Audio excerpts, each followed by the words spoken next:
play the music. Play the recap music. You. I've decreed it to be you this day. Argyle is randomized. Every session of Argyle is personalized. But first, we have to talk about parallel universes. This isn't the session, by the way. This is parallel universe. I crush my balls between two rocks.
Congrats, Allie. Did you know? I actually did not. I did not get to finish the session. Congrats, Allie. But you don't know how she did it, though. Yeah, I made it like halfway through. I think it was like 2 hours in or something. Okay. We're going to be doing a little funky thing here. We're doing a prologue. Ew, smells bad. Ew. What? You said funky, so it smells bad. No, I'm talking about funky as in like disco funk, idiot. It smells bad. New funky mode unlocked. You can't. You couldn't tell, but I did the stereotypical disco like pointing the hand up thing. Wow. All right. Refer to my name. Wow. You guys are actually starting off cold open time. You are in Jonathan Hayes' office. Cold open. We seem to end up here pretty often. I always assume that cold opens just means someone dies at the No, I've done a couple of them. I've done one of those. Get some chill investigation music. The Persona. Perhaps Danganronpa or Death Note would have worked. Not too intense investigation music, just like casual talking while about an. What was that one Death Note song that went to boom boom boom boom boom boom boom boom boom boom boom boom boom boom boom.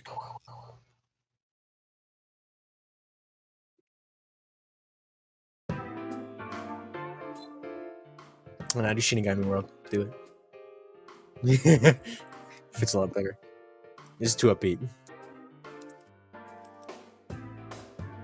Fucked.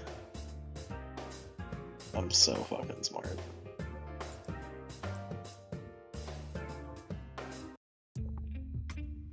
There we go. As Jonathan Hayes is sitting with his elbows on the table, he has his glasses pushed up in the classic headmaster, anime pose, and the rest of you are sitting there, not really knowing why he called you there. Are my glasses back? Yes, this is before actually, because this is the day after the Halloween. Yeah, this is the day after the Halloween party, before the fight.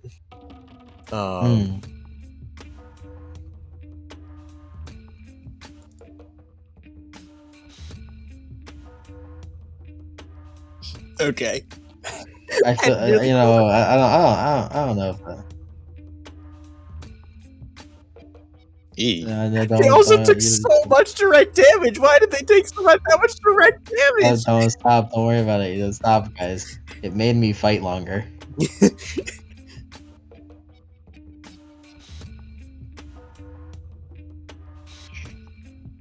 Sure. It's okay. It's okay.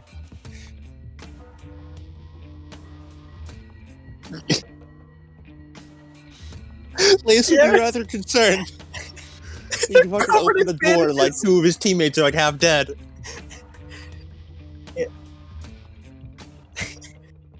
Oh, don't worry about As it. he's sitting there looking at you all, I suppose you're all wondering why I called you today.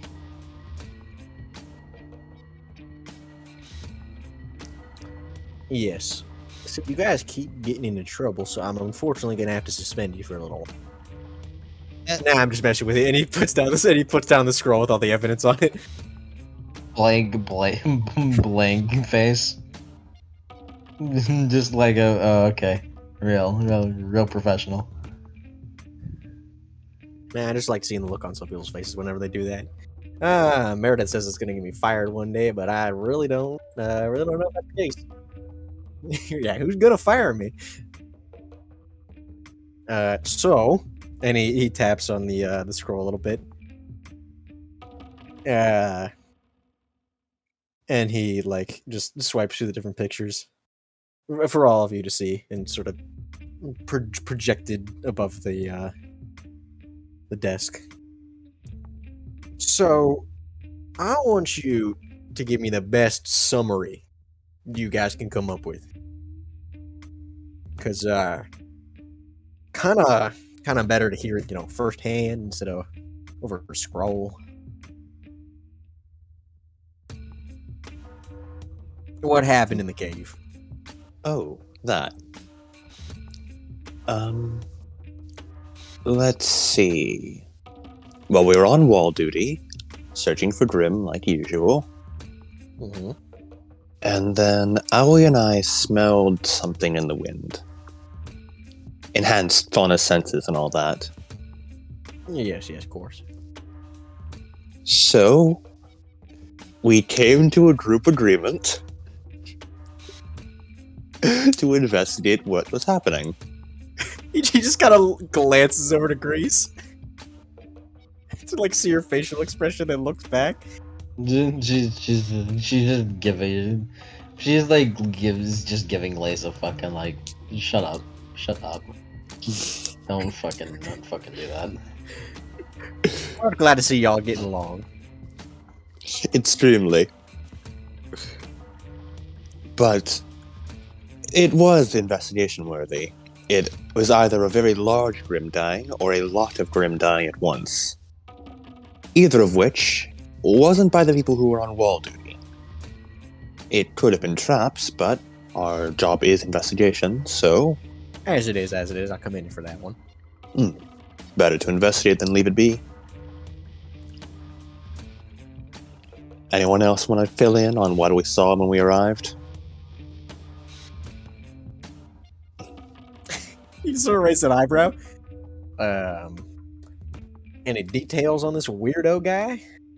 Found a person wearing a gas mask within the cave, using its fists to kill the Grim on its own. An entire Deathstalker cave.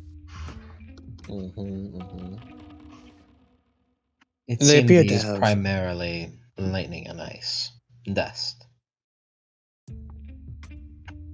Lightning and us, dust, well, just like, and he pulls up the photo. There's dust crystals that you so entrusted to me. Yes, those ones exactly. Those And are the ones- remains of what they were using. They left them behind after they apparently teleported out of the cave. Either that or extreme speed. Either way, it was definitely a semblance.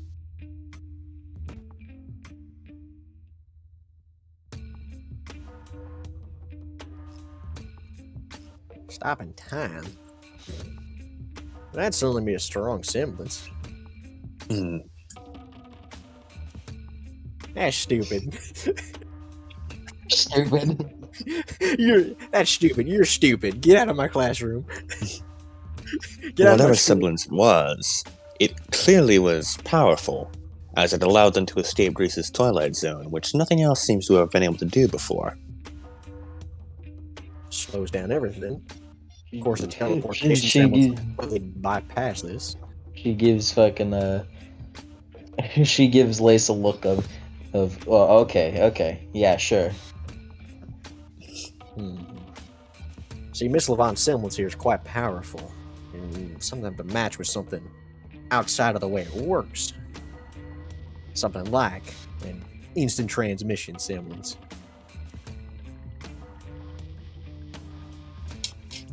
It did appear that the semblance tired to figure out. Either that or a lot of fighting did. It's hard to judge what actually did and didn't tire them out, as it appears they'd just been done with a long battle and were already exhausted. Hmm. We attempted to open with conversation, but they weren't exactly the talkative type. Not a single word, not a peep. Can't even tell the identity. Unfortunately, I couldn't. Either of you get anything from them? Oh no, I don't think so. Actually, huh? Is he just sort of stops zoning out and blinks?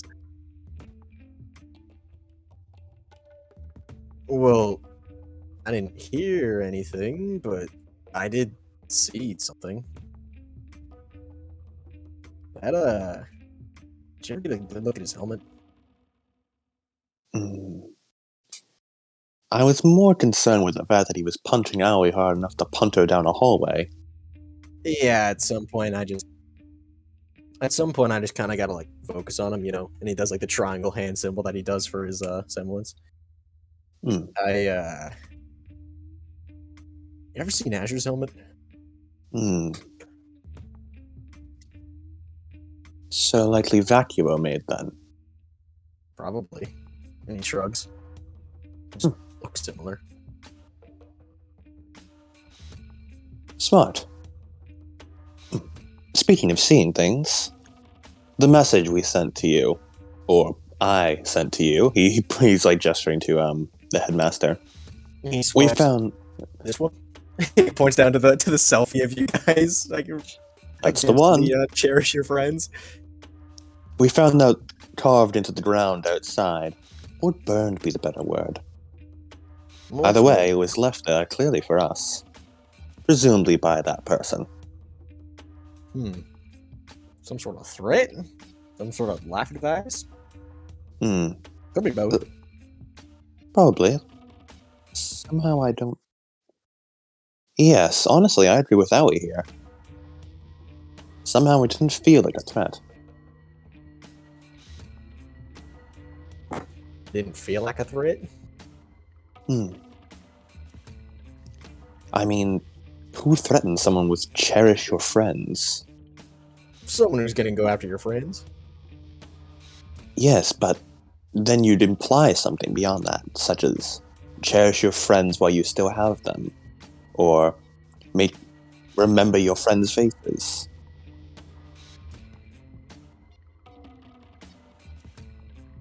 In that case, it could also just be a warning. True. Who knows? Maybe we got a stupid Enigma man over.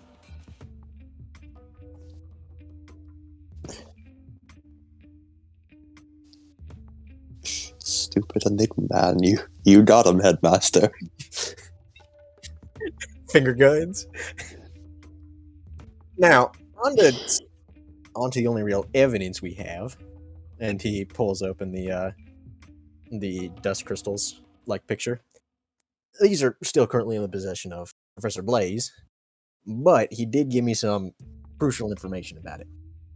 See, he's pretty good at sniffing out dust with, faunus. He's like better than the rest. I swear, I've never seen a guy do it.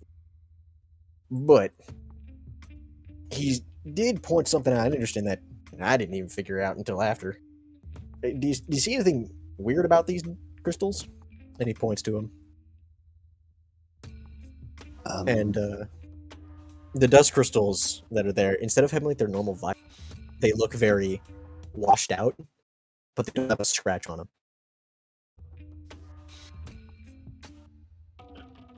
Blaze looks at Grease. Dust expert? Notice anything? Looks like normal dust crystals to me. Say what you said again. They look like washed out of all their color and sort of like more transparent than normal, as well as there's not a single scratch on them. Not a nick, not a crack, nothing.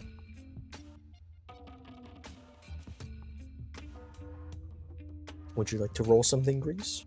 For your dust knowledge? Sure. Let's roll it. Yeah. Let's roll. Yeah. Since What do you want me to roll? yeah, Yawn. let's see.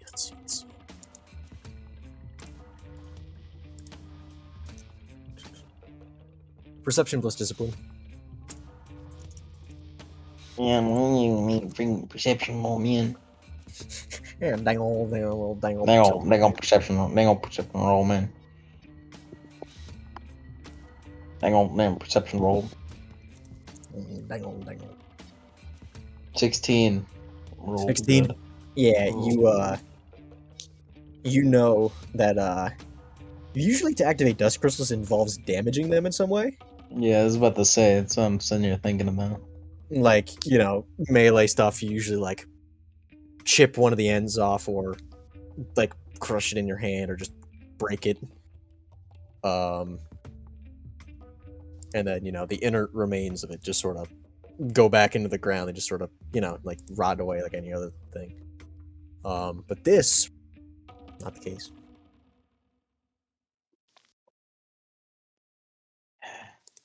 The issue with this, dust crystals get like this whenever they're losing their power.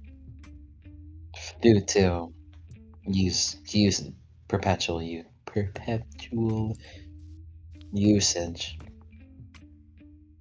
However, in some way, in order to use a dust crystal, unless it's through some outside semblance means, it'd be very hard to use it without damaging it in some way. Exactly. That's exactly what Professor Blaze told me. Half a bonus point for you. Hmm.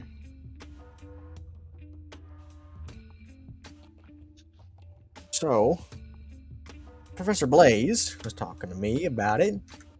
He can't really think of any way that you could drain a dust crystal without breaking it. He shrugs. I suppose if you had the correct technology or proper semblance, then it could be possible, however. What'd you say? Couldn't hear you. It could probably be done through some kind of machinery or a manner of semblance. However, outside of that,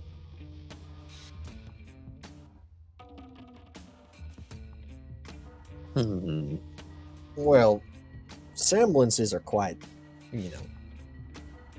vast. I think diverse is the term. Diverse, yes. And they're pretty much a semblance for anything. But you said they had an instant transmission class semblance.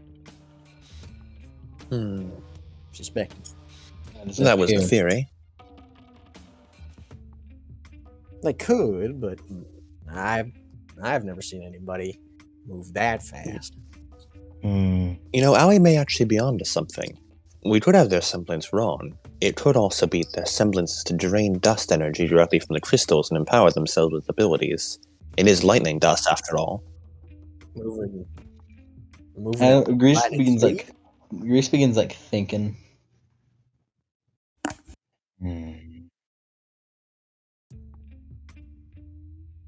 It's sort of like how you can enhance your semblance with specific dust elements, but rather instead of simply changing aspects of your semblance, it changes the entire semblance as a whole. Was the figure fully clothed? Yes. With the mask on? Yes.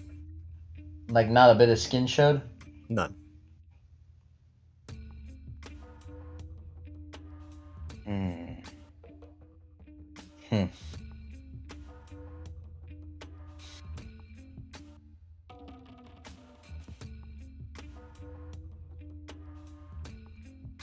I'll have to pursue this lead. Sounds like you got an idea, Grace. No. Let me ask Cody a couple questions. Let me ask Cody a couple questions. Grease is clarification. entering her mind palace right For now. The clarification. Mind Palace. Yeah.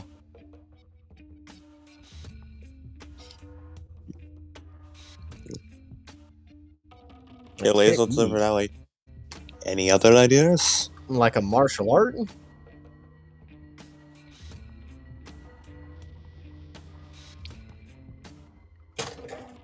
I think it might be a bit more than that.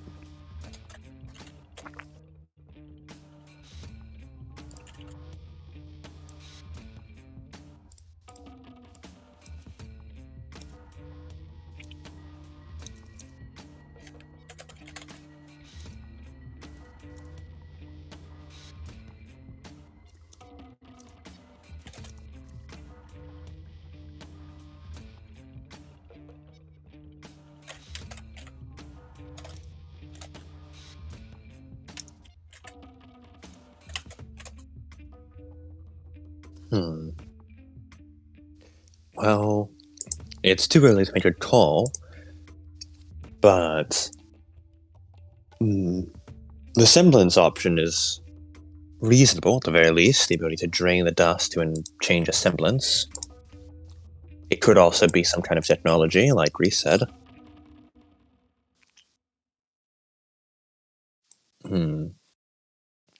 Well, unfortunately, to access dust power, we need to break it open.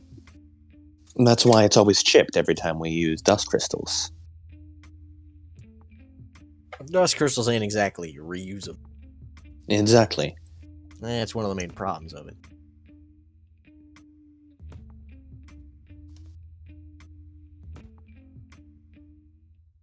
They're like disposable utensils that can't be cleaned.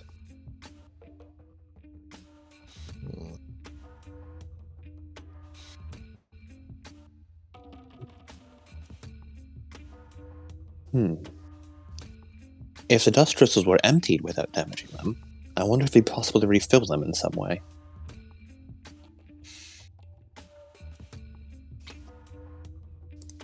Refill them? I mean, probably with some hidden Atlas technology they ain't sharing with us, but other than that, you know, as we said, semblances can pretty much do whatever the hell they want.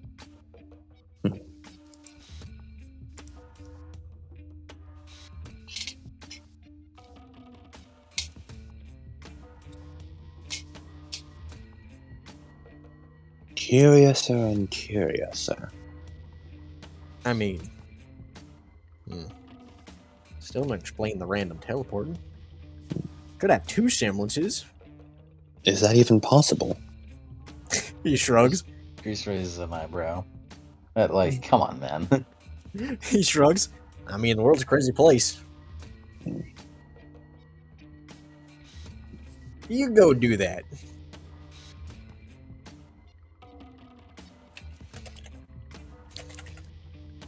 Lace doesn't know whether to scooch away to avoid any backblast or scooch further to prevent Owie from creating black Wait a second. You better not be trying that now.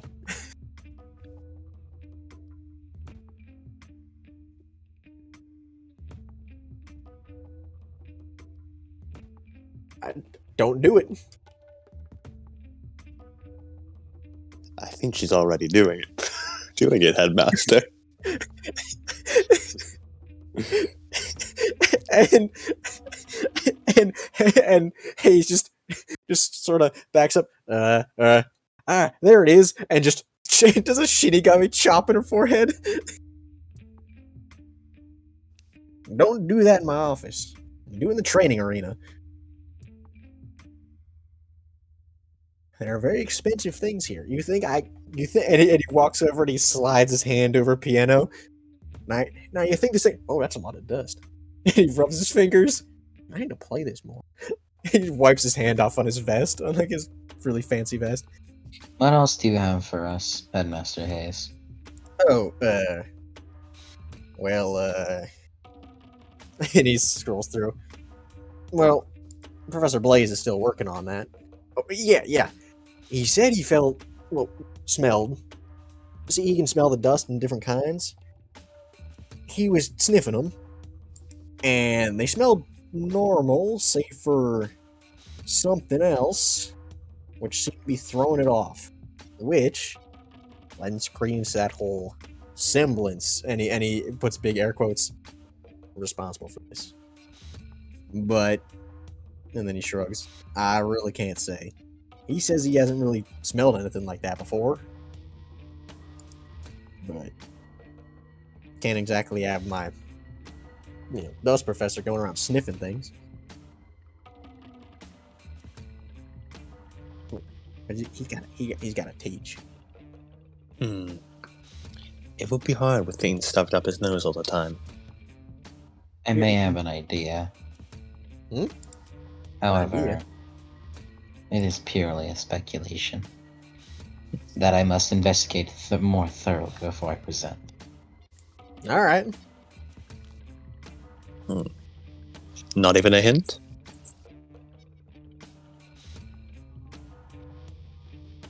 So cold.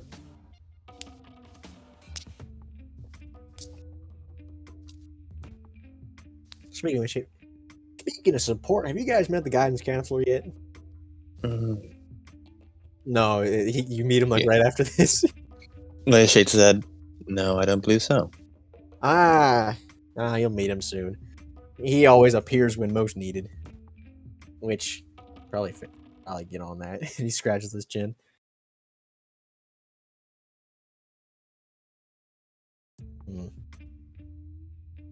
Anyways, that's all I got. But if you find anything, but just stay out of trouble. But when you get in trouble, just be safe. It's fine. We'll do our best. And then then that's the prologue. Hey, Cody. Yeah. Okay, so okay, so let me just.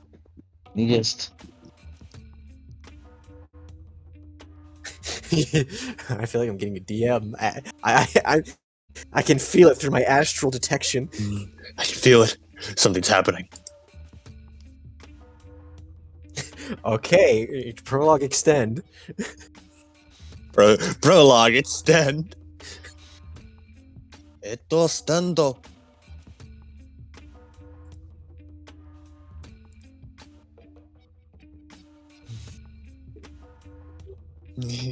Owie of the pool, what is your wisdom?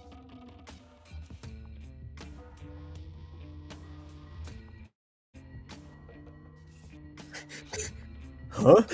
Paul looks over, very concerned. What do you mean the microplastics? They're in my body. He starts scratching at his arms. Okay, so I guess how long would you say this is post fight?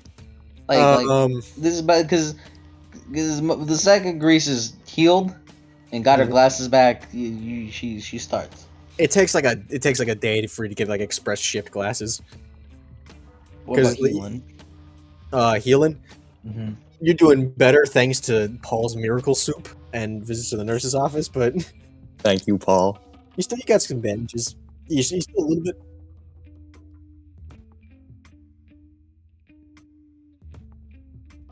Liz listens intently. She's just gonna stand up and she's gonna go to Team Arsenic's room. She's gonna knock on their door. Knock, knock, knock. You just hear like muffled, get the door. I'll get it. And then Kiyoki opens the door. Hey, Grease, how you doing? Brings you to Team Arsenic's room. I would like to ask questions. Specifically to Mocha. Yeah. Mocha? She nods. And she just sort of like does like a forced smile of like, oh, this is gonna go great. And then like opens up the door into Arsenic's room, which you guys have never been in. We don't visit. We don't. Grease is the first Denzian. Fucking Grease of all people being the first person to see the insides of the door. Yeah. see as New ground. you see as it's kind of haphazard. There's a lot of dust in here. There seems to be like a dirty workbench over like in one of the corners by the door where Azure is like hunched over, seemingly like shoving like wind dust in some weird container. And he's still covered in dust, but now he's covered in like dust. The two beds are pushed to one side of the wall into bunk beds, and then in the middle is like there's a bed in the middle underneath the window, and there's another bed pushed way up into the side with like with just a blanket hung from the ceiling, like just blocking it out of view. I wonder whose that could be. As Azure like looks up and like,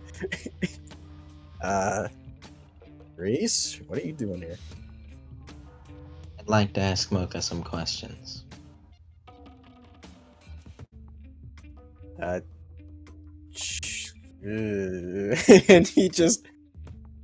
he like grabs his stuff. I'm gonna go to Hazard's room. Yeah, and he just shoves it in his bag and walks out. She looks over to the curtains. Walk over. Knock on the side of the wall. What do you want? I want to ask you questions. Yeah, well, I don't want to answer any.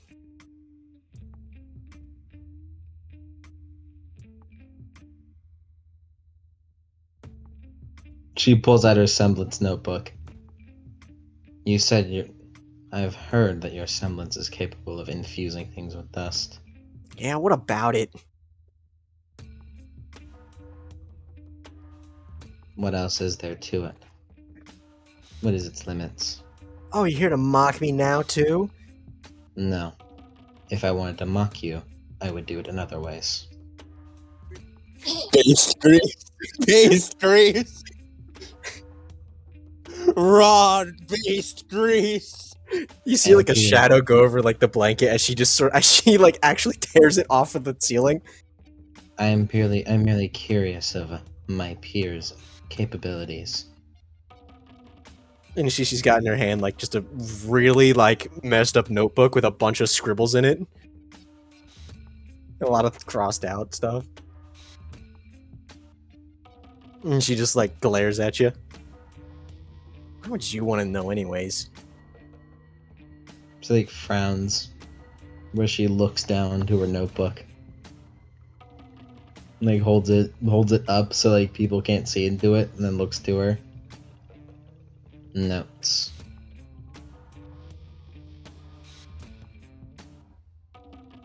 She just scowls again. If I answer your damn questions, like get out of here. I suppose I would. And she closes the notebook and just sort of tosses it to the side. What do you want? What are its limitations? What's the extent that you can take it? What are the things that you can affect with it? So on, so forth. I need dust to use it.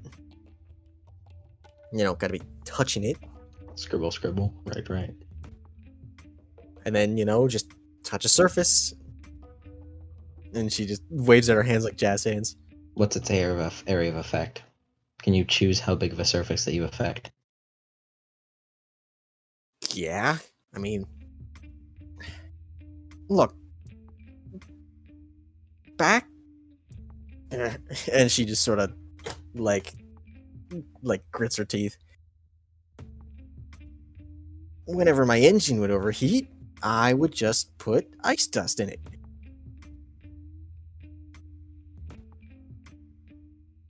Okay. You know, Right. dust is a bit volatile sometimes. Yes, it is. And she goes over to Azure's little like workbench area. Where's he got that shit at? And she like grabs like a small earth crystal that he had sitting around. See this? And she just grabs another pencil. And then like within one hand, you see as her aura sort of glows around the crystal. And as like in her other hand, her aura glows as well. As the crystal seems to fade a tiny little bit. And the you see the pencil basically turn into like a sharp pointed like rock. Like, but it's still in like the shape of a pencil. Right. And then your hands glow again, and like the stones sort of like flake and break off, and it's a pencil again. And she just sets it down. If I remember correct.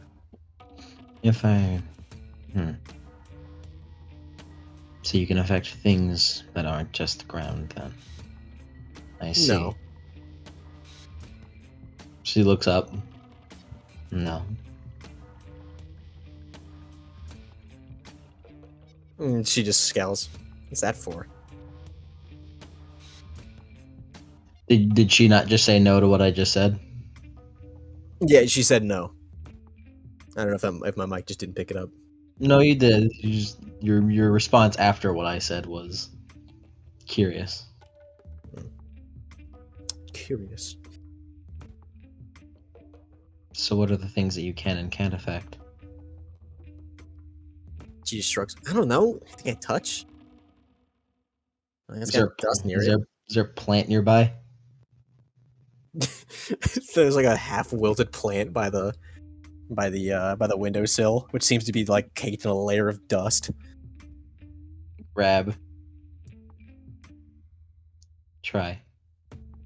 Can it work on living things? And she just sort of looks at it weird. I don't want to kill Kyoki's little pet project.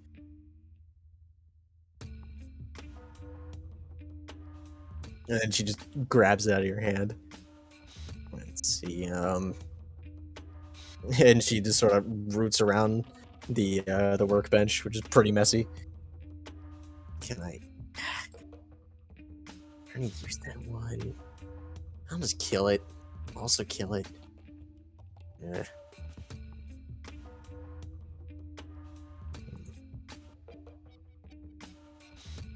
Yeah, this will work. And she pulls out a blue dust crystal. And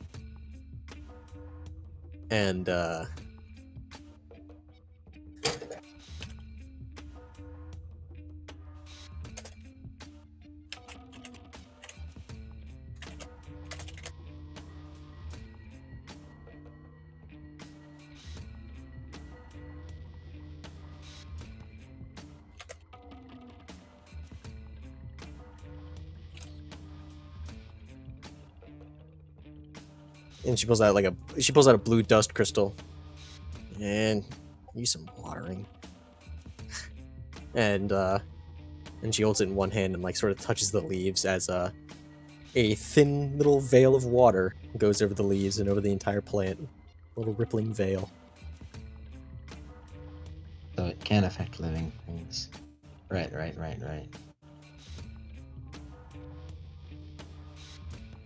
Perhaps you should work more with this. This could give it quite a bit of variety with what you can do. Are you done already?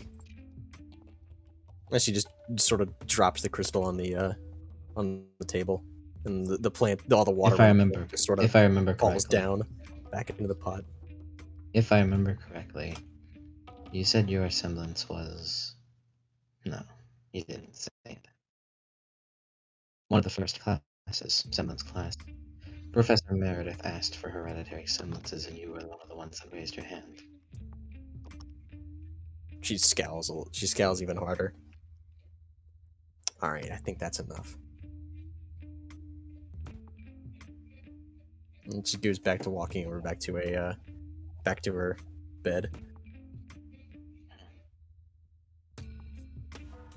Thank you for the intel. You're gonna close the book. I'll be sure to talk to you more another time. don't. She walks out of the room. Kyoki was still like there, right? Or did Yeah, Kyoki she went also into leave? she went into the kitchen, and Cobalt just seems to be on his bunk bed messing with something. So he looks over to the two. Might as well get them. And we'll off-screen ask them about their semblances. All right, then I gotta type that too. I mean, they're right there. Yeah. I'll type that to you in a bit. Yeah. All right. And with that, unless anybody has anything during this time, during this current prologue time. Not during current prologue time. Owie. Do you have anything to do before the prologue ends?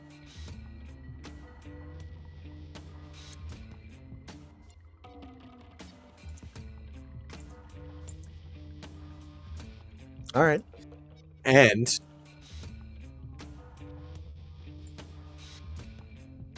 yes, as we end autumn and move over to winter, as 3 months pass and you're in the middle of winter.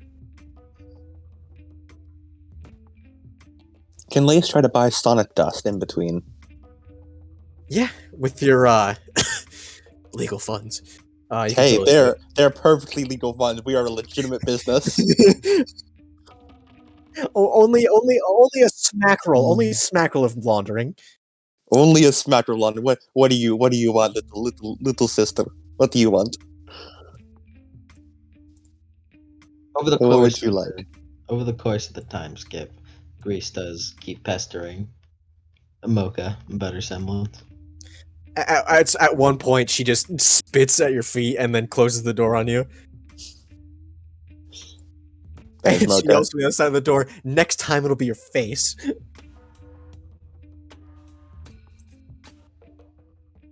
Grease is gonna have to kick your ass for that. Now, see, I was playing along with your barbarish behavior, right? But you ain't gonna spit at my damn feet, all right? She didn't spit on them, she just spit at them. That's close enough. Close enough. That's too close to my feet. Which the closest that it can be is fucking in your mouth. Okay. You're gonna get it. You're gonna get. I'm gonna rat you out. I'm gonna rat you out. I already. I'm gonna fucking rat you out, Mocha. I've deduced. I've used fucking alter deduction, you little idiot. Place note in theme. Self-introduction. Place note in theme. It's not in theme. Okay.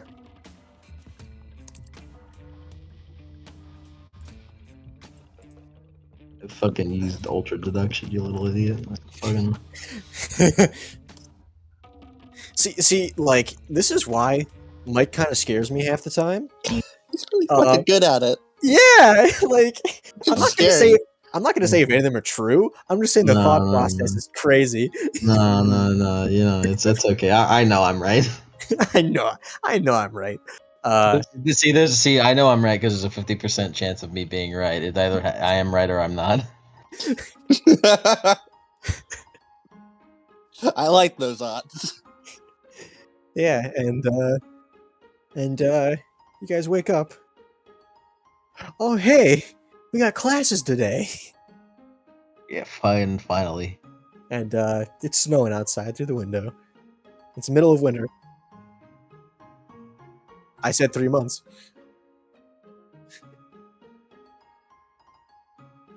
Lace looks at this. Yeah, Lace looks at the snow outside, puts on his jacket, and then just buttons it up, and that's the only thing that changes.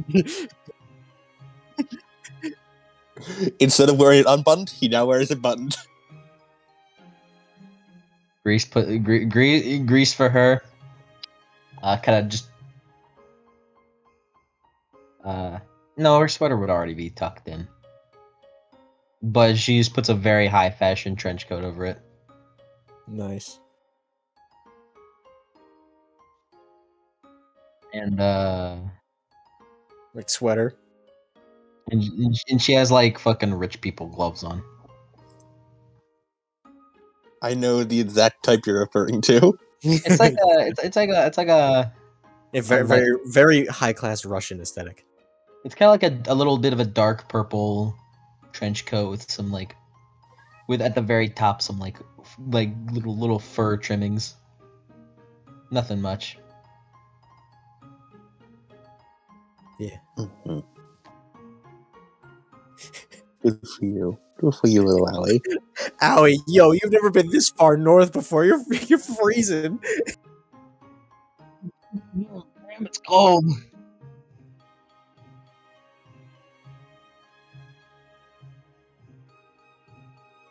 Paul is wearing a bright white turtleneck sweater and a blue beanie, and he has his normal like steel pauldron on his left shoulder, and has his just normal pants.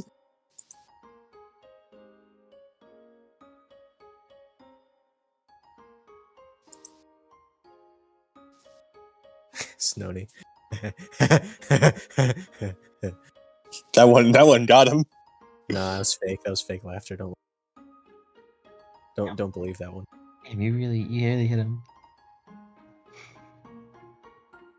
But yeah, can Lace buy the pink dust? And what was it that Allie wanted?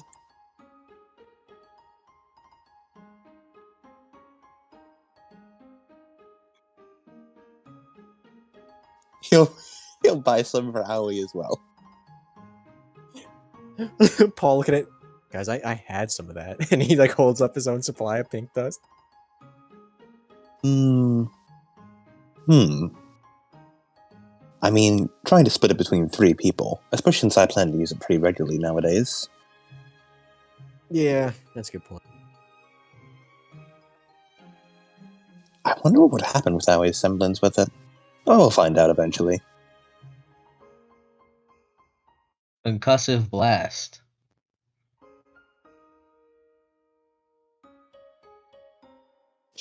I did spend a lot of that teaching you. I've learned a new recipe. Should we go over what we did Oh, over the nice. time skip real quick? Yeah, now's the time. Okay, Unless there's someone anything you else don't do want to it. reveal. Someone else do it. Someone else do it. Someone else do it. Someone else start it off. I fucking brought the idea into fruition.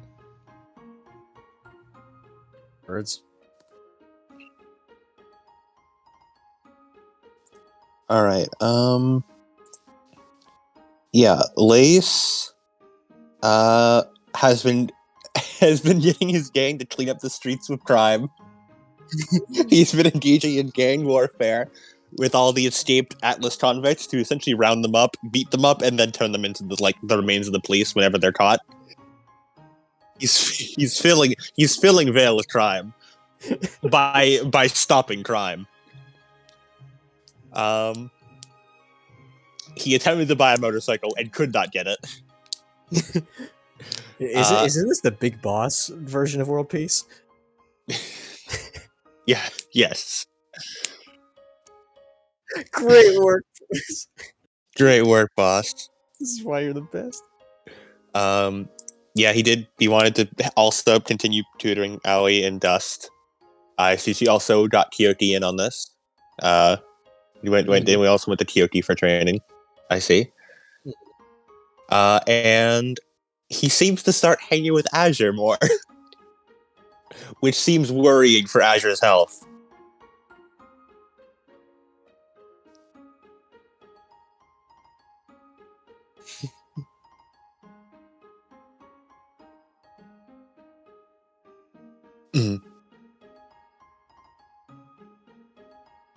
There's not much else to do. Nice. Team ARGYLE continues to hang out.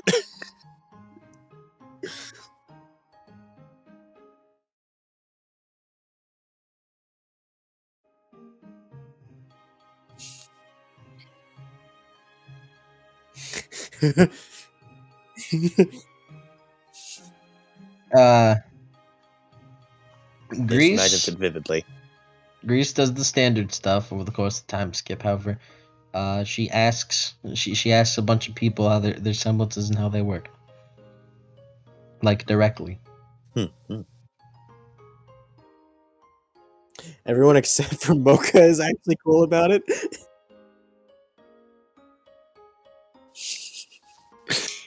Socialize. All right, first class of the day. Unless you guys have anything else. Oh, I forgot Paul.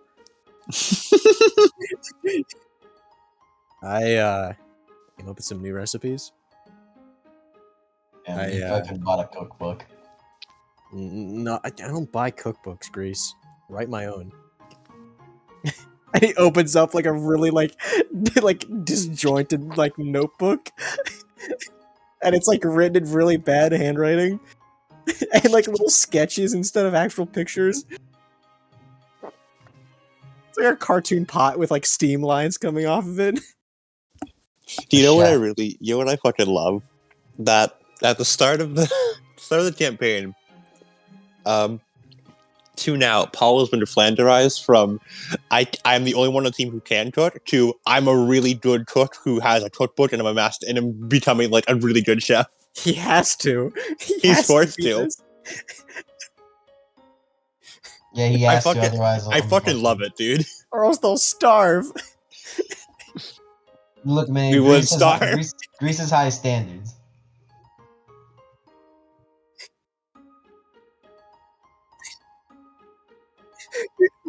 They'll starve. Starve. You think high class Greece has ever cooked her own food? You think fucking street rat Lace has ever had the chance to cook his own food? Yeah, no, the food that Aoi makes is not. Yeah, Aoi eats. Aoi cooks over a fucking campfire. That does not count. Aoi's food cannot be called food legally. He eats bugs. She can sustain herself, but that you know. I can't imagine very filling considering they disintegrate. So they like just leave your stomach. You can't like eat that.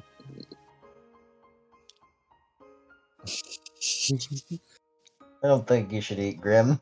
You probably shouldn't eat Grim. You shouldn't eat Grim. It's advised against. Are we gonna have a zombie T-Rex situation again? We have that again.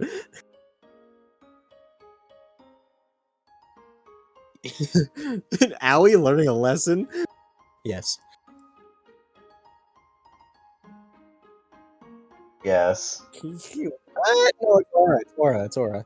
Dad. Yes.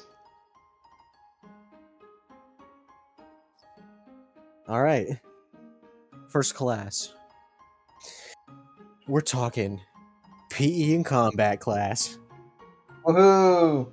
I wanna fucking kill you. You wanna kill me? If I see your name pop up, well, it's fucking on sight.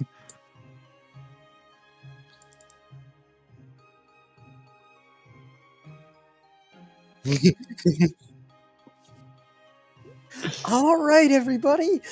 As Miss Kami comes out, now are you all ready to enter the Ring of Champions once more? She points her finger to the sky. Yay! I don't think so. All right, so I hope you liked your little, introductory missions. A couple weeks back, there's also the whole the wall situation, but we count it. Yeah, we can. You guys agree with that? Yeah, that was months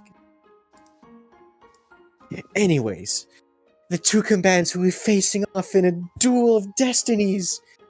And she looks down at the scroll.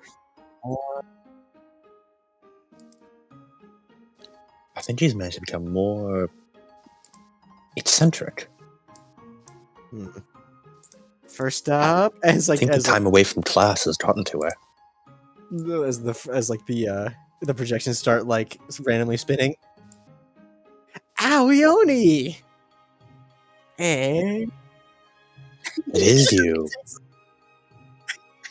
It's just like you see that little progress bar like a Windows XP. me.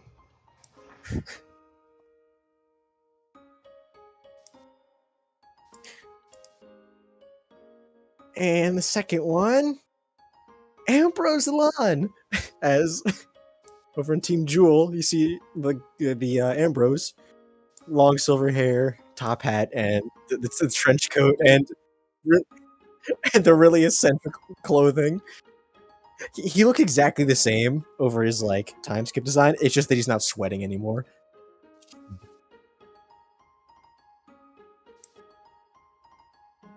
He's not sweating anymore. He's stronger than he could ever be.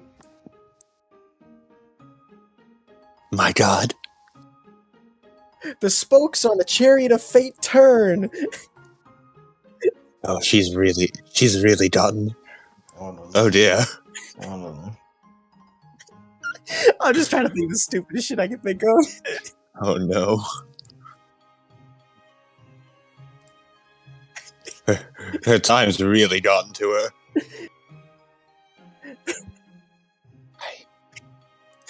At this point, I think she may be beyond help. Stray bullet.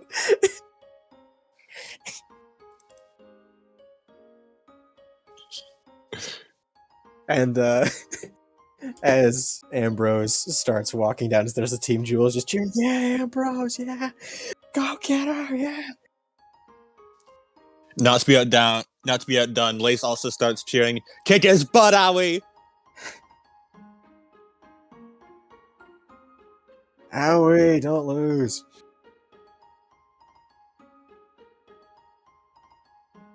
Paul looks over to Grease. Look to Paul. You can cheer Owie. Cheer for Owie.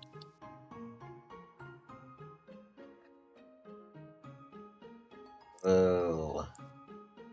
Grace is cheering for you too. Yeah, she actually did it this time.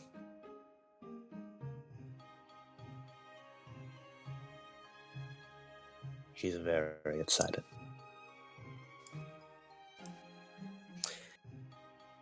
As Ambrose, steps up and pulls his weapon off of his back, which you've never seen before. It looks to be a sort of like a wood cutting axe, but like those like how a double barrel shotgun is. Mm-hmm. It's a double barrel shotgun, but with only one barrel, and at like the end of the barrel, So a shotgun. a single barreled shotgun. Not a pump action shotgun, a break action single barrel shotgun. Yeah, he fucking. No, that's a No, it's no, I got it. It's that fucking shotgun that you fucking rip the barrel off of and you put a new one back on. what? I think there's a shotgun in Resident Evil 7, which is a single tube. Oh no, that's only us though.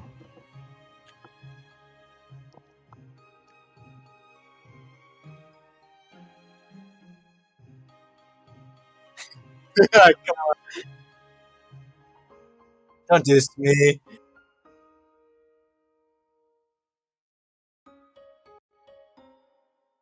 Go on, Ambrose. Yeah, and it has like a woodcut. Shut up!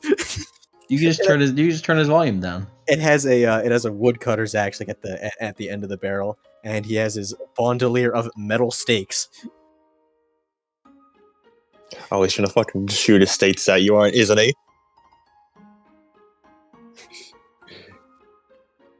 He completed the railroad quest line in Fallout 4. Mm-hmm. That's word with railroad. Something like that. Mm-hmm. I didn't do the quest line.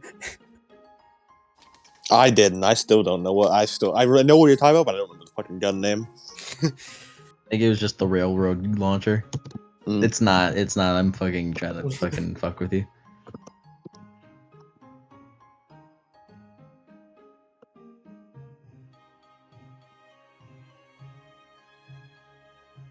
And he's sort of just like hunched over as he comes over. Hey, Owie. Railway He shuffled.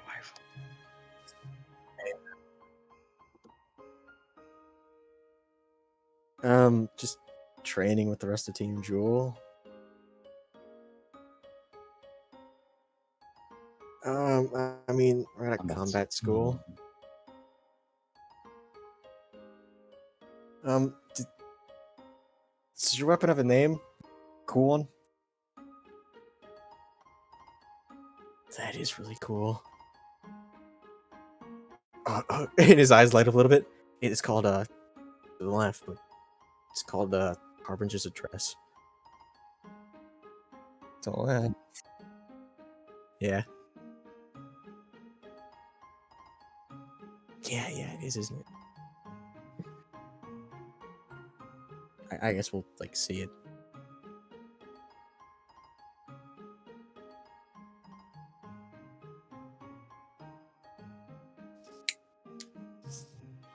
Yeah, same as yours. I don't really get how it functions. He just nods. Okay. And, you both get within close range of each other in the standard. Alright, everybody! Let's have a good battle, and, you know, don't get too with it. Remember? Please. Yeah, I agree. And 3, 2, 1, go! And she just jumps into the stands. So it's combat music. Combat music. Of course, the one day I prepare like non-combat music is the day. Okay. Get the Guilty Gear Testament theme.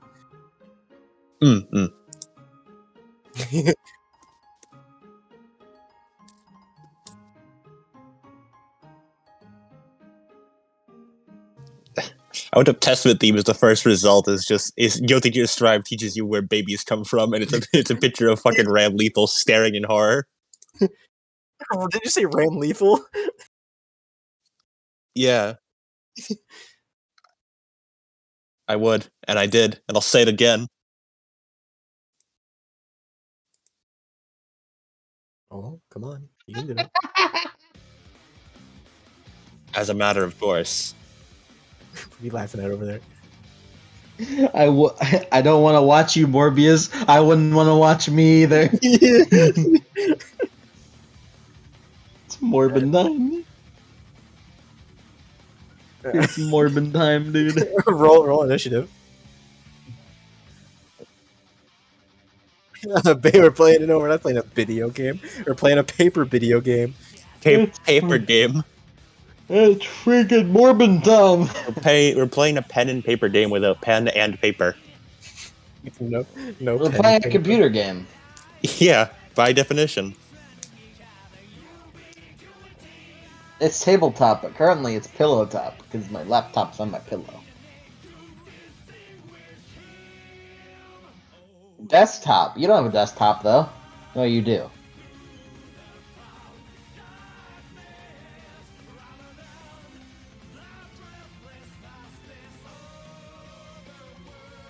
Yeah, roll. It's Yeah. not a react. What was it? Initiation. So it was like It's either initiate or react. So you're initiating. It's a willpower plus react or agility. I think wasn't it? It's agility. I raise it. And reaction is perception plus willpower. Yeah. Or no, perception plus agility. I mean. You're doing willpower plus perception. Oh. It's just less.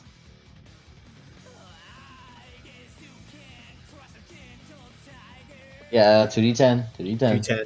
Nice. Yeah. Do d6 is damage. Me trying to reach out of you, big cute. Roll your fucking perception. Stop saying it. Stop saying it, gay boy. Roll your fucking perception. Ooh, I was afraid of. Oh wow. Ambrose ain't fucking around today. He's fast. Fast boy. Yeah, so I started scaling things higher to make up for you guys' insane ass plays. It's rolls bad.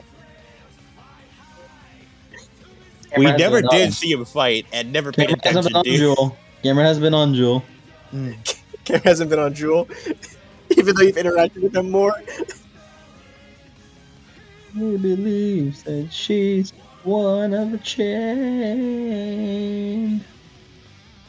And Well,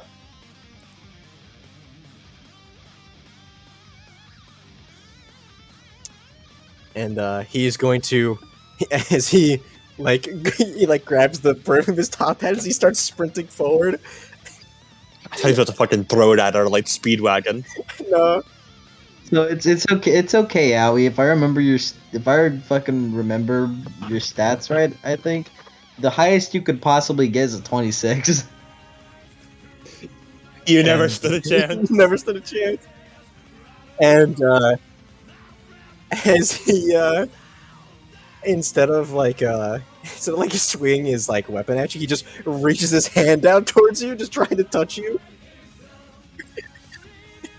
Roll a defense check for me. You see the son of stars. You know.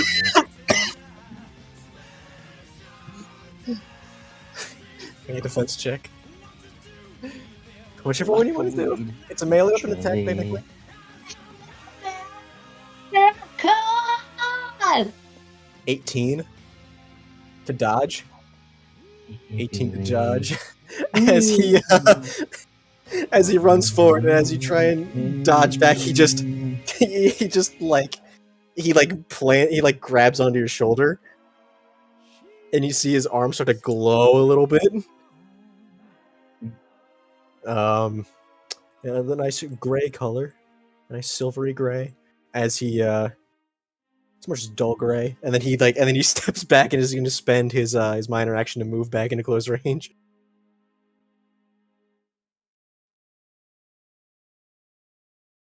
And Jules like, yeah, there you go, you did it. Semblance notebook. It's your turn.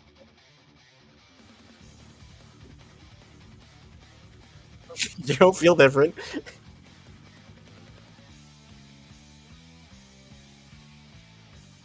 Did she say that?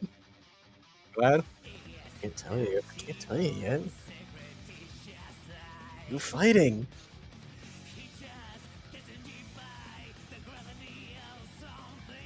I guess it's a rage attack.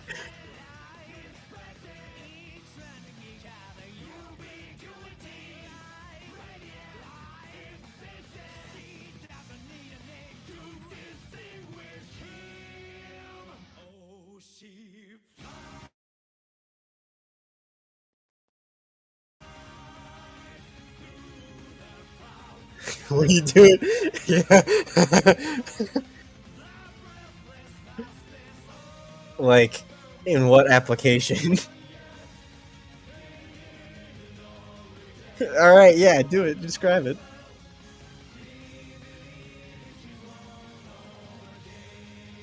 No, it's energy. Power plus agility.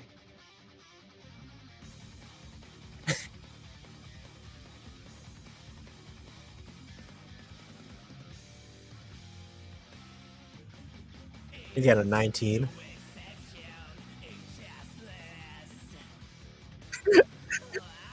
He's like, and he ducks down as the top hat stays in the same spot as it flies between the two, and he jumps back up. Whoa! And he looks behind him as it collides into the wall and explodes. Ugh.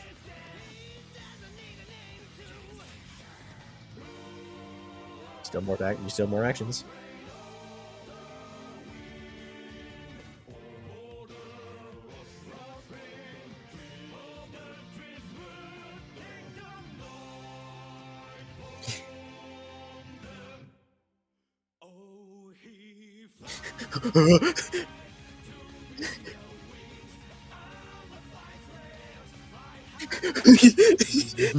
Fucking wave dash at this man. You waved at the scariest thing I've seen in my entire life.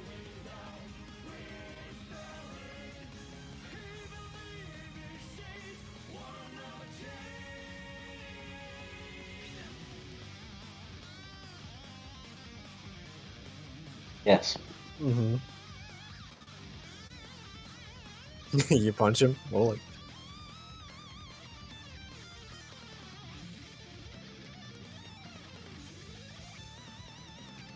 You get a what? Describe how you're trying to do this?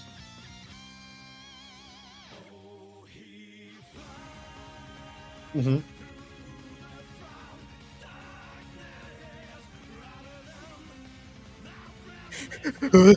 As he as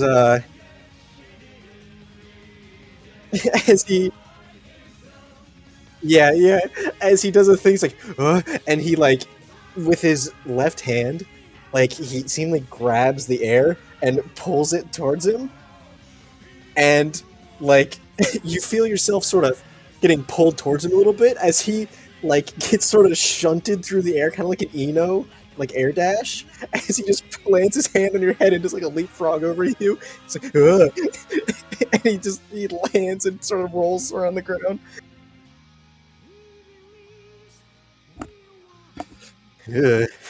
He just sort of shakes his head a little bit.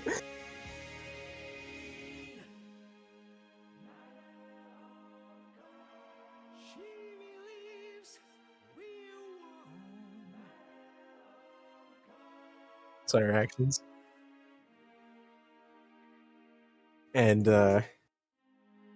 as he break opens the break action on the gun, like grabs a stake from his bandolier, puts it in, and does like the Gascoigne and clicks it back in as he aims it at you, and as like it fires out at you. There's a metal stake coming at you. There's a metal stake coming at you. No, it's a ranged attack.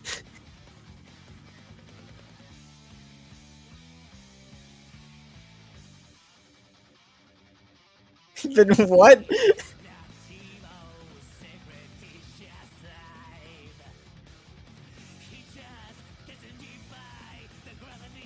Yeah. If it's semblance, yeah, he can do it. There's no rules. Yeah. Get a gold burst. Owie, all your gold meter. bursts. You got a 24. As the metal stake comes free and just wham hits you right in the chest. Owie.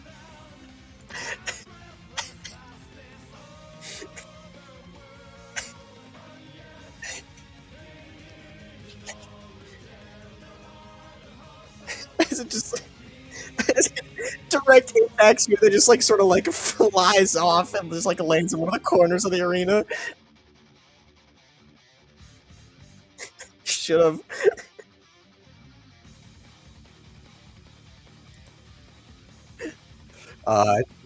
Take 4 damage.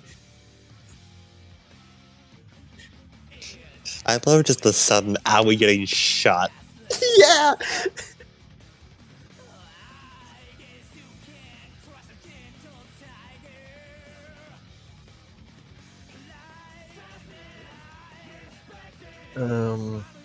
That's and let's see.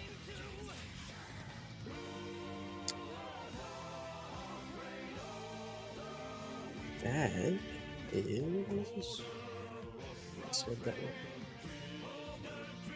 as he like grabs another as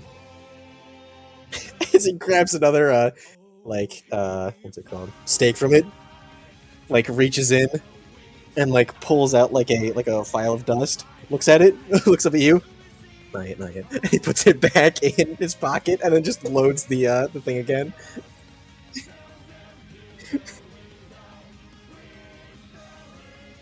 It's your turn.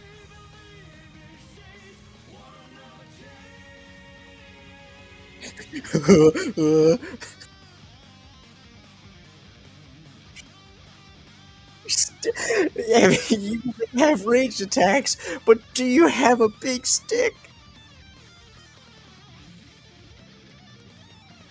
Roll it.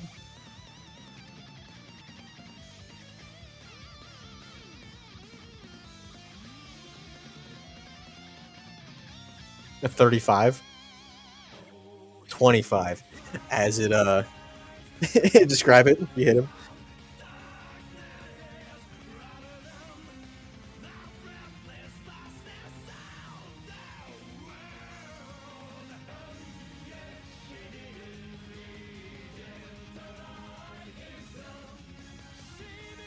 Mm-hmm.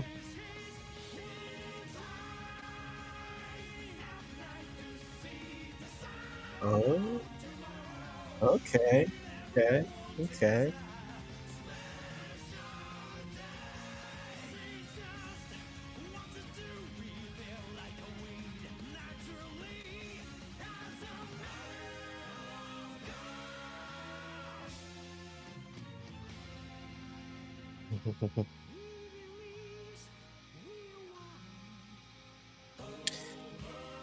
Now, what other actions do you have? Where's that doll? Okay. As you guys within an adjacent range of each other? Alrighty.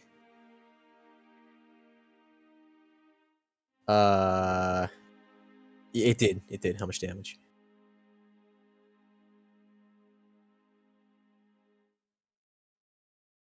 Two d6. 5. It's okay damage. It's not. It's not.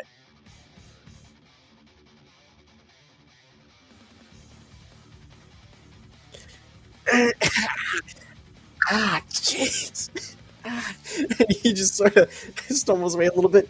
Ah, see, this is why I was hitting from distance. Yeah. Wait a second. And then she was like, "Hit him with the bigger stick, yeah." Oh yeah. As he, as he grabs the handle and pulls it forward, as it transforms into a giant two-handed axe.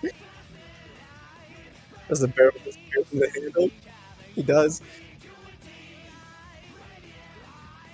and he reels back in a wide arc and swings. A defense check.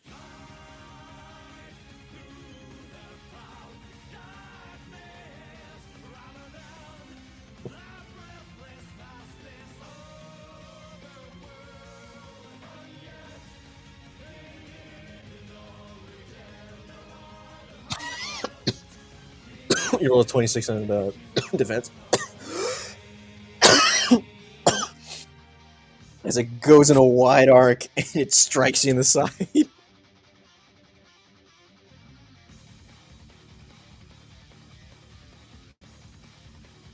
did not. It went through, yeah.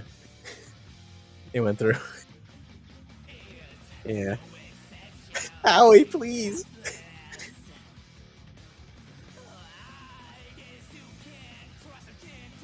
Be cool, do something.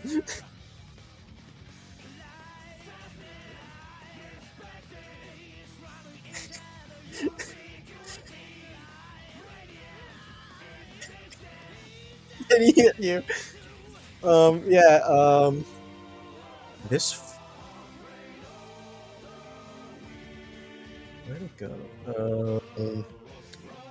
It was 6 damage. Fine, you're fine. Unless you want to take direct damage. They don't, because they'll, because we have the actual class here. They'll be like, "What are you doing?"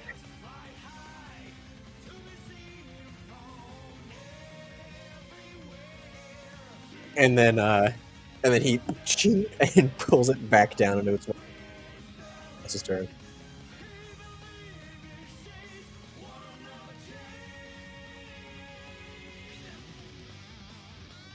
It's your turn. No, it's your turn.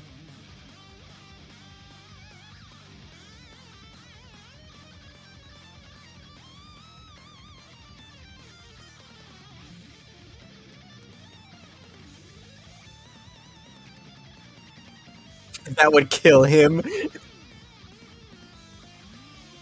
Look, man.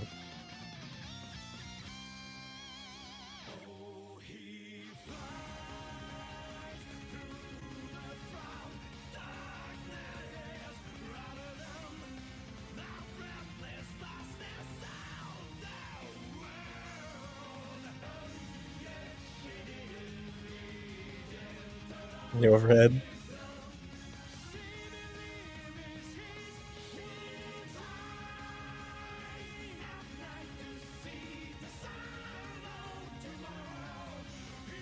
For what?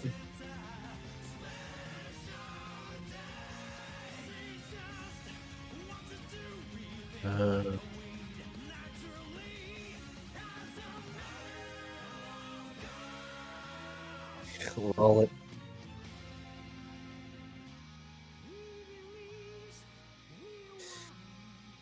Jeez. None of those hit. Right there, man.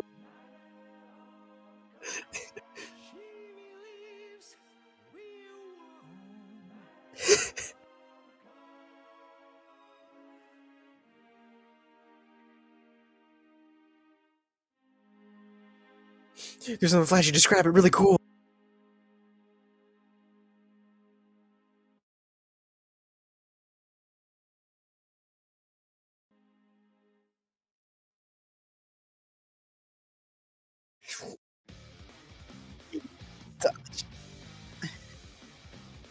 Yeah, he just like catches it with the handle, and then like just backsteps.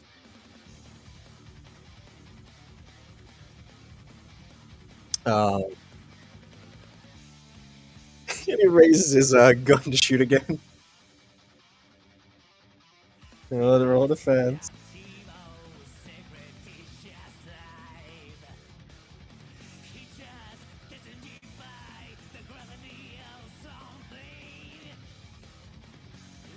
No.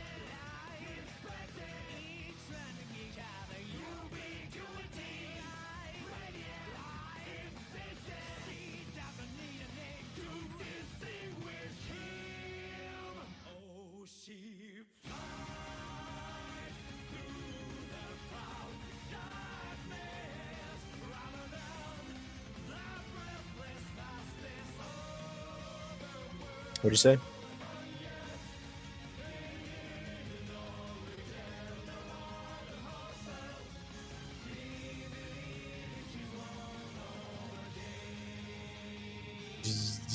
What's your defense? What's your defense check? Oh, didn't I? I said it. I got my mic just didn't. I guess didn't pick it up. A 27. You're always right there. Almost there. As Bam hits you in the chest again, and it spins and flies to the other corner of the.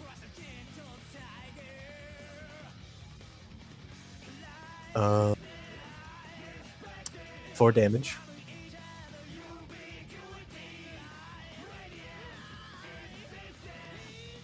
Do the flashy shit. Do your special move.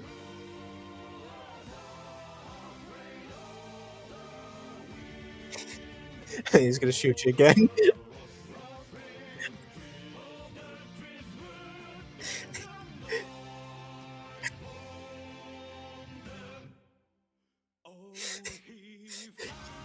Yes, it's just like the 2 actions. he's, he's zoning you. How we get zoned out. Yeah, like you dodge it when what do you do? Crushes it.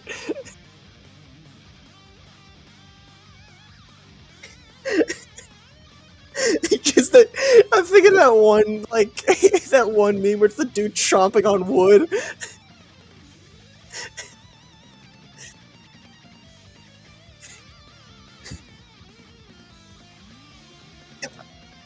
Highest.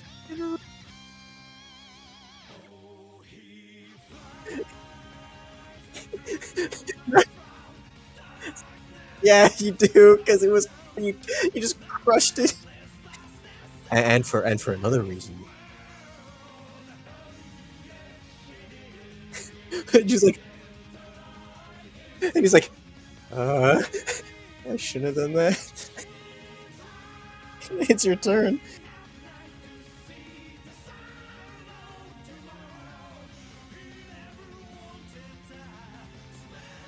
Throw it. Do it.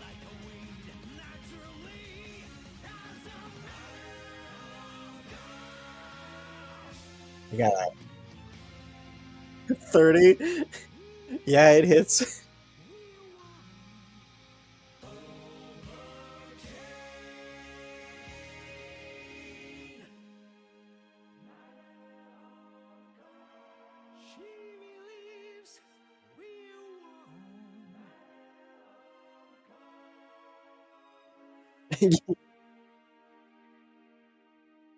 Here's a key boy. Key bah! He just he right in the stomach as he doubles over and he's face to face with a key bomb. How much damage for the how much damage for 1,000 beast?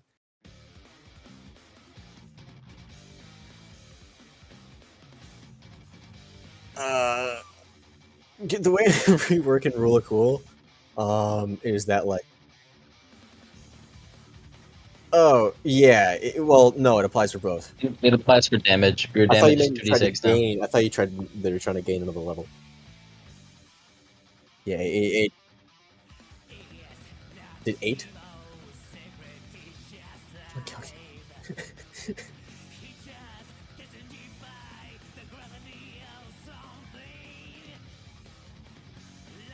All right.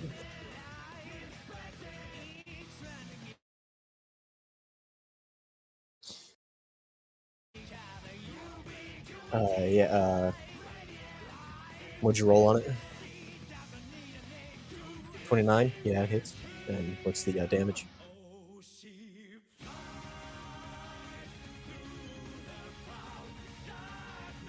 Mm-hmm.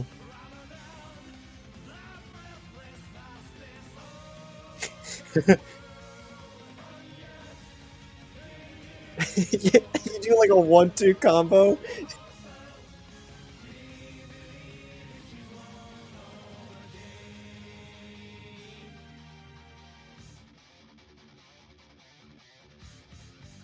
So it does 8 damage for the key bomb. Okay, and then yes.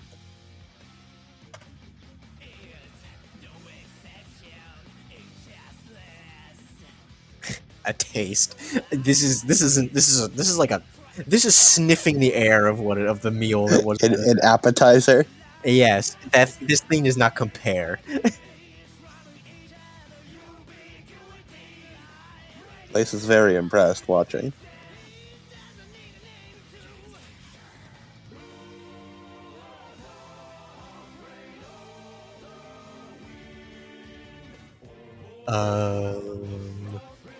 Zero, that is, he has to do a detection check versus, was it your special stat or was it just against the roll?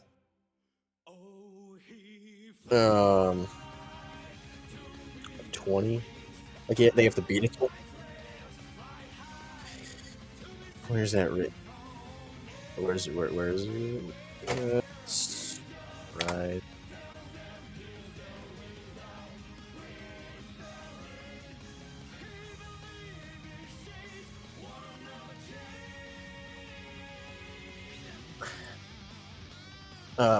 Do you have that on you? Because I'm looking at our DMs for the ruling, and all I'm seeing is me talking about Christian. Under surprise.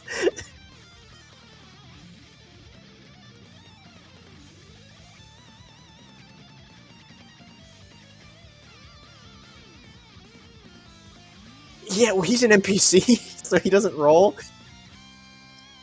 How about this? How he makes a semblance roll against his either special defense or speed, whichever you think would be more appropriate. I think special defense. NPCs have entirely different rules than PCs do. It's so weird.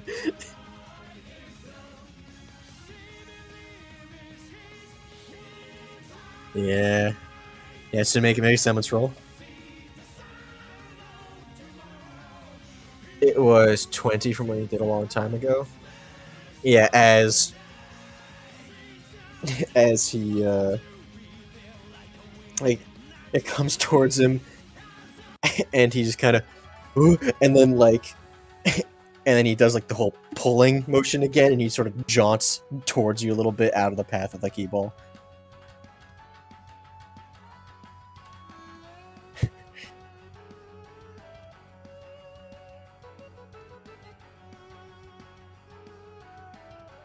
Oh, he's afraid. And Team's just like, do the thing, yeah, do the cool thing. And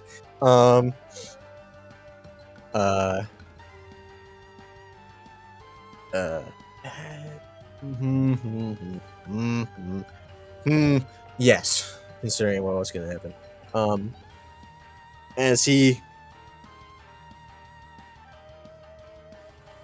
As he like pulls his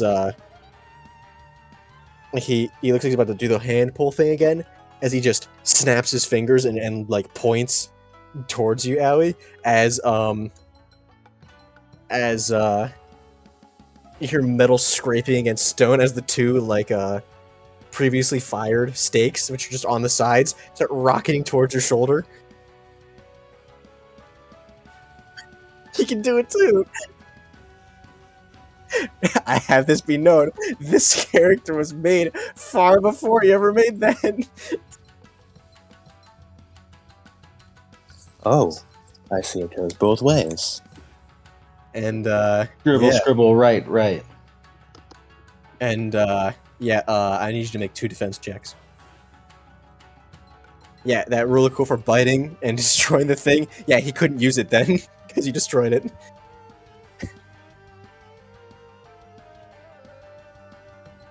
Yes, it still counts as range. It's 2 range attacks to you.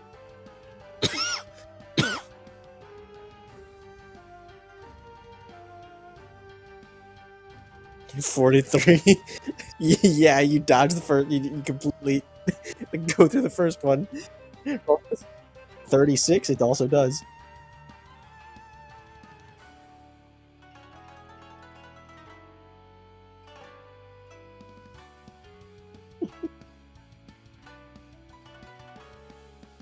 He's just like, oh, we're gonna. He starts backing.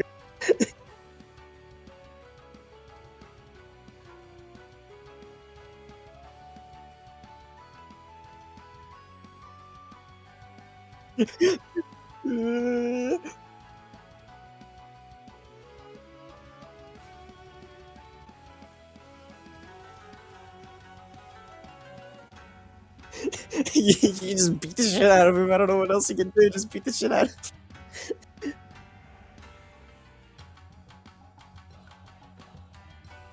Vaguely.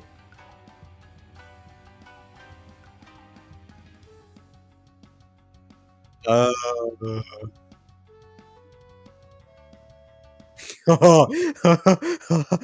are you gonna do with it?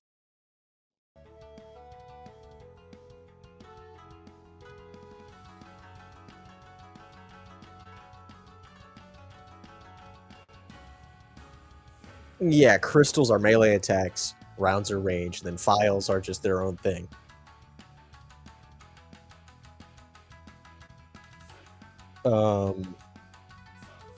Believe you do. No. It's only for rounds.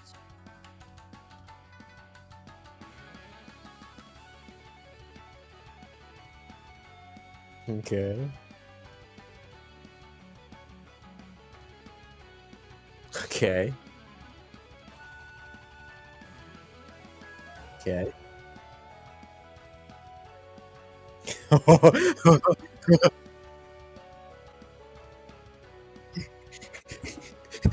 Think you see his eyes tracking? Yes, you would gain a roll of cool for this if you had not already had enough. You do. It's just I'm kind of reworking how you gain because you guys snowball too hard currently. Yeah, too cool. Yep. Diminishing returns and greater Yes. challenges to get more real cool. Yes.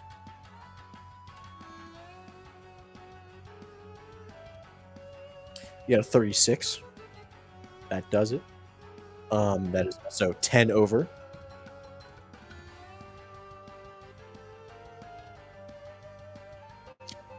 It's a bit. It's the pen. Damn it! You always make chime. Yeah.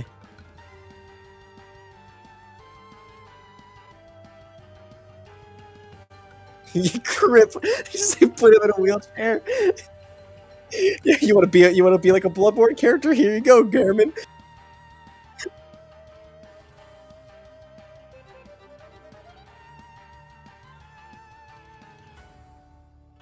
Confuse, I believe. Social threshold by 5. Cripple. I hate crippling. Or critical, I mean. Critically? You're doing critical? I mean to deal, I believe, max damage.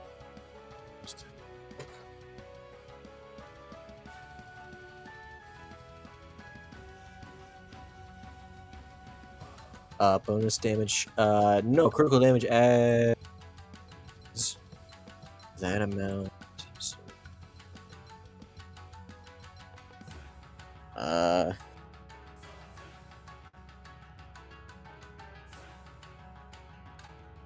and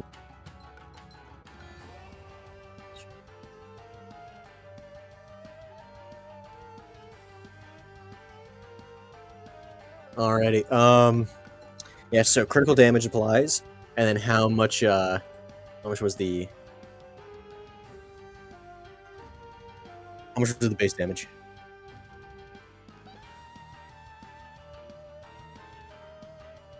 D's what? You can't roll nuts, dude. That's testicular torsion. I wish. You wish. A 19 damage. Describe it. Okay. 10 damage. It'd be Describe 3d6 no matter what. Yeah, 3d6. So.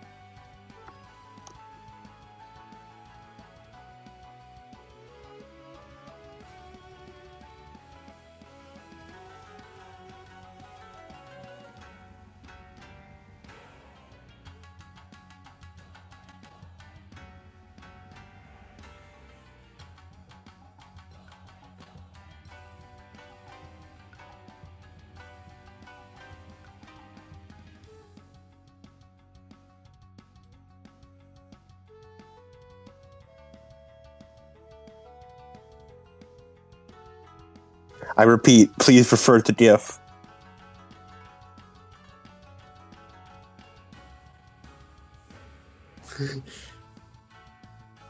How much damage did you say it was total?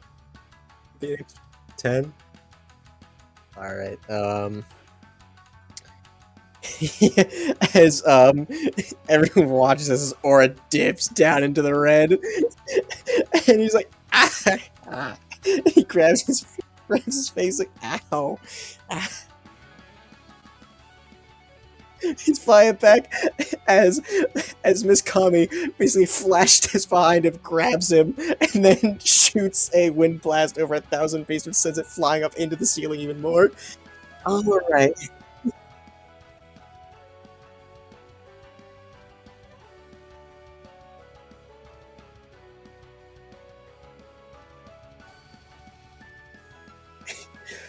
He thinks some rubble falls down from the ceiling. Come on, it's the second time. She sets Ambrose down. All right. The winner is Aoioni by or depletion. Clap, clap, clap, clap, clap. And then Joel's like, yeah, you You did good, bro. You did good. It was cool. You lose the match.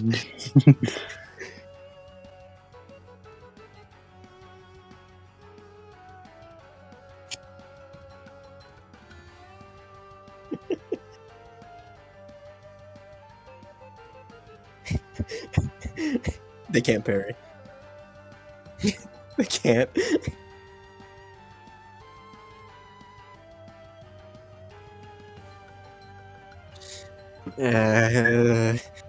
You're scary. Yeah, you did.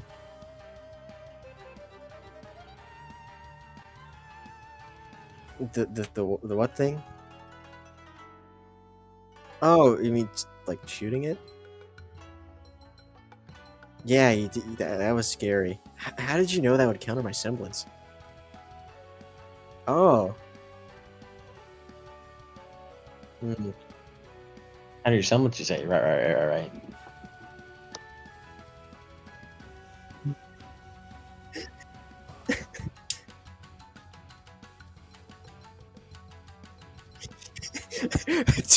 The team leader Argyle really is a step above the rest of us.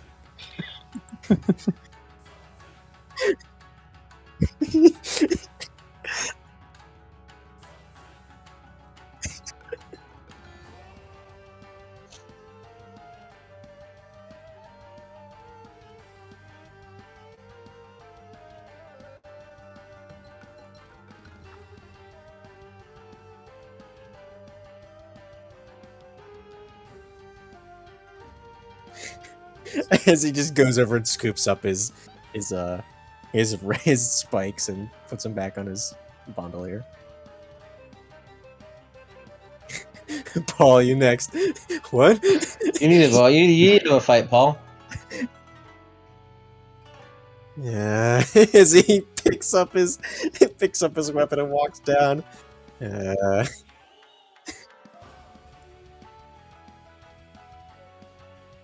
Yeah, that's the end of that class. Nice. Yeah, then it was. Who would Paul fight? Paul fought Kyoki and lost.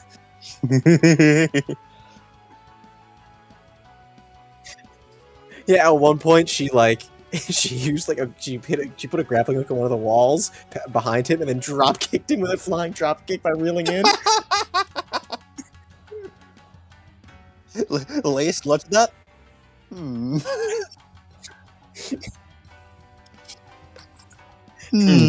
Real facts. Facts. Lace just a smile at Owie and meets a web of aura between his fingers.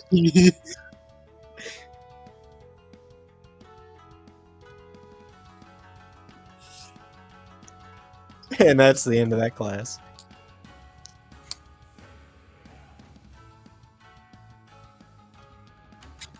Which is? Yes. What's up?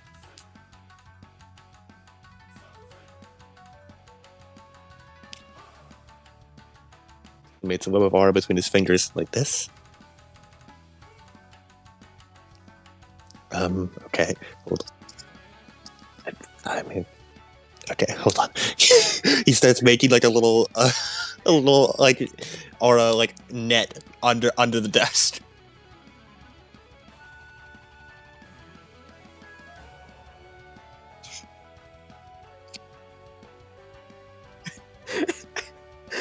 Yeah, you very easily just punt it. It flies into the ceiling. Yeah, it bounces. Okay, new tech. As he just sort of no, Cobalt just sort of like, as soon as it goes up, his eyes just sort of like snap to it, and he follows it as it goes up and back down. Hold on. Lace wants to try and then maneuver the web and like encase the key ball in it, and make like a little like slingshot basically.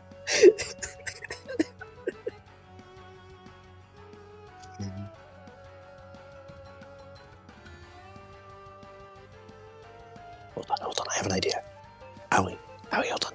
He's going to make a thread from the T-ball and attach it to the tip of Iron of 1,000 Beasts to essentially turn it into a giant flail with a T-ball, like, fucking ball thing.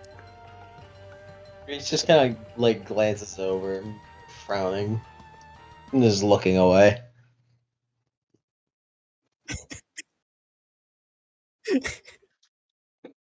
This is going to be so freaking efficient.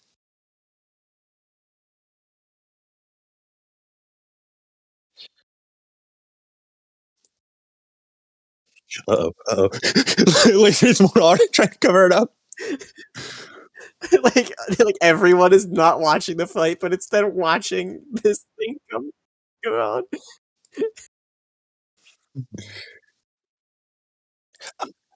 Okay, hold on. Wait. Is the window open? Is the window open? They're all closed, Winter. Okay, hold on.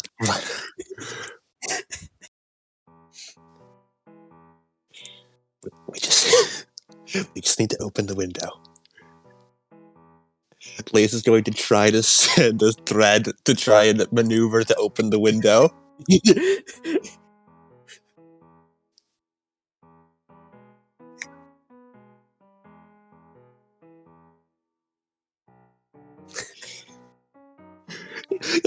He'll thread one thing like through like the window and then pull the other one and like attach to Aoi.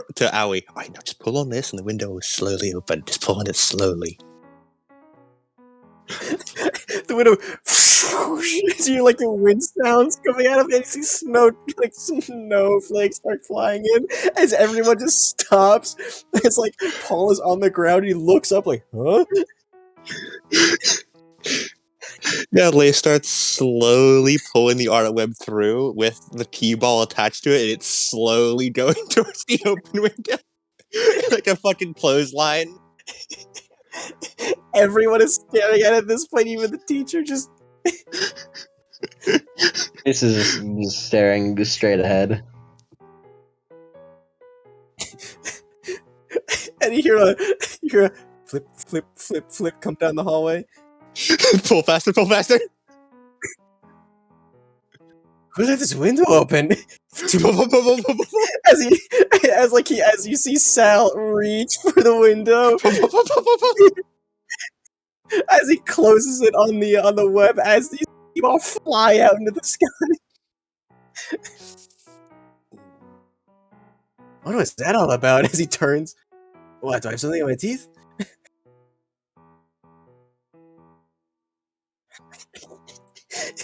It's still in space. Adam, you haven't met this character yet. This is what he looks like. Slick back, purple hair, like a purple goatee, a pair of red sunglasses sitting on top of his head. He has a like a red and white Hawaiian shirt on, and he has like shorts and flip flops, even though it's the dead of winter. Nice. Hey everybody, my name's Sal. Lace quickly dissolves the aura. Lace dissolves its fucking semblance threads.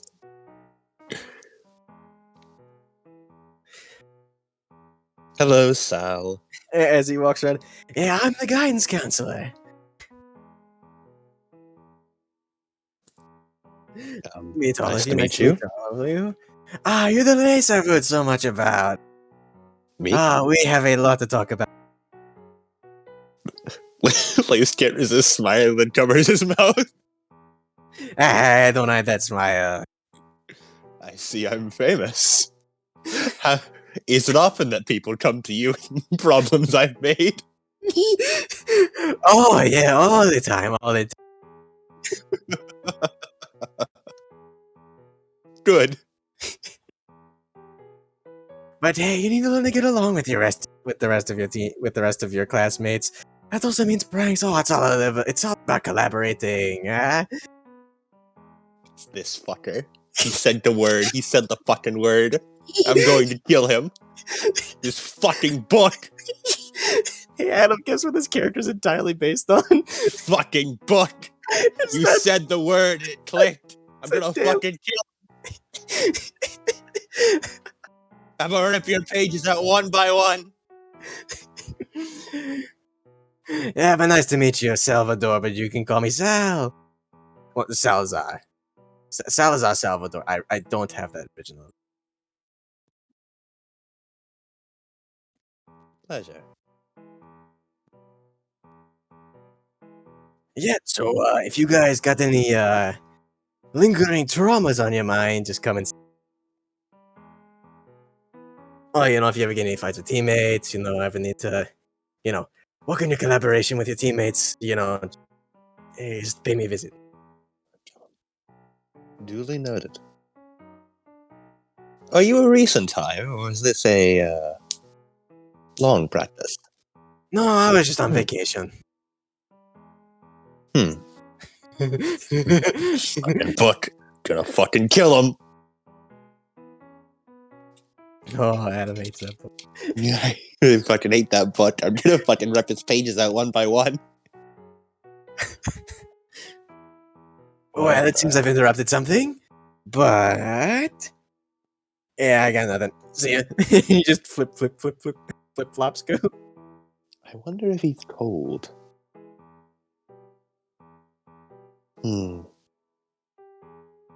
Hey guys, did you miss that I lost? You fought well. Thumbs up. As Kyoki helps him to his feet.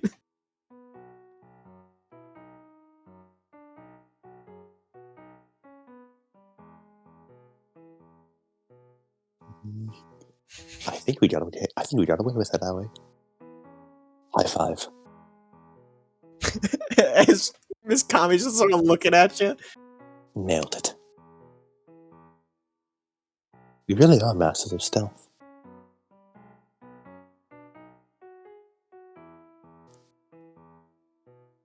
And then, the bell rings in the next class.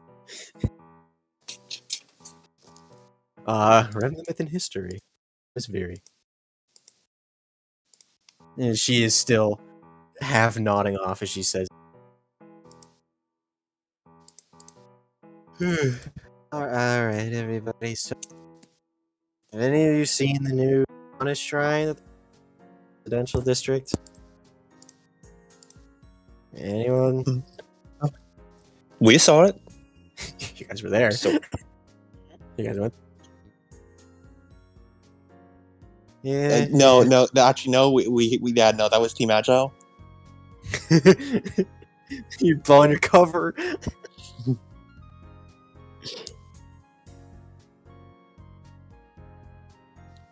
Acquaintances sorted.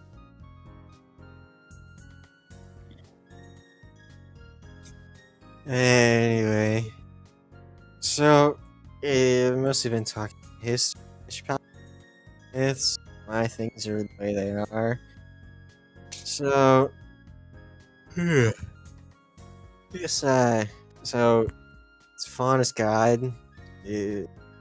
Apparently, it caused a lot of real world issues with this. This myth really knows how it's, about. This is just interpretations. Apparently, he angered Leventa and got kicked out of the heaven. And then Venta took his name away somehow. So he doesn't have a name. And we're still on Remnant in Exile.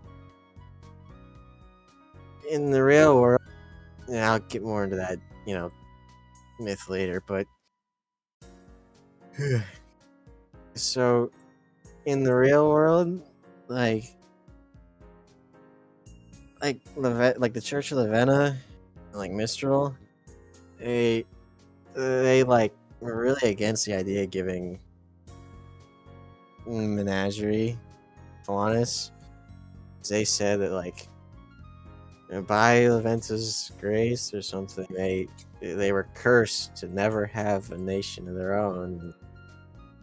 So they said that from a religious standpoint, they shouldn't have it. But they also lost the Remnant War. But, the people chalked this up to them not wanting to give away their own territory. But the Cathedral of Leventa and Vale, She like nods a bit and straightens her glasses. They said it was okay.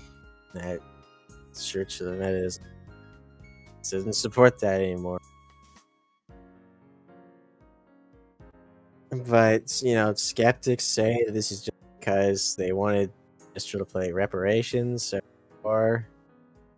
But, yeah, they took the island and named it Menagerie and put the faunus on. People still think they shouldn't have got it because of the church event at Holy City and Miss. And she takes another big sip of tea.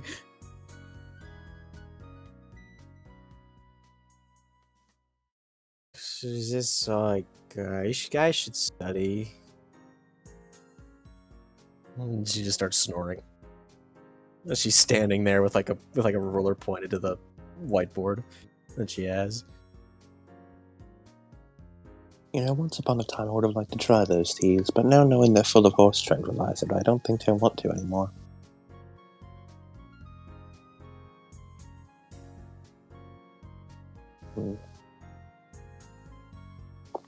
Well, study time, I suppose.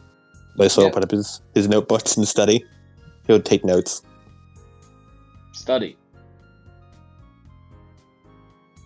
Alright. And then after a bit of studying, you go on to your next class. Dust class with Oliver Blaze. Huh? No, you're getting taught how to dust things really good. This actually made school, didn't you know? No, they'll teach us how to use the dust mechanic in Guilty Gear Strive.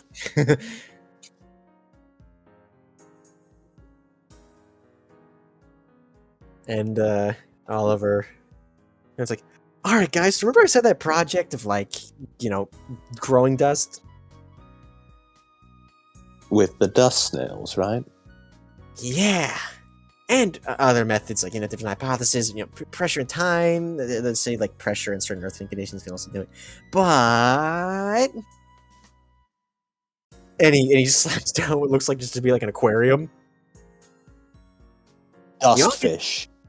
No, you get terrariums to grow the dust in. This is your project. You guys are supposed to try and grow dust. According to your research. Yeah. Lace raises a hand. Yes, Lace. Is there a specific type of dust we're supposed to grow, or is it assigned to us? Not assigned. Whatever you think grows best and whatever methods you use, as long as you record it.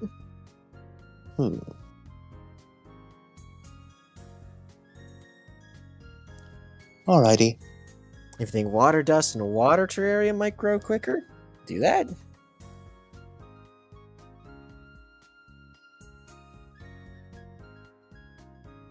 And we have a few vials of snail goop. And he sort of starts passing out a little box of vials.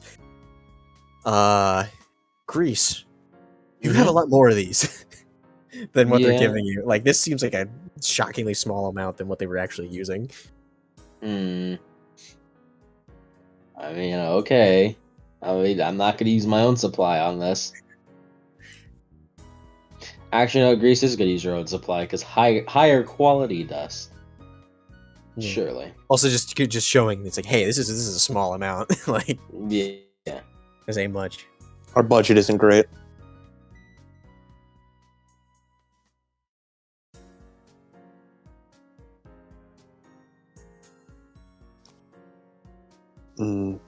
We probably do spend the Beacon probably spends a lot of money on repairs.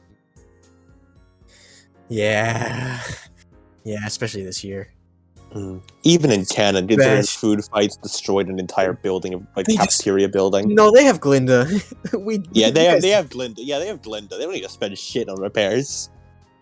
You don't guys have Glinda. You guys don't have Glinda. We have to buy construction money. You have to get construction. And we still cause the same amount of chaos and destruction.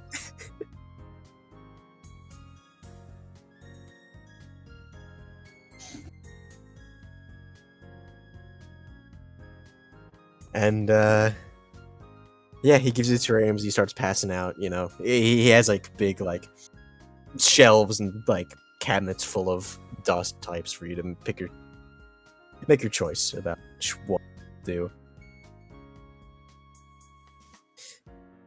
So just decide as a team which one you want to do. Well, we could go for something simple, like earth or water dust. But what if we go for something more exotic? Exotic. Let's Grease. What make- about sound dust? We certainly all talk a lot. Grease. You're gonna say something? No, I was just gonna jokingly suggest that can we use gravity dust to make a fucking naturally caused gravity well? You could certainly try.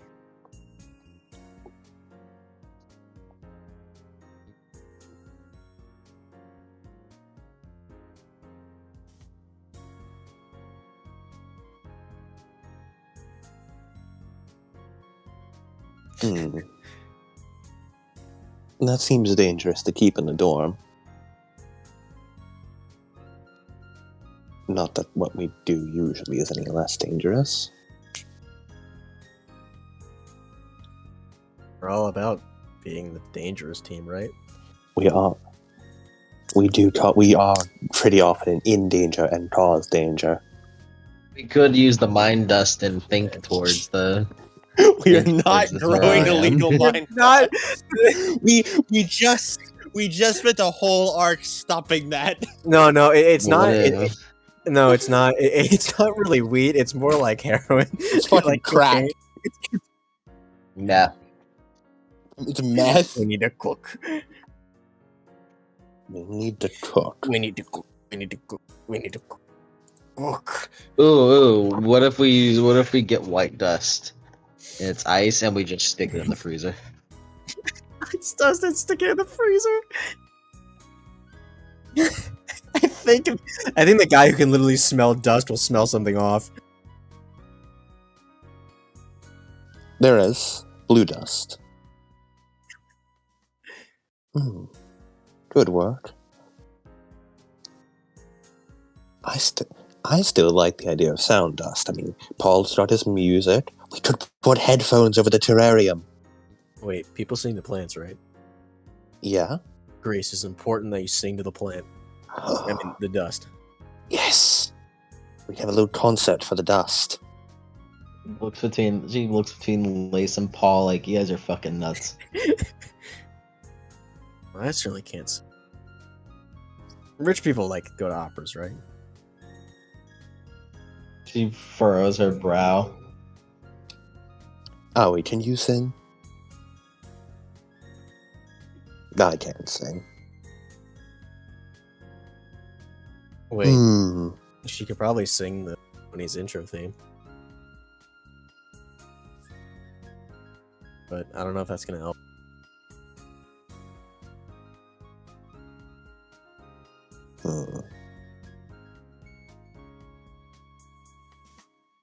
What are the other teams picking? You see Arsenic also bickering, and and you see that they're sort of like bickering between one another before Azure weirdly like slams his hand down and like puts his hands out like focus, and he points to a and he points in the terrarium, and everyone sort of crowds around it, down at it. Mocha's semblance would work well for this project. What is Mocha's semblance again?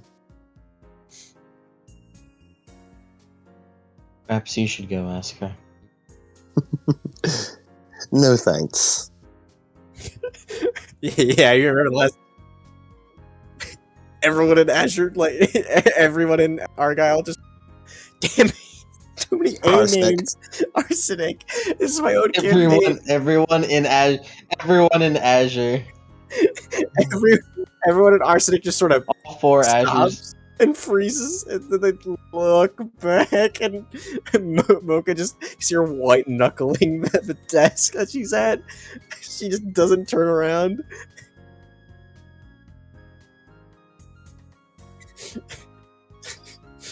And you just see her put a thumbs up, like digging your fingers into her hand. It was a good attempt. What about Team Jewel? What are they doing?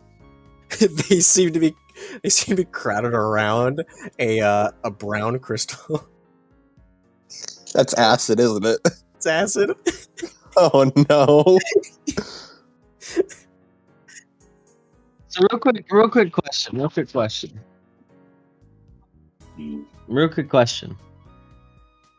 the project again? Project is Like, just remind me. Choose a type of dust, and through any means in the terrarium, such as adding water for water dust or putting a bunch of sand in, whatever, doing whatever to this dust, try and make it grow over the What's the course time limit? over the rest of the school year. Over the rest of the school year? Yeah, I got it. you got it. Grease just again looks at it. We could make an ice dust one, and then I have someone take it to Atlas. Paul looks at her. Blaze pouts at her. That's project. We need to be the ones to do it. We can't just outsource it. Yeah, that's like cheating. Also, do that. You're not doing anything. Atlas is cold. I don't think ice dust works like that. Blaze holds up his arms like an X over in front of him in an overdramatic fashion. Vetoed. Yeah, no, I don't want to do that either. Owie, you're the team leader. And that'll be the last I ever participate.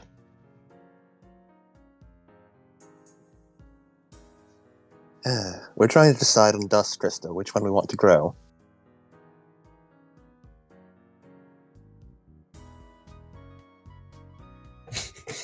Owie's staring off into space.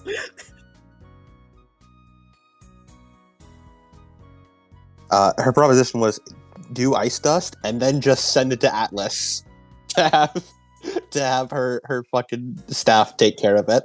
No, not have her staff take care of it. Just throw it into the fucking snowfields. Just throw it into the snowfield. It like she wasn't gonna have other people take care of it. She was just gonna like fucking ice dust, fucking throw it in the snowfields. Regular checkups.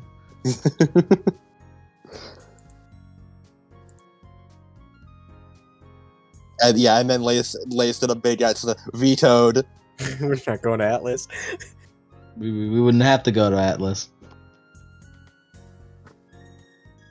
I'm the richest person in this damn academy. You're the richest person in fucking Vale. Yeah.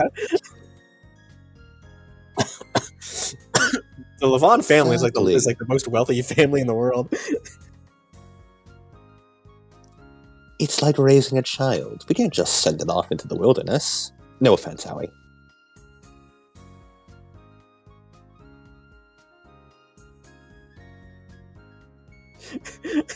My dad. My dad. There's Earth. Mhm. Yeah. Yellow.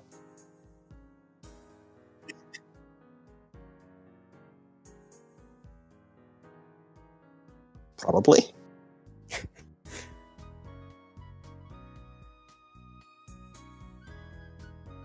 Ooh, we could actually. Burt Gray.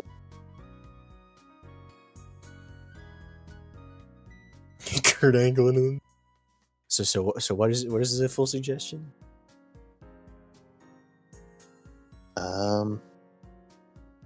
Lace is willing to default to Awie's idea, as she is team leader.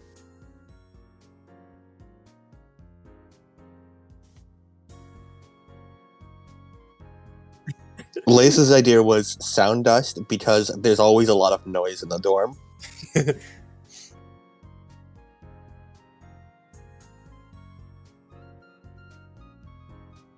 We could play music at it. That was Lace's suggestion. I know some good rock band. Because Lace wanted to go for something exotic. That was his rationale. And We just, like- that exotic that wasn't acid, like fucking Team Jewel over there is doing. Yeah. Team Jewel gets acid burn. Step 1. Guys, it could be- I heard from Professor Blaze that stomach acid is like acid. What if we all vomit on this crystal? We just eat like 20 pizzas and then we'll vomit on the crystal. It just don't bring that into this. It just smells awful. It's like, oh, I don't want this back. Paul also talks. Well, violet dust. If we just hit it a bunch, it's forced, right? Or just put a bunch of. What if we just put a bunch of pressure on it? If we're firing a laser, it'd probably be fire dust. Doesn't Kyoki use? Wait, Oh. lasers. Doesn't Kyoki use light dust? What if you shine a bunch of flashlights at it? What, for black dust? Yeah. That could work. What about you, Grease? Grease? Yeah. I'm still here. She's not answering. She's pouting because we didn't go with her ice dust idea. She has said that is the last of her participation for the day. Come on, Grease. Mailing it off to Atlas. That's cheating.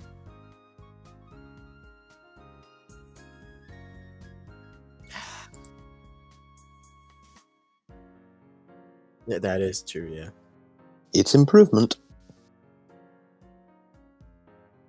So, Aoi, what's your decision?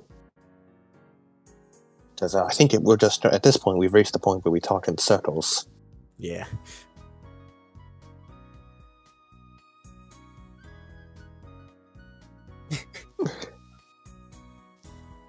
It's okay. Lace is surprisingly smart when he wants to be. Lace is the straight man, funnily enough, sometimes. Yeah.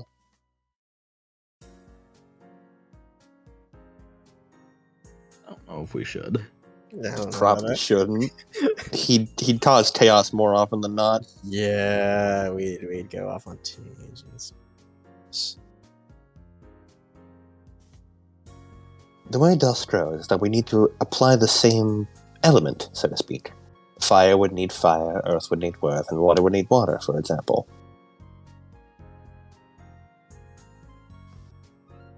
So we should pick one that we believe we can easily apply, but also look a little impressive with. Wouldn't we Probably. just, So it's the grease. instead of Atlas, why not we be outside Central? Good, that could work much better. We could build a snowman with it. Yeah, that's cool, but what about when it becomes spring?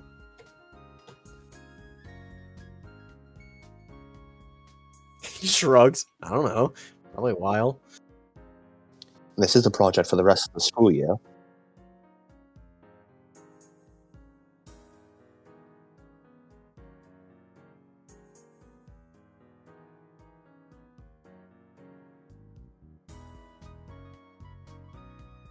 Well, the plants are dead, but the park, the car. Guys, fucking decide something. Alright. So, our current options. Grace is mostly suggesting ice dust. I have sound. And Aoi, your thing was earth, if I recall correctly. So, Paul How didn't about- come up with one. Paul, did you have one? I'll just go with whatever you guys want to do. Paul, what did you have? Yeah, I like your suggested black light pressure at one idea. point. Oh yes, pressure idea as well. I don't I'll think add anyone Paul's ever- as Violet. So, 4 options. How about... which one do you think we would do with, Aoi? Earth dust, ice dust, violet dust, or sound dust?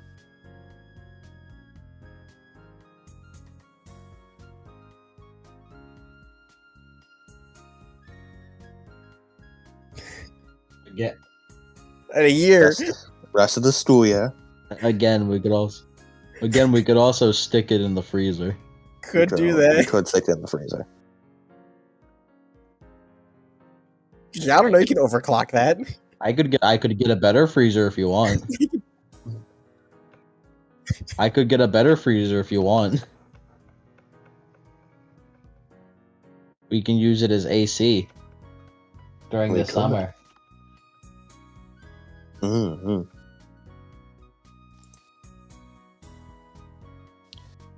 What? I'd like it to be known real quick about this how much we talk thing. He talks so- No, I'd like to point out about this how much we talk thing. Among the current party comp, about 3/4 of us talk. Mm-hmm.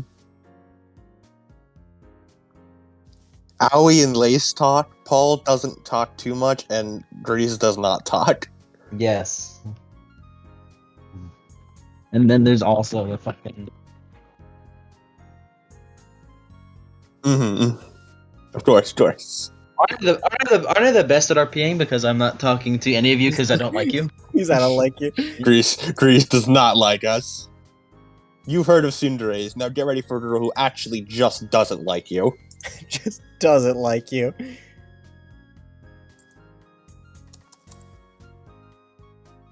The idea.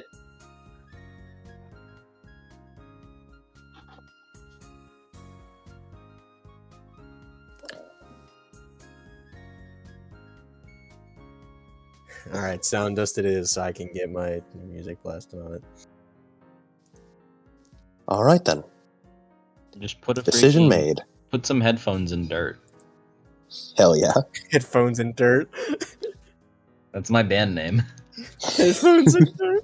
I just expected fucking Grease in a fucking potted plant.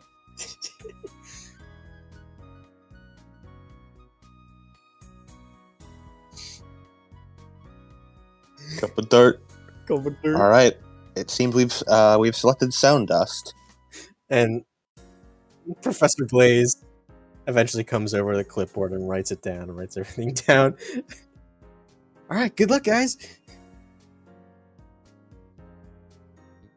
Thank you Yeah, very much. That's that class. That's that class. Gotta move on.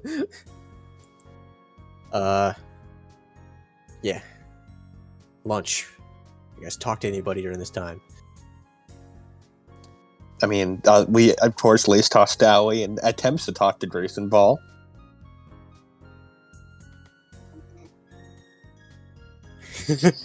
We all assault Grease. Team With Jewel's still words. doing their weirdo buffet thing where they all put an ingredient on one plate and set it in front of each other. And Arsenic seems to be slowly easing their way closer and closer towards the group. Like over the course of the couple of days. Lace will check in with Arsenic, see how they're doing. And Azure seems to be talking to everybody about the project. Like I'm saying, where I come from, we grow a lot of this stuff. So if we can just take Grease at least. Close enough. Both Atlas. So, what'd you pick? We picked water dust. Simple but respectable. What did you guys pick? We went with sound dust. Sound. Mm-hmm. Play the flute to it. Through headphones. Hmm. Turned out to use some use out of Paul's music playlists. Huh? See the You're gonna do great, Paul. thumbs up. You can't win me. I can't be beat. And they just go back to eating. Before Alright. Jewel slides in. Hello, Team Jewel. Yo, guys, did you hear what's going on? Did you hear what happened lately? Like, down in Vale. Hmm. Downtown Vale. There was that murder. Yeah. Excuse me? Yeah, there's rumor going there's like double Just homicide kinda down looks there. up. In the downtown area. They say that well, it's just, I haven't, seen it. Or it hasn't really been on the news, probably because, fear. As Jasper leans in. But I heard they cut one of their heads off. They didn't find it. That's horrible. Yeah, it was just a guy and someone. They can't really identify it yet. And of course, they wouldn't really tell us who it was. Where'd you hear about this? Just, through the grapevine. Hmm. Well, Ambrose was out getting groceries and he saw a bunch of police tape. Yikes. And, word spreads from one guy to the next guy. I'll stick around. And he shrugs. I don't know.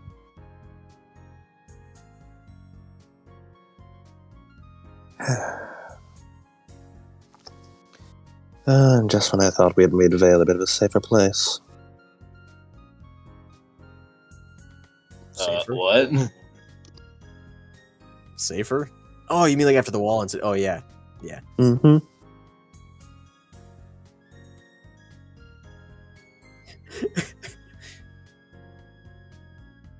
It's fucking Team Jewel. They have a single brain cell between all of them. And then Jim sort of leans towards Owie. Unless you guys are like vigilantes. Fighting evil by the moonlight. You know what? I tried to get the rest of these guys into it, but the costumes are too expensive.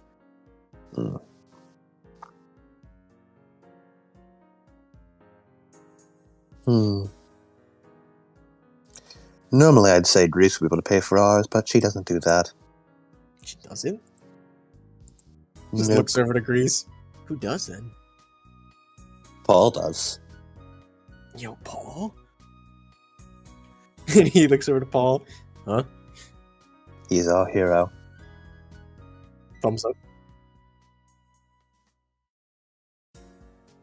Proud mom of 3 dumbass kids.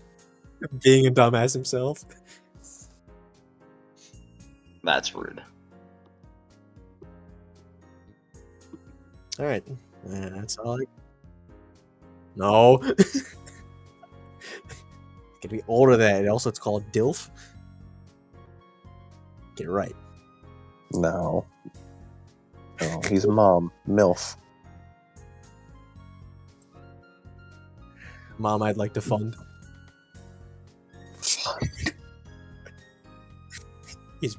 He's running low on funds after all the outfits. Yeah. Yeah, that's everything. That's everything I got. No. Unless you guys want to keep talking at lunch, which please don't. We're good. Alright. Nope. No, Grease, don't talk. Nope. Next. What's wrong? Weaponry and marksmanship class. It's the next class.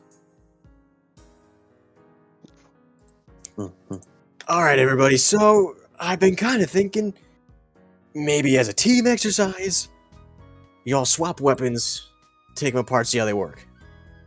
And, maintain them. Put maintenance, clean them, stuff like that. Please raise his hand. You're a special case.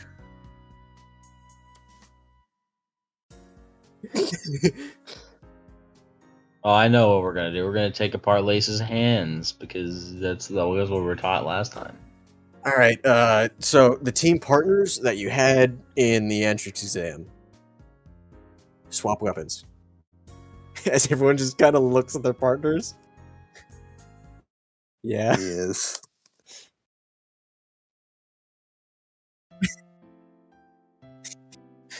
It's literally just a big piece of metal and wood.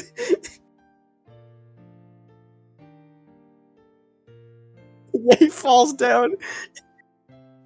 He tries to lift it back onto the table, and his eyes are like bulging out of his head. And he sets it down. Mocha and Azure like swap theirs, and they just sort of look at it. Yeah, it's tracks. And it's both rusty as shit, cobbled together. And they both start taking it apart. And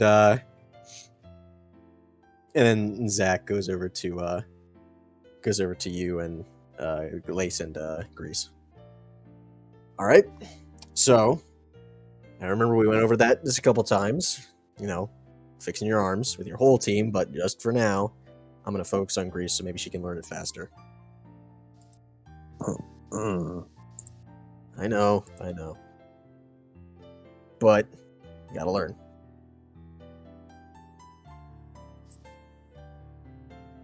So come on, hand it over.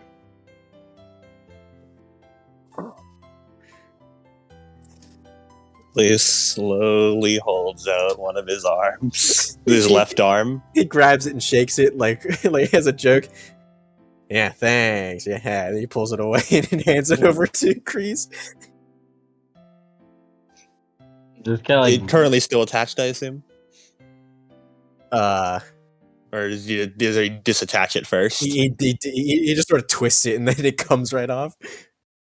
Like he places like a quick hand like around like the coupling and just like with like a deft motion and then just hands it over to Grease. Hey. Work on this one today, and the other one, another time. Lace, you take one of her weapons and I'll help you out if you need two hands. Right. This is a team building exercise. don't break it. Same to you. As he picks up one of Grease's like sword guns.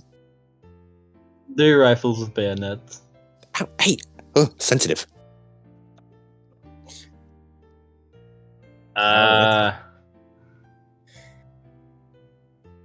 Yeah. Reese is just gonna go about it like a normal gun.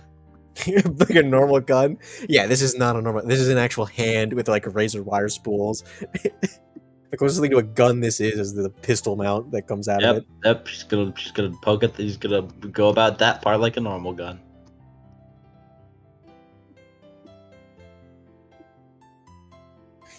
All of it. All of it. He barely ever uses the razor wire. Yeah, he rarely uses the razor wire. Yeah. The razor wire is more of a backup thing, Yeah. which is ironic considering he needs his semblance to use it. Yeah, he does. He can't fucking use it without his semblance.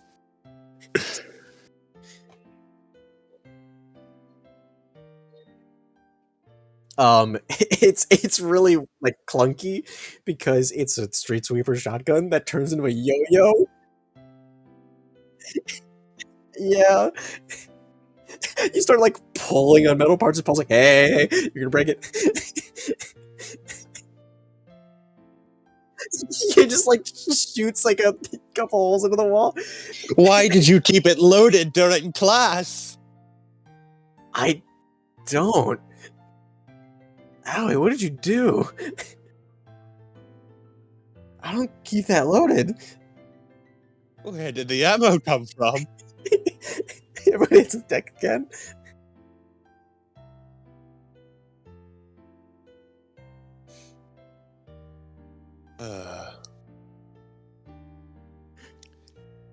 Yeah, Lace takes like a screwdriver to unscrew like Grace's weapon. He has to like keep putting things in his mouth to hold it still. Because, only got one arm. Occasionally Zach holds out his own hand to like grab something. Or like puts his hand in something to hold it down while you do something else.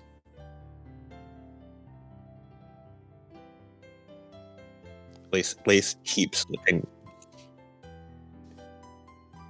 It's a really like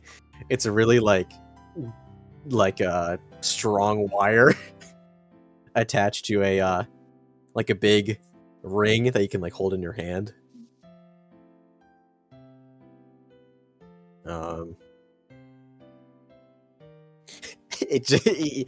Paul just it doesn't have like any mechanism to it. It's just wire that Paul uses to like spin it around like a chain weapon.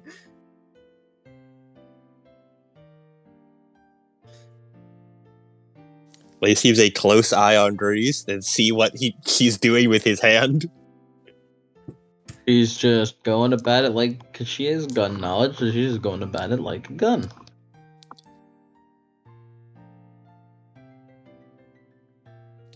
Be careful with that. Don't like mess up the programming or wiring in it. Shouldn't There's you no be paying programming attention in to it. mine? Both of you. Grace, you need to work on something other than a gun. It's the entire point of this exercise. Do you not see what I'm doing? Looks like you're just fitting with the pistol. No, she's working on the whole arm. It's just she's applying her gun knowledge to it. Well, it's less like a gun, more like an actual hand. You see, you gotta, and he like, Don't Well, I don't. don't field strip my arm. and then he like Well, I pops don't off one of the cases. And you see how the wiring is connected here, and gears here. I understand that I'm supposed to be learning that, but how am I supposed to know that? If I do not know how to operate a hand, I know how to operate a gun, so I'm using the most common appliance to I'm this. teaching you here now. I'm teaching you now. All right. Look, okay, so the coupling starts here and it goes here, and, and he just tries to explain it.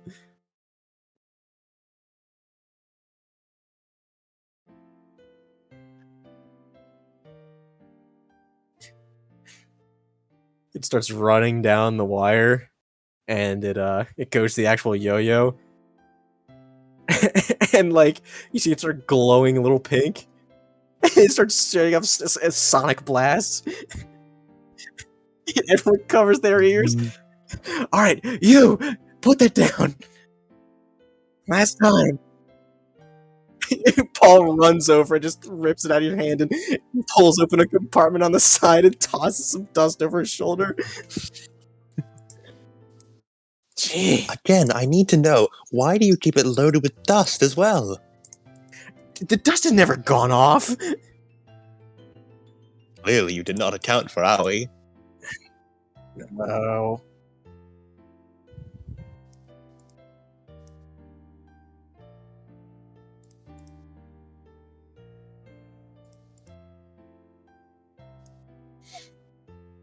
Yeah, and after a while, you guys go through. It's kind of rough. Everyone's really having a rough time except for Azure and Mocha, whose weapons are both pieces of shit. Busted up pieces of shit. Like recognizes like. And Jules having a better time, but they're still kind of struggling, especially when you look over and is that it looks like a full engine block, like a full 6-cylinder engine block is being taken apart there, and and Ambrose is just sort of looking at it with like an automotive handbook next to him.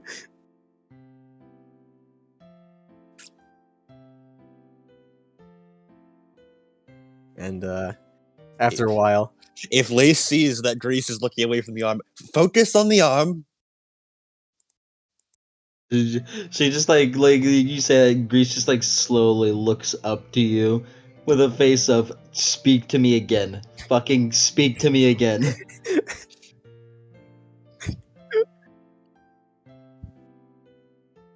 Lace looked remarkably flustered. More than you've ever seen him so. Zach once again steps in. All right, both of you. I don't know how many more times I'm gonna have to say this. I feel Chill like out. I feel like you're overreacting. He just looks at the both of you. I can't deal with kids. That's what it is. I can't deal with them.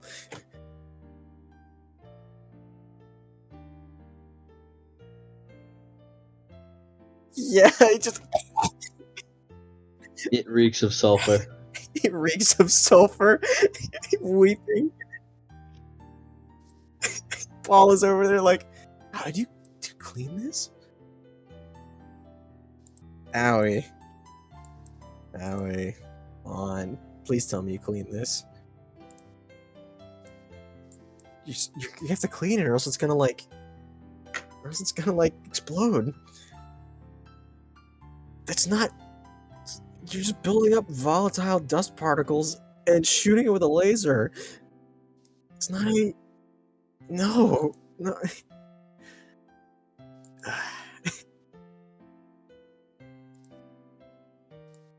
he just puts his head in his hands. And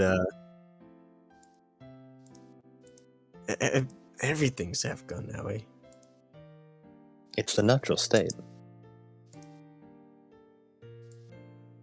Once new guy with a leg was also gone.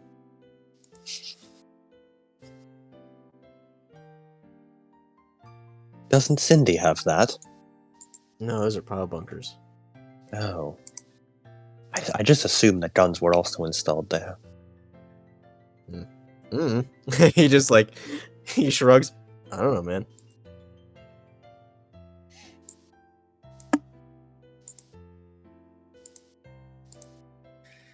And after a while, the bell starts. It's almost about to ring. He's like, "Oh, hey, okay, everyone, swap back weapons, put it back together." Yeah. And then you see skilled people as you see Kiyoki look at it. Cobalt, what did you do? It's just all mangled. You see that most people's weapons are all just mangled and messed up. I'm gonna have to help you guys. He looks at the bell. Okay, you guys are gonna be late to semblance class. You guys cool with that? Okay, cool. And then he starts He's running. not cool with that. He starts running around. Mike, you get those guys. And then he starts running around, putting it back together. How did Lace do a good job with reassembling Greases? About as good as you can for one. Sit's discipline. Yeah, 60. Oh, yeah, you did a pretty good job. It just took you a little bit. Sit's discipline. It's just that he only has one arm right now, so it's a little difficult.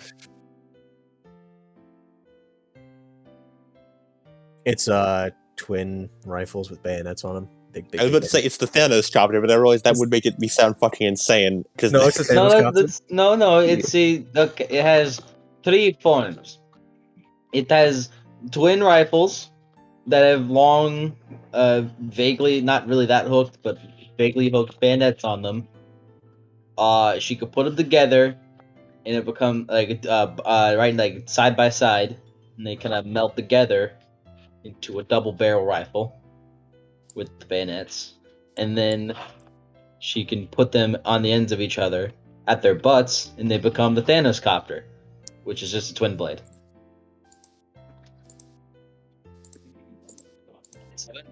It's a twin blade because the bayonets. That's its ultimate form.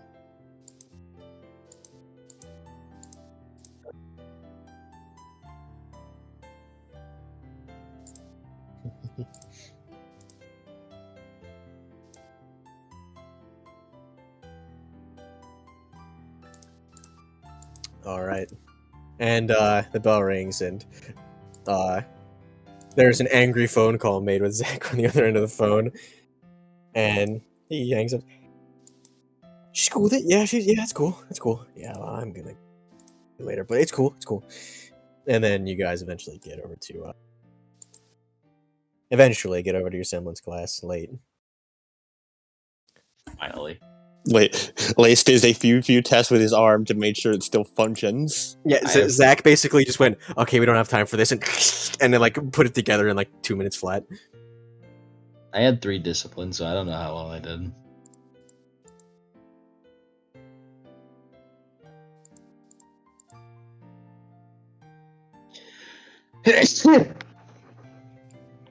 Good evening, everyone. It seems that this is going to be quite shorter today. Let's not cut into a grim class.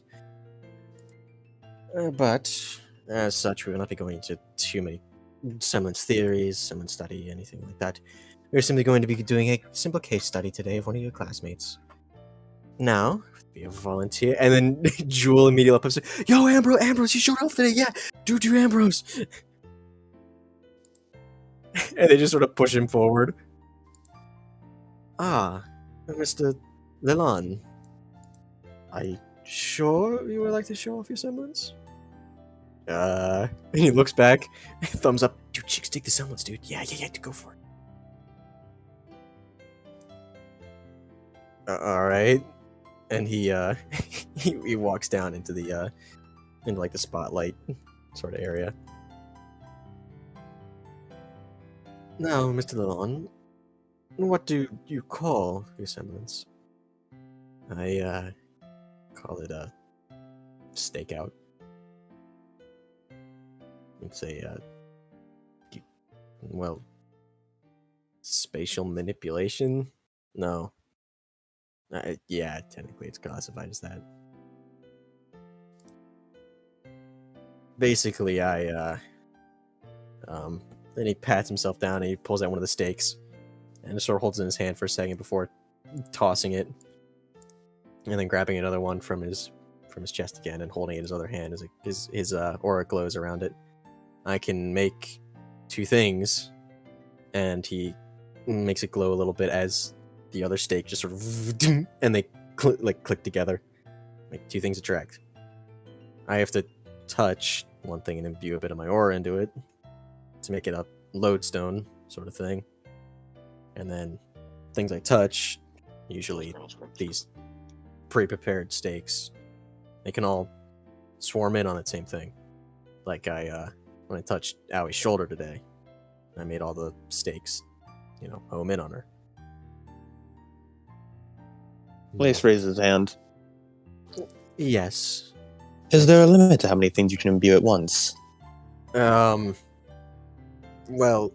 one, technically, considering it's a central point for everything else to go to, but as terms of things that will home in, it's just how much energy I really have. Varies. And what about... Is it that the bigger things are, the harder it is to move them? Yeah, it's like trying to, push a fridge. It's kind of harder than, tossing a pencil.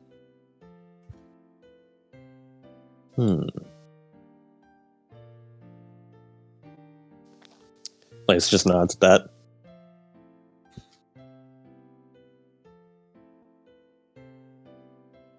Right. Scribble.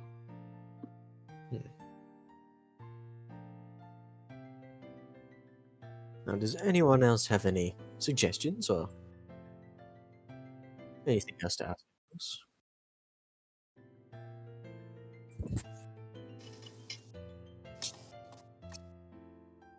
Have you tried to extend your reach with it?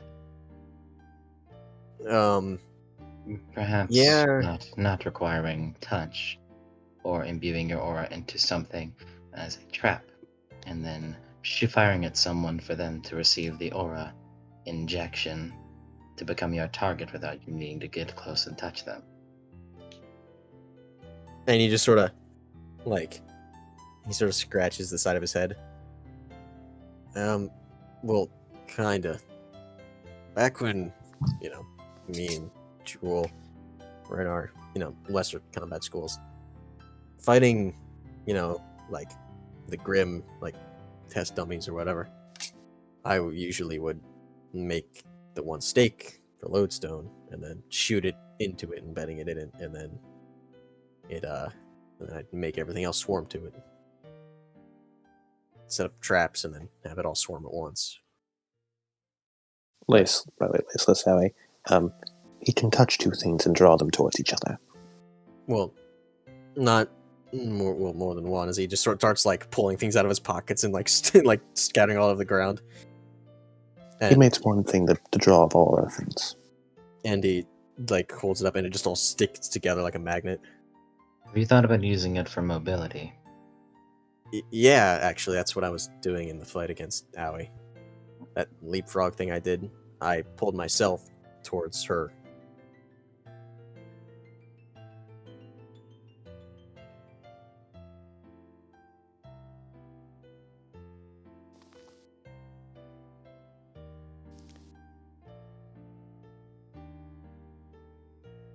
You could probably also have it for mobility for your team. Being able to shoot a lodestone somewhere and then having them all drawn to it. Well, I can't give away our team secrets like that. But yeah, Jewel and I, we spent a lot of time trying to work that kind of stuff out.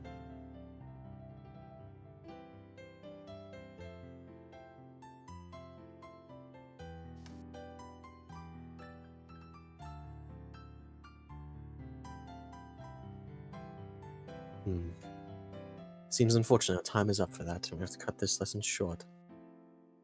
However, I do have a bit of an assignment for you all.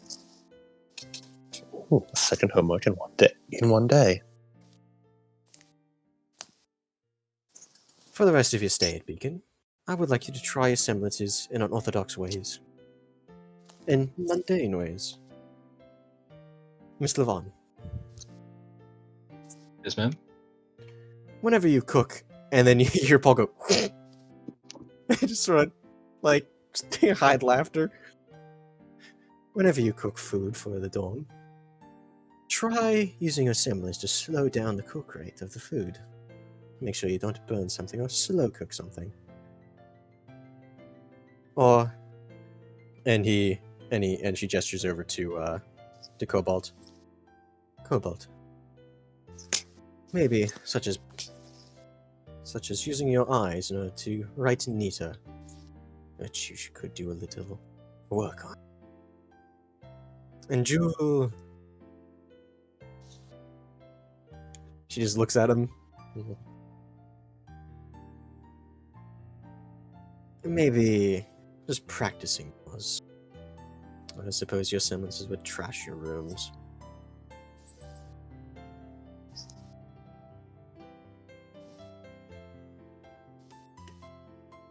Now, please, do forget not to exert yourself. Semblances do require a lot of stamina. You don't want to be passing out in the middle of making food or taking out the laundry. And that's all the time we have. Dismissed. What a shame. Miss Levon, Yes, ma'am. I wanted to see those notes in order for those points I said I would give you. Would you like to? Oh, yes, of course. I will return these by the end of the day. She kind of looks down to it, then looks back up. Okay. Give. Yep, she takes it and sets it off to the side. Maybe somewhere neat. And she checks her watch and sits down at her desk.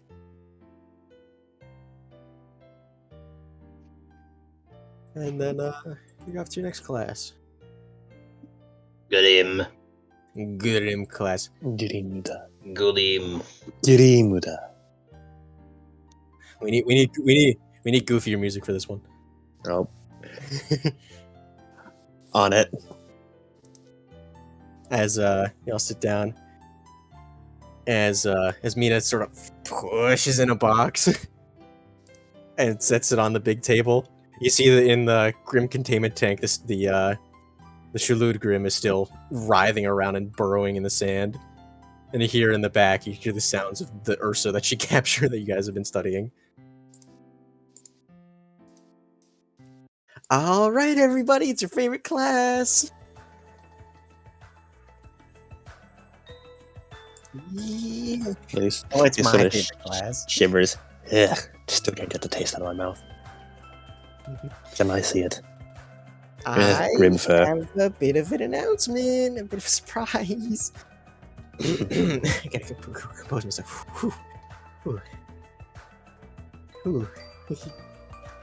Would anyone here like a hug? Oh no. Jewel, all of Team Jewel's like, yeah! And you see Ash just like slowly put his hand up before Mocha slaps in the back of the head. Ow!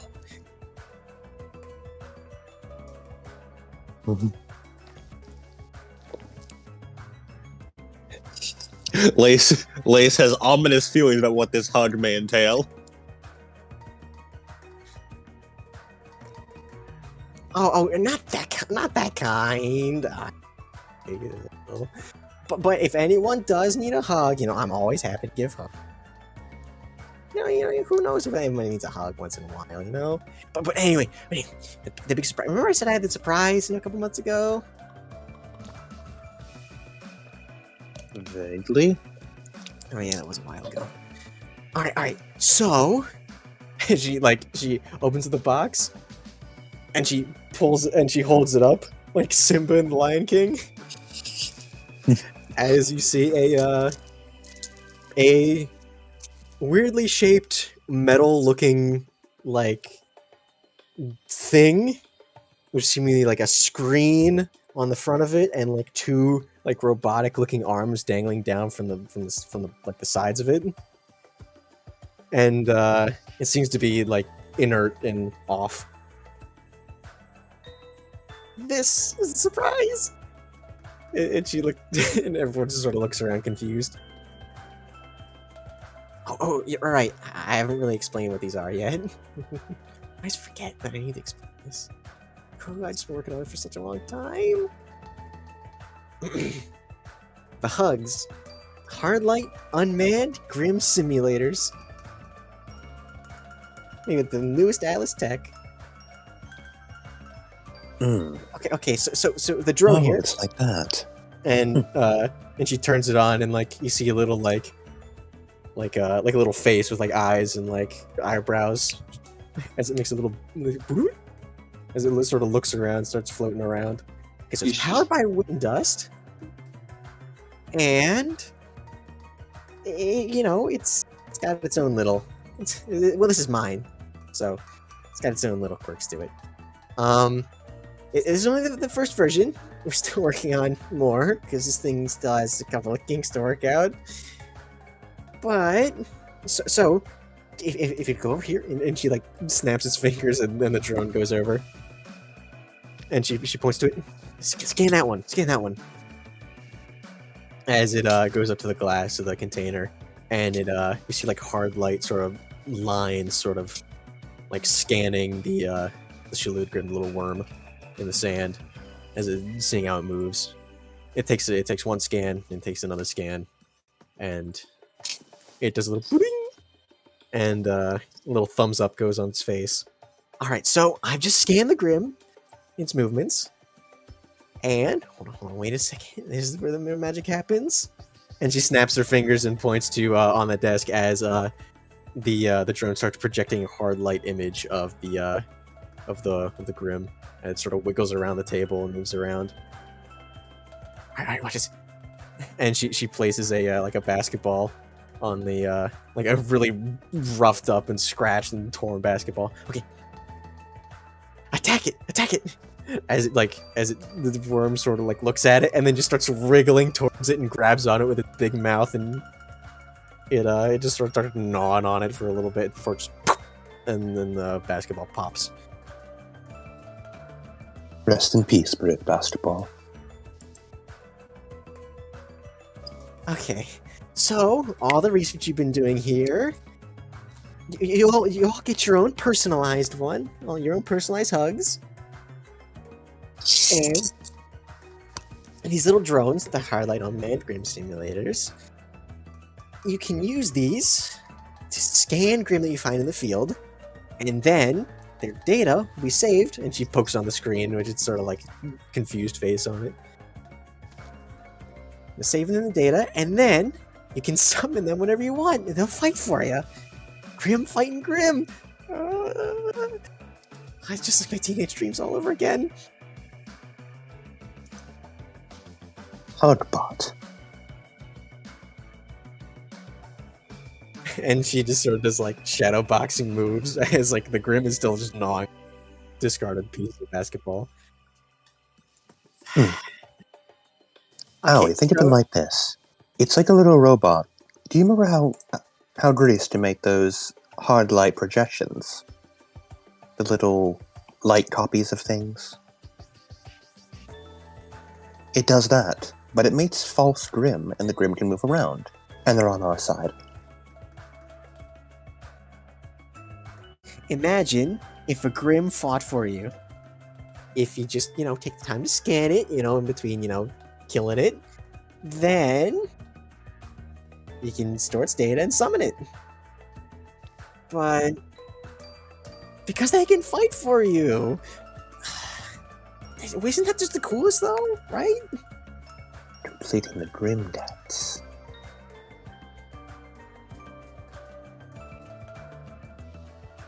Okay, so they only have a limited battery life as like you see like the power on the hugs that's currently floating around just sort of flicker and just like, and catches it, just sort of falls and dips out of the air. They can't last for too long. This is like a really big prototype.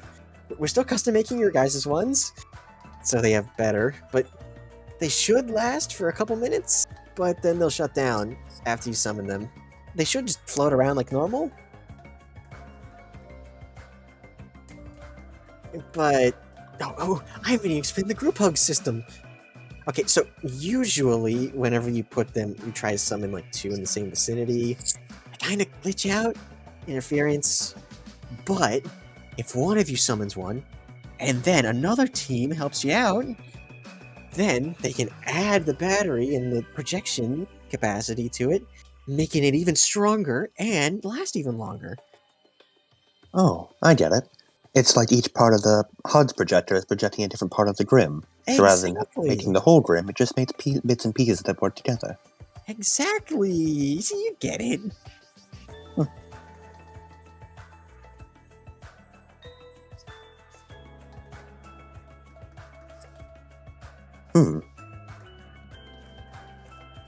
That certainly could be useful. We're still producing each teams because, it's kind of... Every hug is personalized, yeah. But, yeah, still working out more of the kinks of the general usage, but... Yeah. Anyways, that's all really that I have to say about these, but we are taking some more. We are taking some more notes on your favorite friend, the Ursa. She like summons that massive hook and just swings it into the back of the dark back of the room, starts pulling it forward as the cage starts rattling, and Ursa roars are coming out of it. And after a while of some grisly sights of her wrestling it to the ground inside the cage and telling you to pay attention to certain parts of it, you guys are eventually let out of class. Lace debates offering to help, and then no, that tastes awful. I don't want to do that. No, you don't understand, Lace. She's not stuck in there with it. It's stuck in there with her.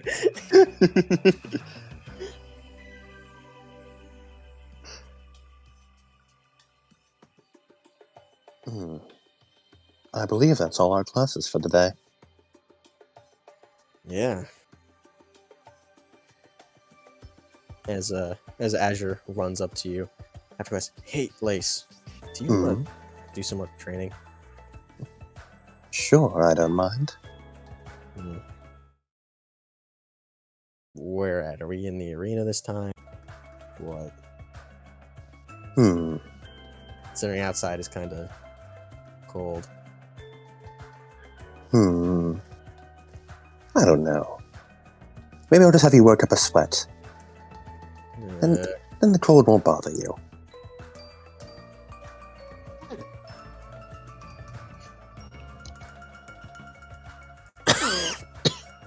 Bless you.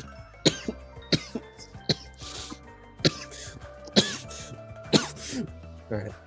Yeah. Yeah. And Kiyoki also runs up to Aoi. Yo, Aoi! Do you want to practice some more of that stuff that we were talking about? You know, that... And she holds her hand up and grabs with her other hand.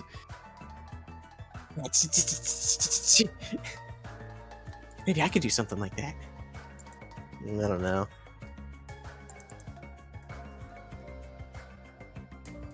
You don't remember? You'll find out.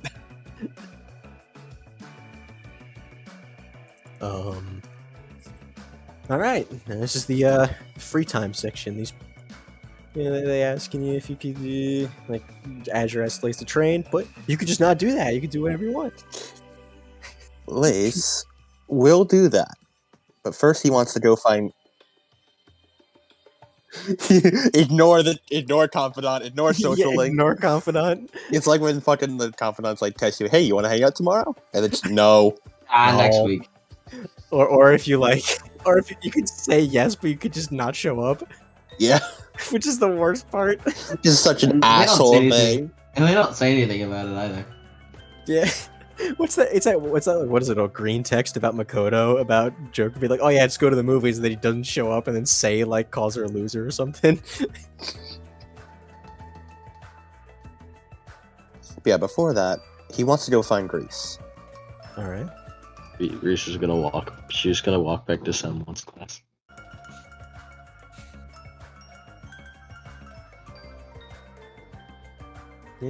Yeah.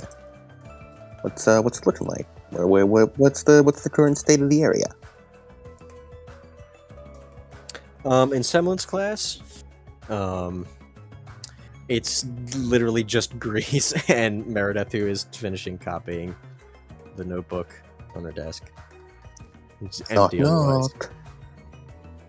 Coming in. Hi. Hello, Mr. Ariadne. Hello. And just the perfect class for the questions I wanted to ask. Questions? Of course, I'd be happy to help. Thank you for the offer, but they were actually for Greece. Get fucked. Grease, what's that language? Or else I shall revoke these bonus points. Minus 10 points to Team Agile.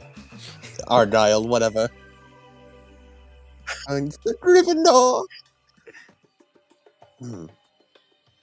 Greece. As Lace has only done 2 crimes today, I will only give him 200. every crime is additional bonus points. Greece. You're, being honest, the best person when it comes to semblances. Especially with all those notes you take. So I wanted your advice on something.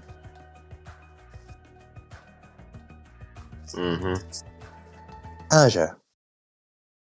I wanted some ideas for how we could improve his semblance.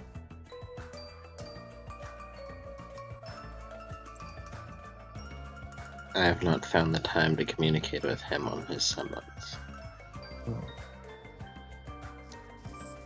Do you have any ideas just from watching?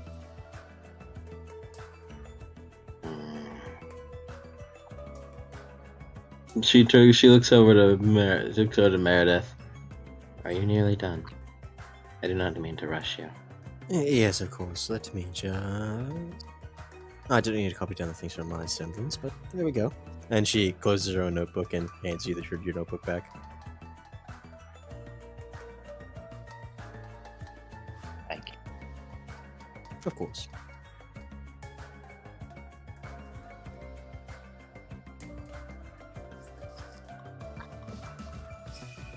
As Juice kind of grabs it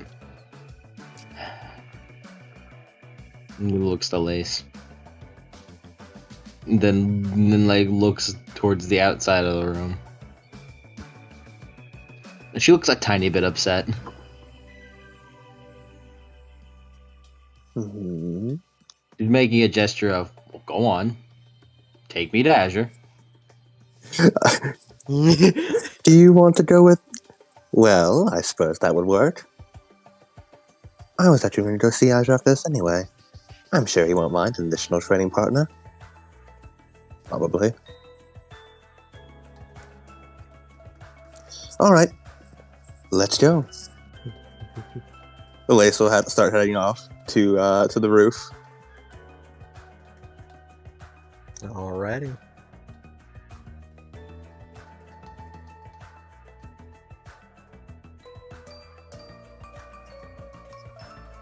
Is And Grease, you're following? Yes. You fucking Reese looks a tiny bit upset, but you know, whatever.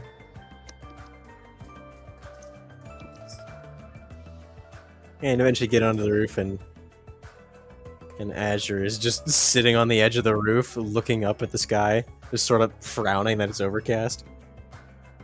Loose seats up behind him. Like, Grease, you'd see the minute, like, he goes from, like, normal walking to when he sees Asher isn't paying attention, he immediately, like, crouches down into stealth mode. And just sneaks up behind him and places both hands on his shoulders. Boo! and you see him fall forward and start going off the careful, roof. Careful there. Yeah, Lace just catch him. Lace, don't do that! Oh, the look on your face, it never gets old. I'm literally dangling off the edge of the roof, Lace! It's okay. I saved you. Well, even if I caused the problem in the first place. I'm gonna have to make another trip after this. I should just shit my pants. It's gonna be the 5th time this week that I've met with Sal. Lace stifles a laugh at that and then just pulls him back up onto the roof. Yeah, so what are we doing today? As he looks over to Grease. Grease, Azure, Grease. Yeah, what's Grease doing here? You sure did. Royally Maliciously. juggled his ass. As you put it, the anime villain fight. Oh, God. Well, you said you've been having trouble with your semblance. Well, sort of. Ooh, I've noticed that you've been having trouble with your semblance. I have? Mm-hmm. You see, every time we spar, there's a few things I notice that happens. One, you're trying to use your semblance like a shield. You're trying to use it to keep opponents away from you, which does sometimes work, but not in any of the circumstances you would need. Grim don't have nearly enough self-preservation to care about that, and when you're up against other hunters, they're far too clever and could easily do hit-and-run tactics against you. God forbid you come up against a Grim who's intelligent enough to combine the two. And just shuffles in place. Second, I counted that you changed 6 air filters last sparring match, and every single one of those times you left yourself wide open. Look, they're good air filters, it's just semblance kind of burns through it. Exactly. That's part of the problem. You shouldn't need to stand still 6 times during a fight, especially if you're doing something as intense as changing your air filter. That's prime opportunities for an opponent, especially when he's patient, to take you down. So, I wanted to have you improve your semblance today. And the person who knows the most about semblances in this school is her, my dear friend Drees. But she... Okay.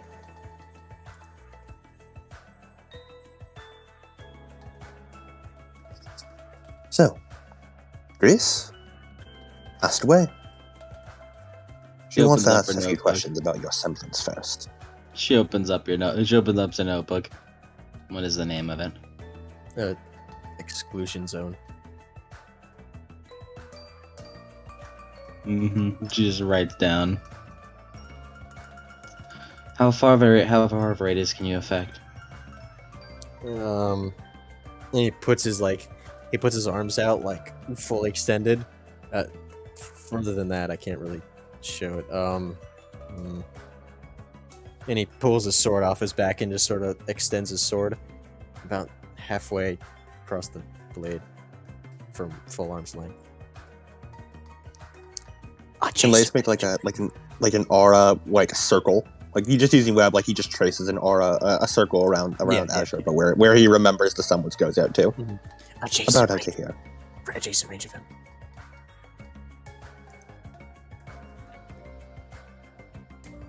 What's the upper limit of the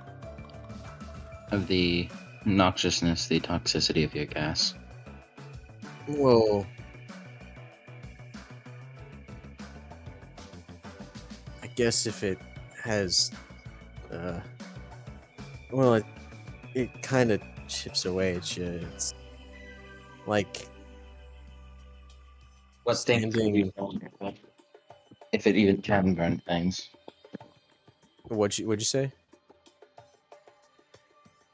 It's I pretty toxic. It can be very hard to breathe when we spar.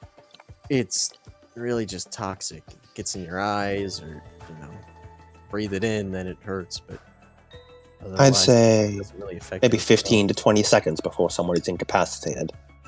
Yeah. And that's with someone who has a good constitution, like But if Owie. it builds up in a place, then it works faster because concentrated. Back home, it usually build up.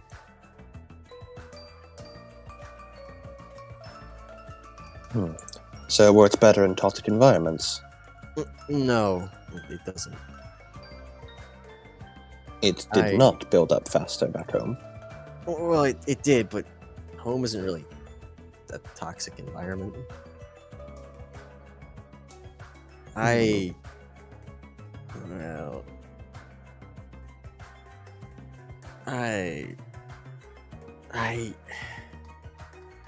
Have you thought about using wind dust to manipulate the flow of the gas excreting from you? I hadn't really thought of that. Perhaps you should also lessen the range of it. You become a detriment to your teammates with something like that around you. That's in the range. Try to Perhaps put it also- somewhere else beyond your own body.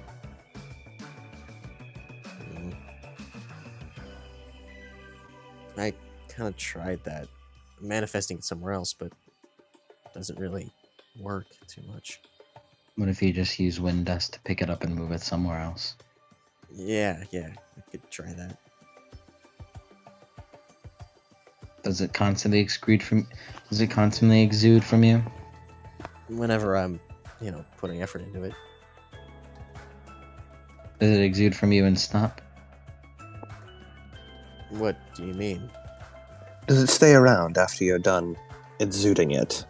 Do you need to concentrate to keep it around, like with my webs? To a certain extent, it sticks around, but me concentrating it makes it stick around more. You're sure your gas mask is up to par? Yeah, back home I used to, they used to last me for hours. It kind of burns through it. Well, not burns, but it just requires a lot of air to keep it, yeah, whatever. You keep mentioning back home. What was different about it back home? My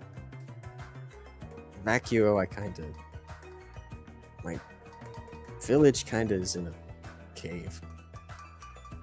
Long network of caves. A lot of tunnels, human-sized, grim-sized, really. But there, I could, use my semblance. Nothing else would get damaged in the cave, and it would fill up the cave and spread through the cave, and So the environment made it better.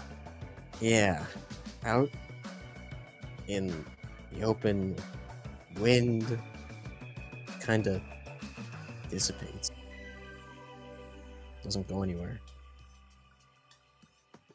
Have you tried using earth dust to make an isolated chamber for you and if any opponent to emulate this cave feeling?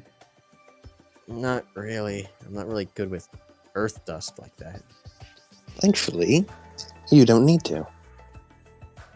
Don't. I remember vaguely. Greece, what was Mota's semblance? Infusing things with dust. Do you think you could create things easier with dust that way? Such as that earth-type tunnel you were talking about? Maybe, but she isn't really cooperative in team stuff. I mean, it's taken this long just to get her to be on good terms with us, and not, call us annoying all the time. But...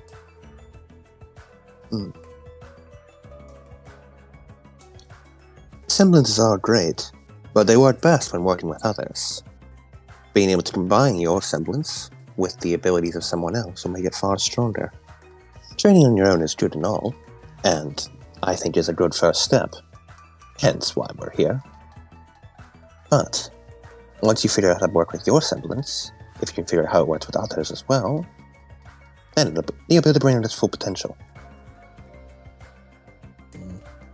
However, I do see what you mean about uncooperative teammates. It can be hard to get through to them. He sort of gives a glance out of the corner of his eye. It's a cloud, correct? Yeah, Just ignoring him. but if I got in like this, chamber of dirt, wouldn't that just put me in a one-on-one against the Grim, and leave everyone else out of the fight? Not if you combine her earlier suggestion of controlling with wind dust. Making a earth chamber and then a small tube, you could essentially put the gas through the tube and keep the Grim in little bots. Little grim when you think about it, but it's grim. Well, both Kyoki and I have area denial semblances, especially against Grim. Maybe we combine both of those. Really destroy Grim's defenses. Especially if she's able to toss them into the same sort of earthen chamber. And he starts like muttering under his breath. Now you're thinking? Huh? Look at you, being a leader. Well done. I guess I am a leader, yes. You certainly got your team to listen to you during dust class. Oh, yeah, despite Vacuo being Vacuo, my village is kind of a rarity. Not only just being underground, but basically I live in this village is built in this massive cave with a big lake in it. But it's got an oasis right on top of it. Full of water dust. Constantly drips down and falls down, bouncing off the roofs, rain falling into the lake. What we do is we just dredge them up and sell them. So you have experience seeing it. Yeah, that's why my semblance is so useful. Whenever I would fend off Grim for transports or something like that, I didn't damage dust. I didn't damage cave walls. I didn't damage anything. We might not have a lot of good quality stuff down there, but we have a lot of dust. And that's certainly something to work with. Have you ever thought about holding yourself back? Holding myself back? Whenever it wafts off of you, it comes from your entire body. Yeah, it sort of comes off my aura. Have you thought of hyper-channeling your aura into a specific part of your body for it to exude in only one piece of your body? Like, Such as she kind of holds up her arm.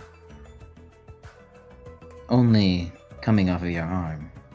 Or even your finger. And she points up her index finger.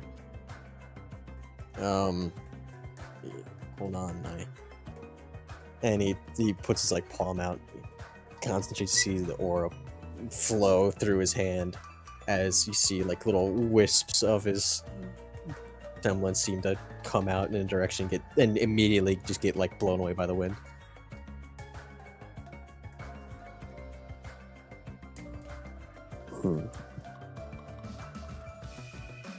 But it only came out of that one area, right? Yeah, they came out of the palm of his hand. Using a combination of wind dust, likely. And she kind of walks up and looks down to his blade. Perhaps you can only affect your blade with the gas. But they need to breathe it in, don't they? They won't do much good if I'm just swinging it around. on their Well, tail. technically, if you stab them with it, it would still be inside their body. And plus, Yeah. it keeps on their toes.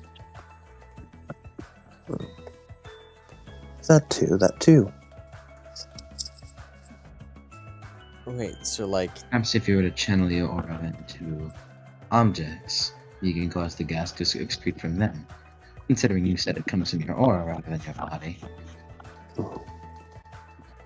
Making something like aura grenades. wait a second. Wait, hold on. And he pats himself down. He pulls out an electric dust crystal. Wait a second. And he looks at his sword. And he just sort of sets it down on the ground. And he steps away. I'm gonna need some space for this. Duly noted. Place takes a few firm steps back. And he like concentrates his like the clicking noises is which the clicking noise is a Geiger counter. As the sort of the smoke comes off of his body, and he it's not radiation, it's just the effect. I mean, you It's for could take a style Gei- points. Yeah, it's for style points. You could take a Geiger counter to him. Who knows? And he crushes the crystal in his hands as like the lightning arcs between the different between the little like gas particles in the air, and he seems to be standing in the center of some electric gas thing. I don't know how to turn that off. As he just sort of lets go of his aura, and it just sort of fizzles as the particles get blown away in the air. With your railgun, you could also probably shoot gas shots from it. Maybe. In order to make it less oppressive and more accessible to your allies, you could personalize your gas. Personalize? Like dust? As I've been saying, yes. Greece's Twilight Zone slows things down. However, she's learned to be able to choose what she slows down. So when Aoi and I are fighting Grim within Twilight Zone, we aren't slowed down, but they are. She's suggesting you may be able to do something similar with your gas. Being able to pick and choose who's affected by it. It may have rather similarities to actual toxic gas, but at the end of the day, it's still your aura and your semblance. From what you're saying, so Yes. long as your aura is present, then when that suggests that your semblance, that your gas can come through it. Yeah.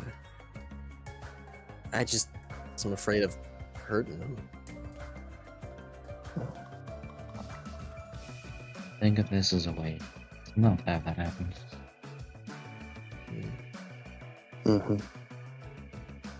If you hold back all the time, without even trying to take a few steps, you'll wind up hurting them when you could have learned how not to. It's also Your goal is admirable. my semblance hurts me too. And that is the first step that needs to be solved.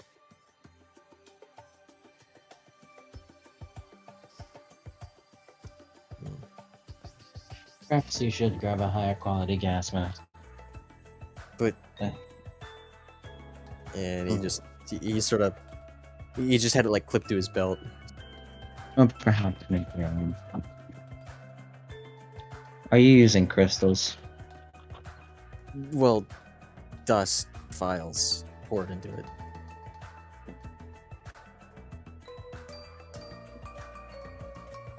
And he pulls a like a filter from somewhere in his belt and cracks it open, and it's just a bunch of like powdered green dust in there. Perhaps tiny dust crystals. Dust crystals? They're less sustainable, but could prove more powerful in a certain moment.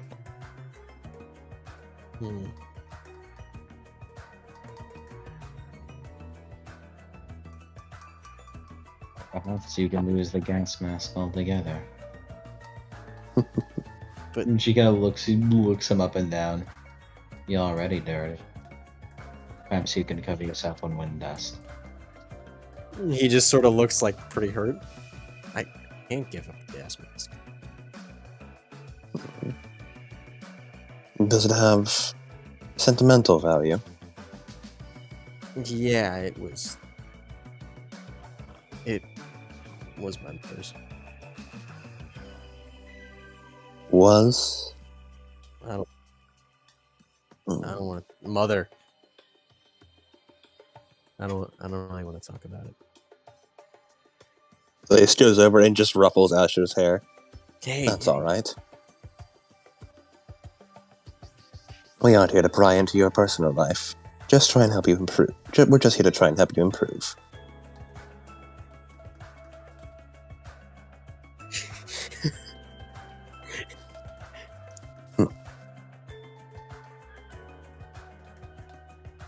Well, I'd say this is pretty successful.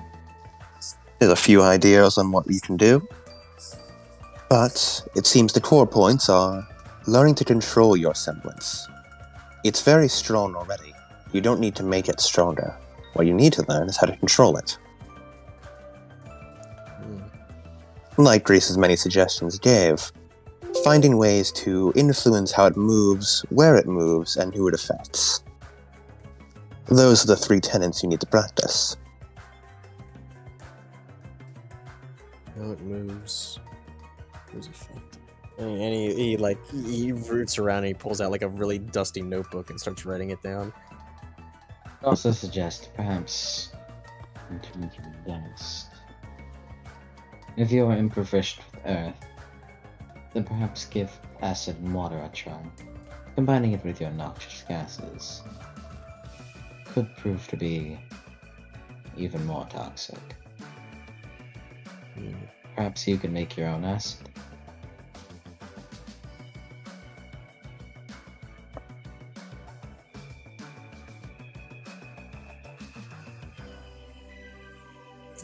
Thanks, guys.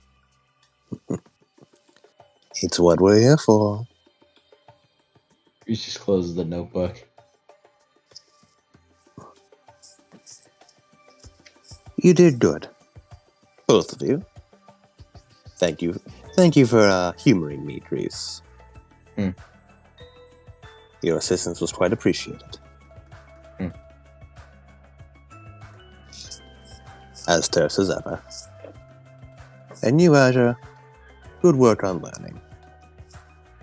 Thanks. You'll get the hang of it in no time. I guess I'll keep practicing. Oh, a few other training plans lined up for you.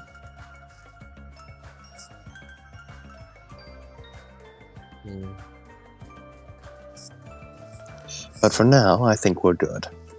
And we'll call it a day. You can head back inside and you don't need to stand out here shivering.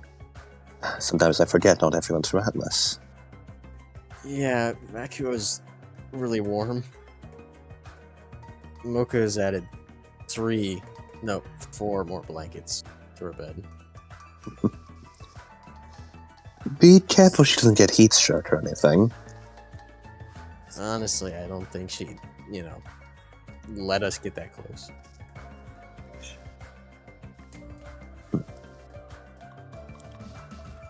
Alright. Off you go now. We don't want you getting frostbite and ruining those fingers of yours. You need those to swing a sword. Yeah.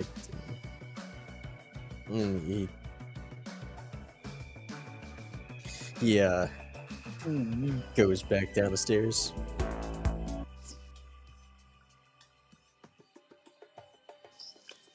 So, what do you think, Grease? You think he's going to be good with his semblance?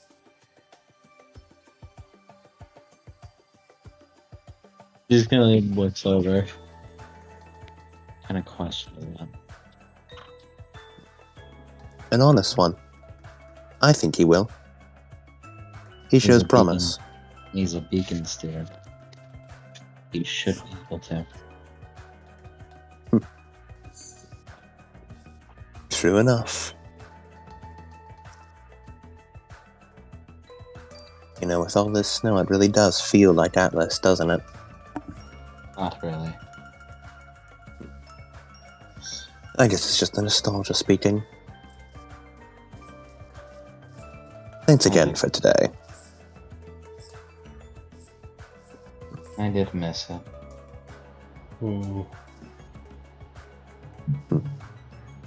I just noticed something. I looked at my microphone right now in the recording, and it wasn't doing the wave things.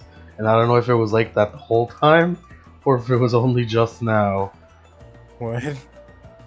What I'm saying is that my audio may not be in the previous bit, and I don't know yet. Your audio? Lemon, isn't it nuts how like we prefaced like before that you should probably check? You should dumb check little each fucking time. idiot. It's hard to fucking. It's a little fucking. Look, man, you gotta fucking do a test recording each time. No, I fucking don't. Fuck off. Yeah, you do. No, I fucking don't. I just need to fucking look at You're it. gonna lose. I just need to fucking look you at it. do. Fuck off. The both of you, silence. Blaze is just gonna like look off, like sort of like turn to look at like the stars a bit, and then like over the Veil skyline. Yeah, the lights are coming on. It's starting to get a little bit darker. Did you like growing up in Atlas?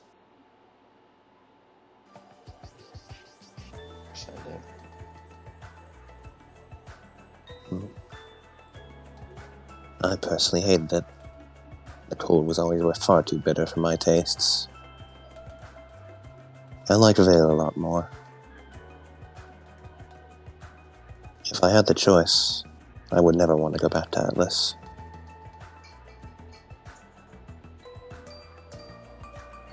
I suppose that makes sense considering your situation.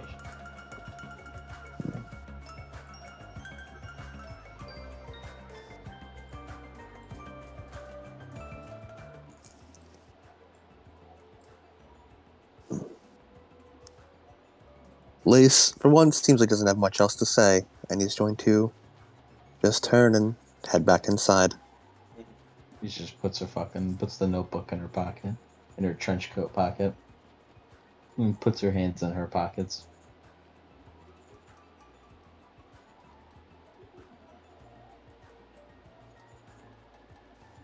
Yeah, and that's all we got.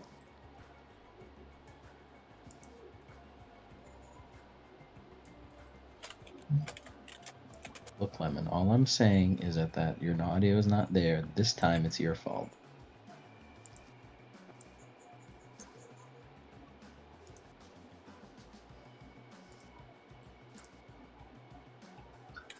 Yeah, I'm like 50. It's like a 50-50 right now. It's like it's like a coin flip. I'm saying.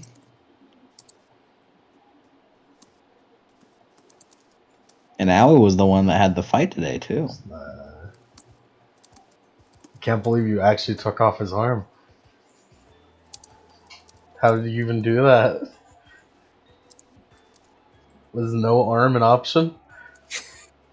Wow, that's impressive. Arm's gone? How did you even do that? It's gone? Well, you just have to get rid of it first, you know? Grease, how could you take his arm like that? Yeah, pretty easily, honestly. It was honestly an accident. Yeah, it just sort of like just happens, you know? It just kind of like popped off after I tossed a fucking buzzsaw of death at him. What did you think would happen? Well, I don't know. I was just using it for the first time. How was I supposed to know? Besides, his current arms are cooler. Could have had a whole weapon though. He does have a weapon. Yeah, but Does. what was your weapon It's before, intense. Lace? I don't think He had didn't have a weapon before. That's what I was about to say. Well, then He you was were a just fucking asking. street You rat. were just asking to get your fucking arm ripped off them. It's true. You're just honestly. asking for it. He just had his fucking arms and his semblance. And that was all he had. To be fair, he was not expecting Dries Levon to be there. Yeah. He was. That was not part of his initial plan. The appearance of the Harrison Levon family to personally being there to wreck his shit was not a part of the plan. Yeah. But was it a part of your plan, Adam? Yes. Get your arms ripped off by your currently bestest friend. God, Bestest friend in the whole wide world. what are you doing?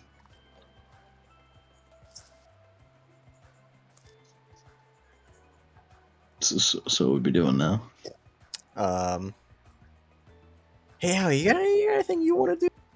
Apparently, I went with Kyoki. Yeah, is there anything you want to do besides that? Besides that, man, I don't know. What you Yeah, doing, 'cause Paul? What are you gonna do, Paul? Paul is making food. He's making dinner. That's good, Paul. That's a good Paul. He's in the kitchen where he belongs.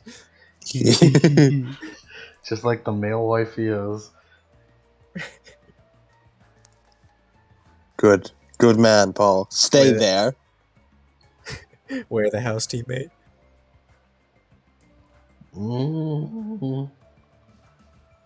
Yeah, and Kyoki meets with you in the arena.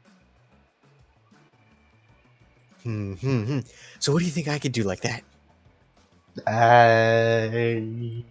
Just a quick reminder what her fucking semblance is. It's dying light. She can turn dust crystals into the flares and the UV flares. And she can also put dust crystals in the flashlight and turn it into UV flashlight. It burns Grim. Light punch? Light punch.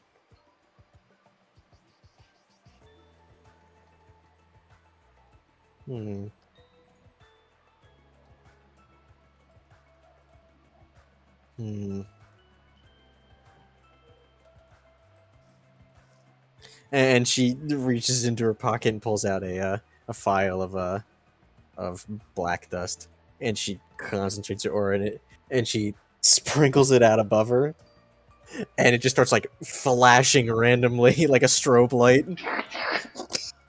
Give the Grim a seizure. As it starts Seizure procedure.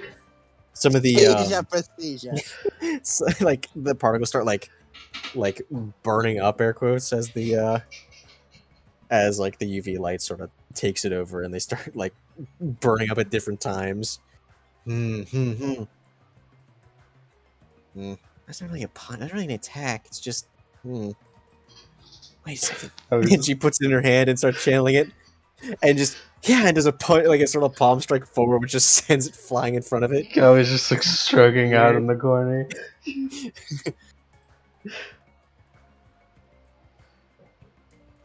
Man,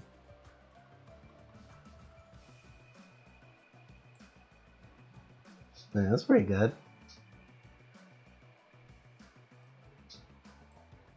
Hey, Owie. So you said you could, whenever you did that with the lightning dust, you put your key into it? I've never really heard of anything like key. I don't know if it's real. My dad taught me about it. Isn't it just aura? Which either mean that he also has it, or it's a semblance thing, or if it's like a martial arts thing. I don't know. He doesn't have a scroll. I can't call him about it. Speaking of the Oni, you get a call on your scroll. Oh shit! Who could it be? It's from a random number, At least told me not to answer numbers I don't know. Yeah, but just this once. You answer it. Yeah, I'm calling her. Owie, Howie! Hello. It's me, Dad! I want a payphone here. Oh my god, it's that! Took her a minute. Listen, I managed to get the payphone in Menagerie. We have those? Yeah. Long story. Anyways, I'm just about to get on the boat. I've got a tour up in Vale.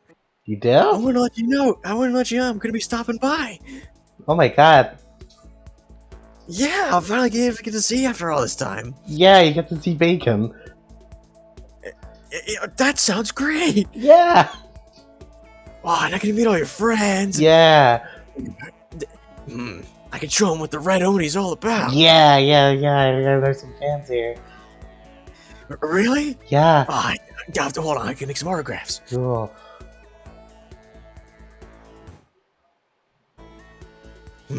I gotta go. I'm just saying. I'm gonna be there. Alright. Just watch out for me. Yeah. I might not be able to get to to get to Bacon, but I'll have to meet you there somewhere. We can meet in the where do people? We can meet in the place There are Central District is in probably the the most Vale. centralized area. The Central District. That sounds like. I don't know what that is, but yeah, let's do it. Yeah. All right. Your mom sends her We love. can meet in a nice saloon. I know. Your mom says she loves you. Yeah, let me tell. I can't really tell her because I've already left, but I love Grace. I mean, damn it! There's so many damn names in this So damn you got campaign. the Greece. How did you know? Love you, Howie. Love I'll see you ya. soon. Bye. Wait, what do you mean more quarters? I'm already done. and then the thing's up. What's a quarter? You don't know. Well, I guess we could ask him when he comes.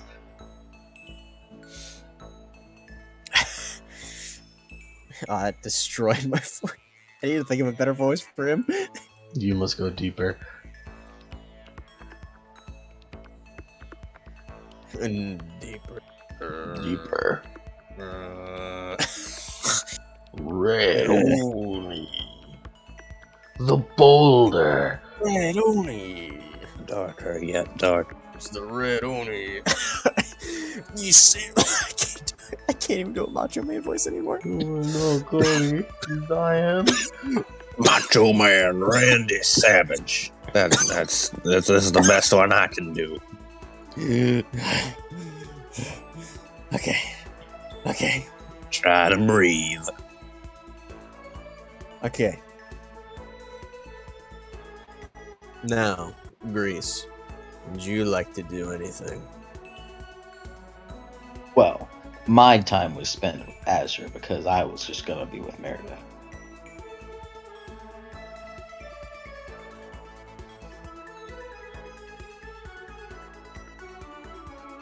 And then I would combos with Mannequin or something.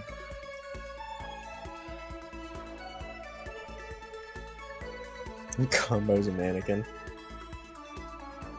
She does a rising tackle on it. Rising tackle! And anything else you guys would have to do for the day?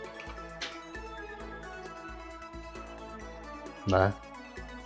You all Other than Lance's like thing. yeah. His thing. Let's do that. Let's get some more. Spurred upon me. Yeah, let's get some more chill music.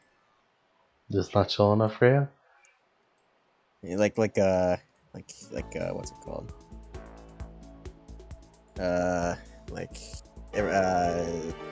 What's Valhalla music. Why would we give Valhalla music? This isn't a cyberpunk. Chill, This isn't Cyberpunk. chill, cause it's chill. Yeah, that's good. So, where are you meeting? place? Is there any good cafes? What good cafes are around the Vale downtown area? I have this written down. Lace was half tempted to just go to the Spider Saloon, but this seems vaguely important. So Shit, I called it bacon in my notes on. Misspelled Yeah, it. I didn't even mean to do that. I misspelled it. I'm winning. now he's getting to you.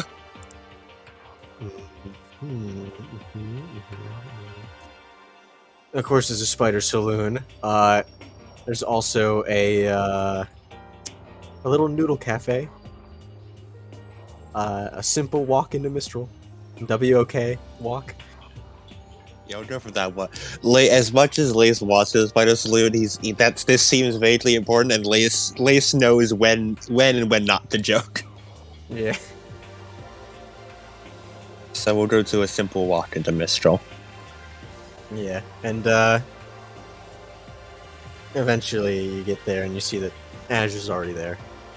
He's just sort of looking at his scroll, looking around, sort of kind of embarrassed that he's just there, standing around, loitering. Ooh. Jeez. You always gonna do that? Yes. So this is the place you're talking about? Yes. They have wonderful noodles. I've never actually had noodles. Well, today it's my treat. Hmm. After you were so bold to ask me out on a date. This isn't a date. But making a weird lace. I'll never hear the end of this if anybody else hears about this. Well, let's hope you don't have any secret admirers stalking you. And he shrugs. I hope not. It wouldn't be great. I hope the body double I left was enough to convince them that I actually went to sleep. Hard cut to Arsenic's room where it's literally just a pillow with like a face drawn in Sharpie as Kyoki just looks at it. And Cobalt just is peering down from above, just hanging upside down. I can't believe it. Where'd he get? That's him. There he is. It's a perfect substitution jutsu. I'd sleep right above him. Kyoki just looks at him and shrugs. Yeah. So. Lisa presses his lips. If anything, that's trying to make them come looking for you. Well, no time to waste. And he goes and sits down at a table.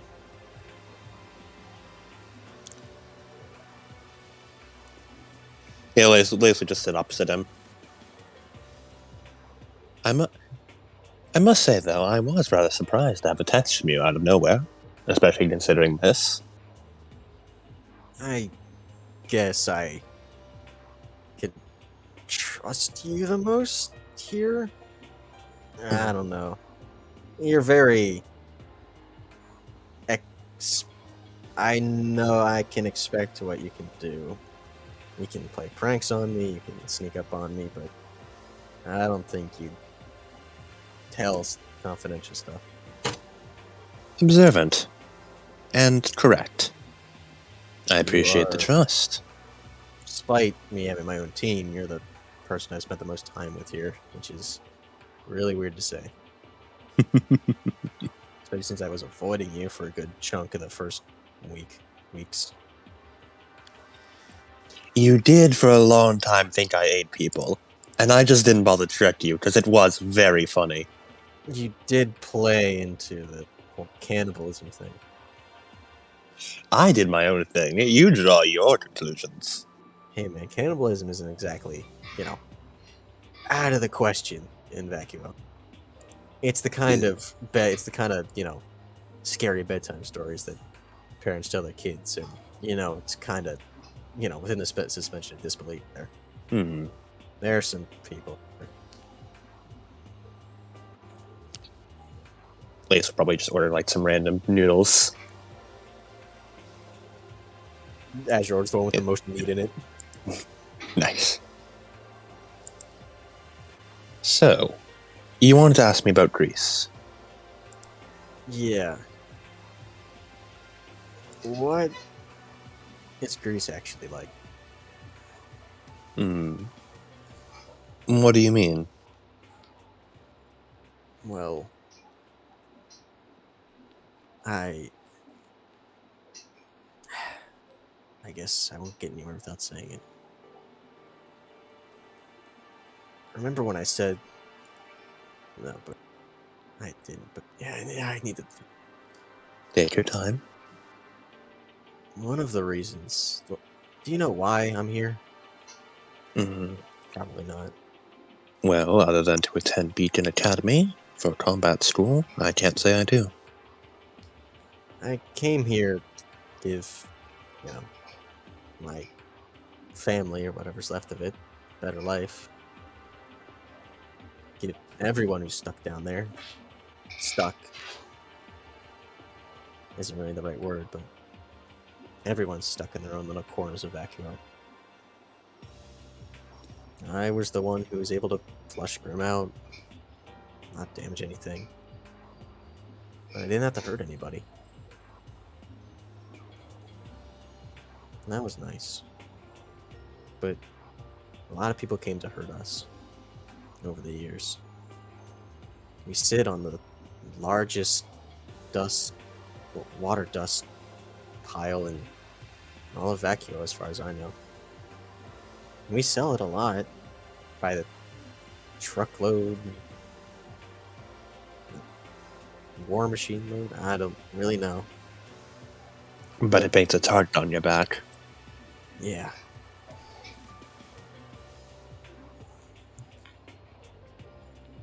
Vacuo's got a lot of illegal dust mining operations. A lot of places where they're not supposed to be. Places where they are supposed to be that they really don't go. But there's always raiders, wandering gangs, other people trying to make a living, and they all have a price. And sometimes the Levant company's happy to pay that price. Ah. So, you've had bad experiences with the Levone Company. Something like that. My parents, I guess, indirectly died because of the Levant company. They hired this gang, and I was only a kid, and I don't really remember it for some reason, but all I remember is my parents saying they were gonna go protect everyone. And then my aunt told me they had died. And they found a Levant company agent among the bodies.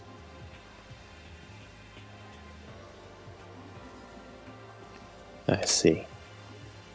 And I came here thinking I could, do something about it, but I can't do anything. Now Greece is here, and she's helpful, and sure, she's really stuck up sometimes, but when I first saw her, I just wanted to hate her, but I can't. Isn't that what's supposed to happen? I mean, for you and Greece got into it a little bit. You guys aren't exactly on good terms from what the rumors are. Oh my, rumors about us. How enticing.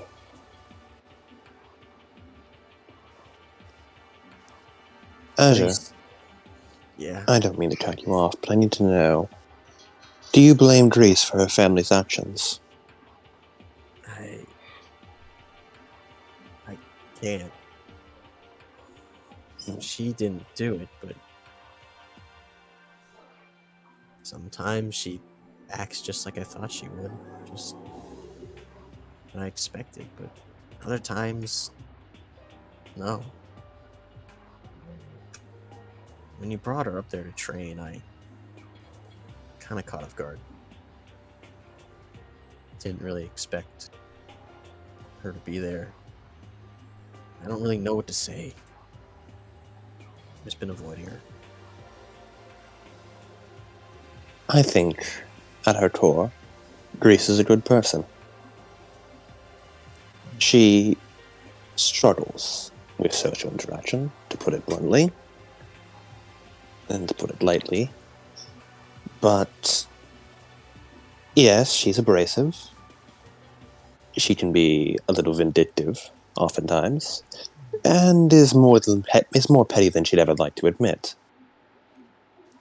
However, I've also seen her on the battlefield. She fights her hardest. She understands and appreciates the value of teamwork and is willing to work with others if it means accomplishing a common goal. She's intuitive and picks up on team attacks rather quickly. And when the chips are down, she's empathetic. And she's willing to put herself in danger if it means helping out others. Even people she doesn't know. People who are complete strangers to her. I'll admit I certainly had my fair share of reservations about Grease for past actions. But if I'm being 100% honest, I was just as in the wrong as she was. I did kind of break into her place. Yeah, but you ripped off your arms.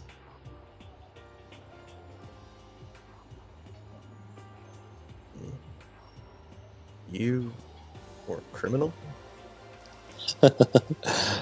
Something like that, by definition. Lace takes off his gloves, revealing the robotic arms underneath, just sort of like rubs, almost absent-mindedly. Didn't always have these, obviously. Back in Atlas, I was one of the... I guess the technical term would be gang lords, but I don't think that term really fits me. Gang lord? It's such an over-the-top term, considering how little crime we actually did. It was more like an impromptu shelter for people. The lost, weary kids of Mantle. Mostly Faunus, who had no place else to go. We weren't always that way.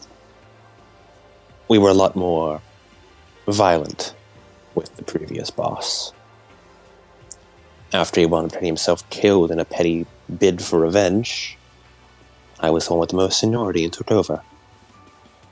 And seeing where revenge brought us before, I had a strong stance of neutrality and making sure eye for an eye didn't come to pass.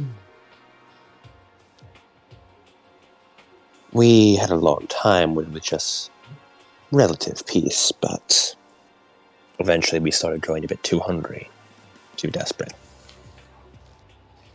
I made a mistake, and I had us try and raid a Levant facility. Turns out that the heiress herself had been training with a new weapon there. A weapon which she used to defend herself when we fought. With predictable results, considering I was armed with nothing but my own semblance.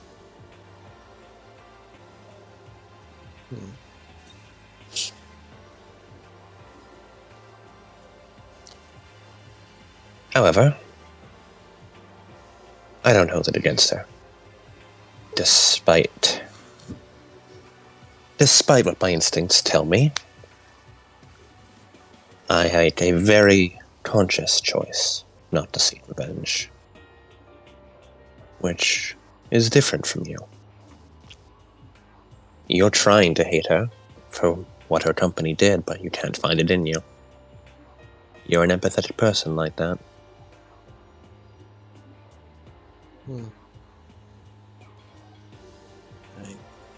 Guess you're right. But what do I do now? There's no real hope for the Levant Company seeing any sort of justice for that, is there? Not the Devon company that you know. But Greece is going to take over one day. She's the heiress. And if, between you and me, I don't think she understands about half of what the Levon company does. She doesn't see its darker side. And if she does, she definitely doesn't know all of it. You should tell her. Tell her what happened with the Levon company back in Vacuo. Will she even listen to me? She'll believe you. She takes company matters very seriously.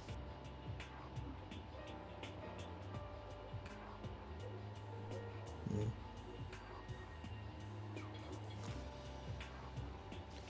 Especially if I back you up. She trusts the word of others, and when it comes down to it, her and I are partners. I trust her word on things, and she trusts mine. Even if we don't agree on the paths and actions we take, I know both of us are going to be truthful with one another.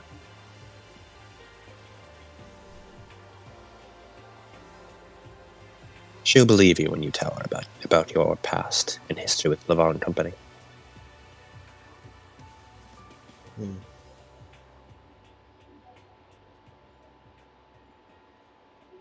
I guess I'll talk to her sometime. You should. Communication's important, especially for a team leader. You talk like a team leader sometimes. I suppose I have experience in the matter. Why didn't Hayes make you the leader? An easy question. Always a better leader than I am. I mean, yeah, she's a good leader, but you've had experience. You talk to me about this kind of stuff, but What do you think a good team leader does? able to give orders, keep everybody in line, keep things organized. I guess be able to make decisions. True. Those are good qualities of a leader. But it's not the core fundamentals of what a leader is. The leader is the heart. And he taps Azure's chest. That's what Aoi has. She's the heart. Aoi has this personality that draws others to her. Aoi can talk to people and listen when no others can. And above all else, it's Aoi's morality that we follow. An organization is only as good as its leader. And Aoi has a kind heart. She forgives, even when others wouldn't.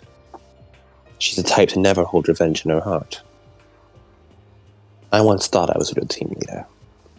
But after Greece took my arms, I was filled with hatred. I'll be honest when I say, if I had met her sooner, I would have tried to kill her. But Aoi isn't that type. No matter what happens, Aoi holds on to that kindness. Even when she's wronged, she's willing to stay on her path and not deviate for her own self-satisfaction. She's the pillar we all aspire to, and that's why she's team leader. Team leaders don't need to make all the decisions. That's why they have tacticians like I.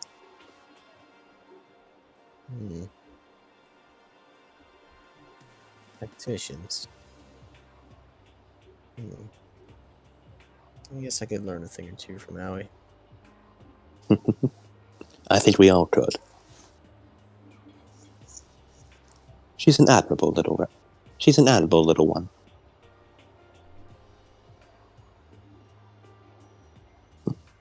Hey, I very much respect her.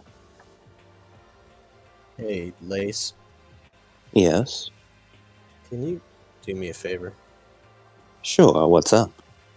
can you not tell anyone of anything I said here? Deal. And about me being from the tunnels. Kind of a sore subject, vacuo-wise. Of course. Your secret's safe with me, under lock and key. A lot of raiders come after us, and, well, in terms of vacuo, kind of the laughingstock of vacuo. Cowards, they call us. Because generations ago, we all just hid away underground. There's nothing cowardly about caring for your own. In fact, I'd find it foolish to willingly engage in fights against others with no personal gain. Especially over petty squabbles. If you have the resources to protect yourself, then there's no reason to fight others.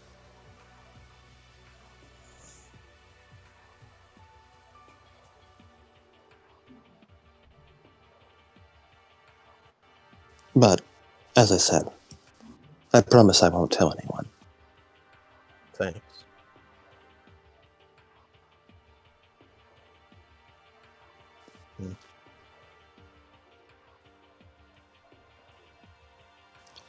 Counter question for you.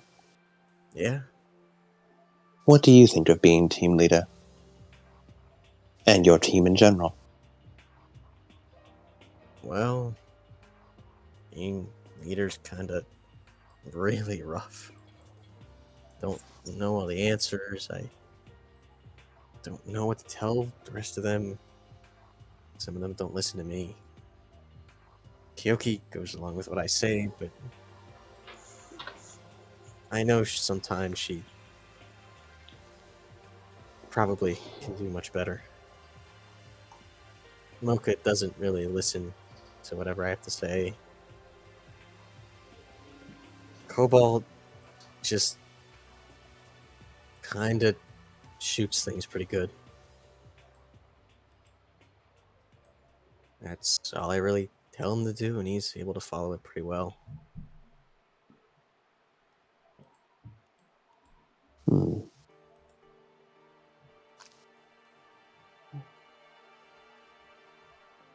You should ask them why. Yeah, I think I will.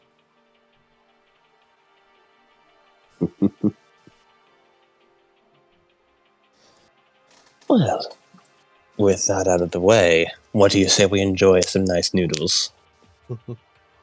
Yeah. This is nice. Just hanging out, friends. Indeed, Right. indeed. The most I really did that was these two dust runners that I helped always escort up to the surface. They always tried to brand themselves with the weirdest names. But I wonder what's happened to them. Hope they're alright. I wonder if I'll be able to visit soon. Maybe I can get you guys to introduce yourselves. Oh dear, bringing us to Vacuo.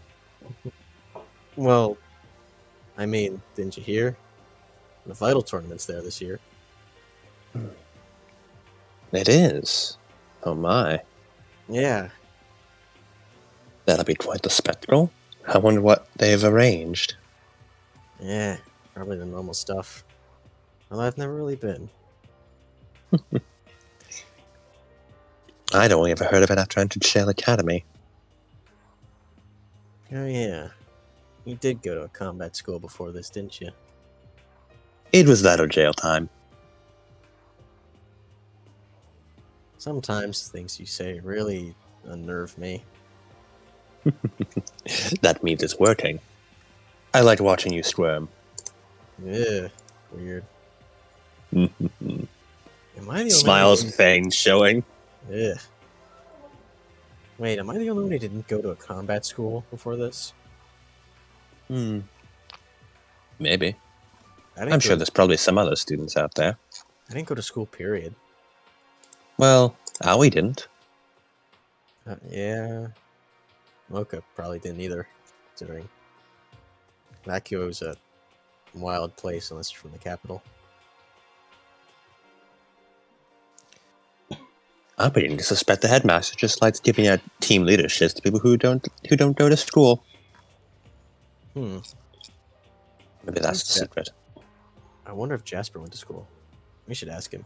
We should. We can running mental list. And then what was that upperclassman team?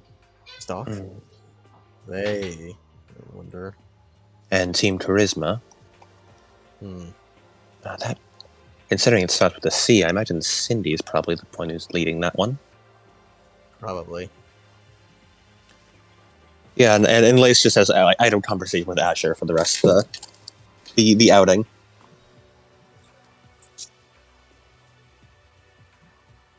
What a nice time.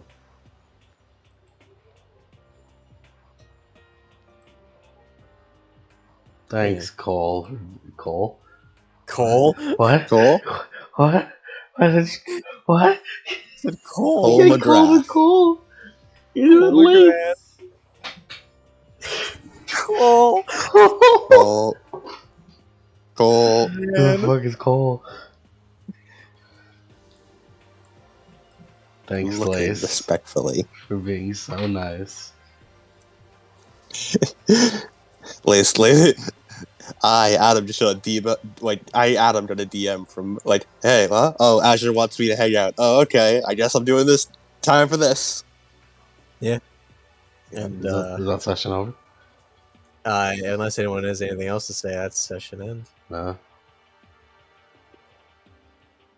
I'll wait does the rising tackle.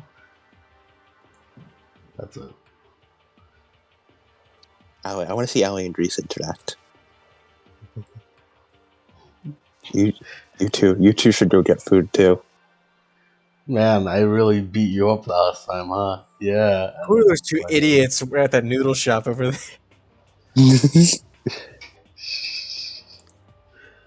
Nah, that's for next time.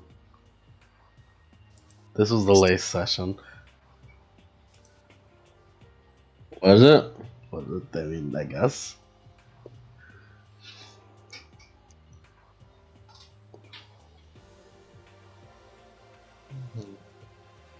I also got too comfortable and I feel like I'm dying. Too comfortable? Yeah, I feel like, oh, don't sleep and don't do it. Don't go to sleep to the sound of the boys. The boys. That was too calming.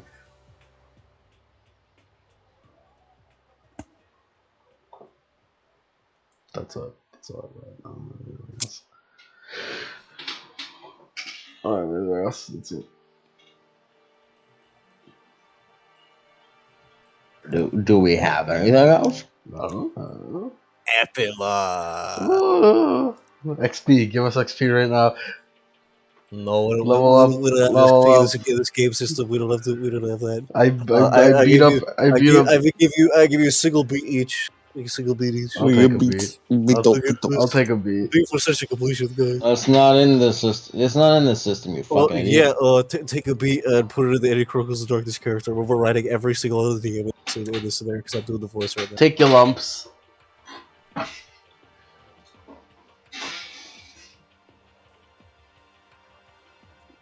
I took my lump. Took your lumps. Take your lumps. You took your lump. Yeah. That's kind of personal, man. I don't really think you should be saying that in front of us.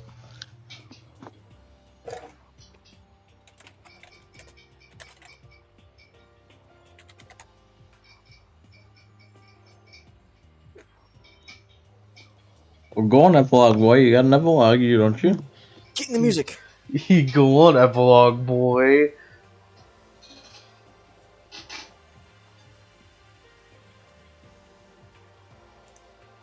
Epilogue boy.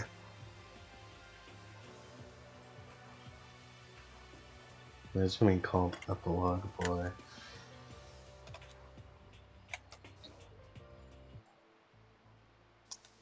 All right.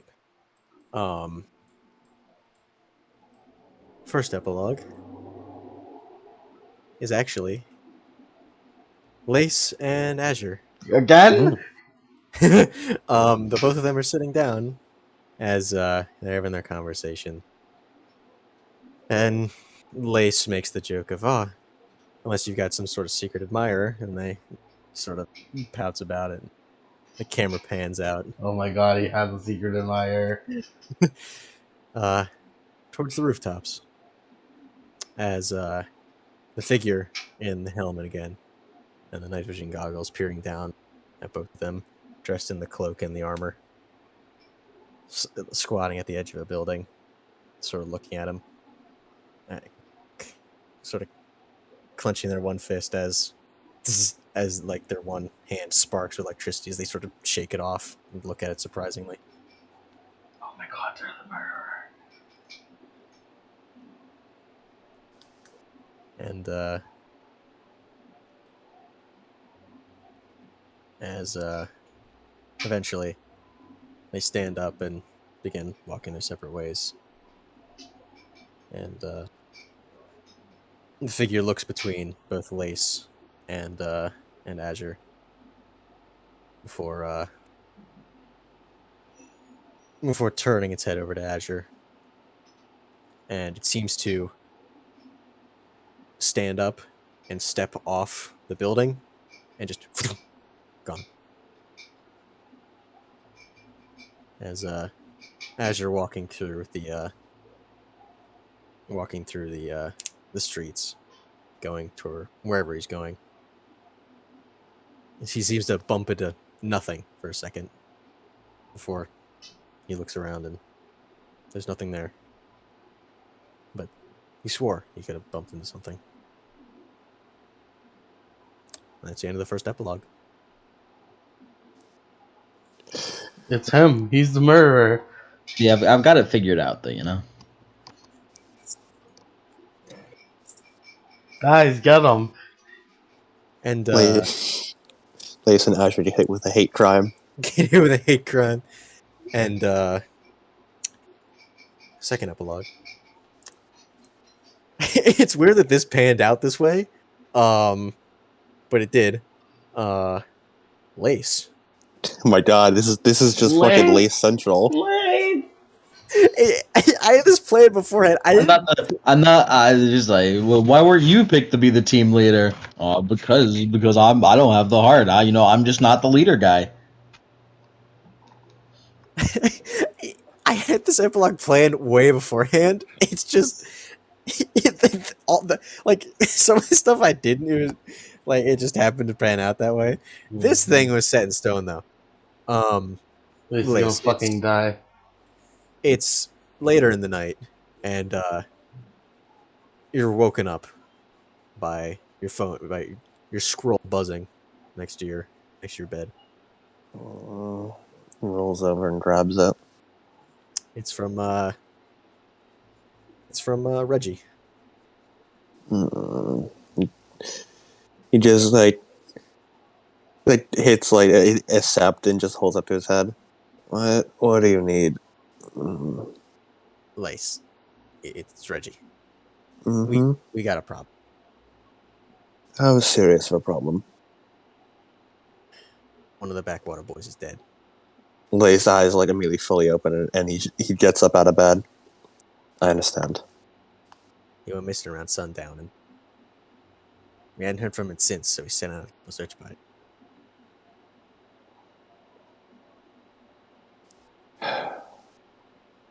We found him in the alleyway. Take pictures from every angle. I'm on my way. We need to catalog as much evidence as we can. Don't touch anything until I get there. Copy that. All right. And he hangs up. Lace immediately is going to get the rest of his team away because this is a big deal. Shh, middle of the night. All right, Grease, wake up. There's been a murder. What? On the Oriental Express? Do you remember the Backwater Boys? Yeah. One of the members has been found dead. Oh. This is a problem that now is starting to affect us. and is growing. It's likely the same as the problem that Team Jewel mentioned with that double murder. I'm going down to investigate. Would you please come with me?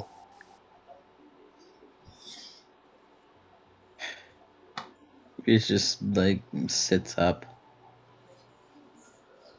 and just stands up and starts getting ready. Thank you. You too, Paul. Up and at 'em.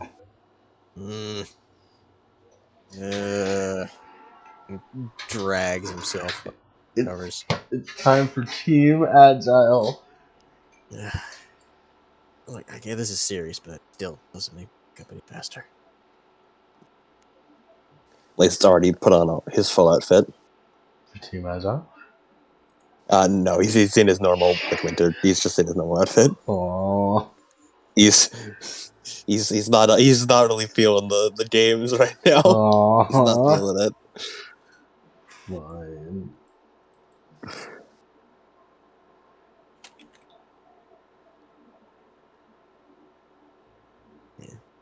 And that's where we're in the epilogue. And that, the true end of the session. Are you sure that's the true end?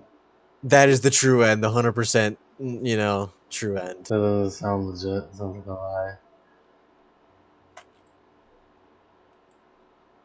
Made up by the shadow government.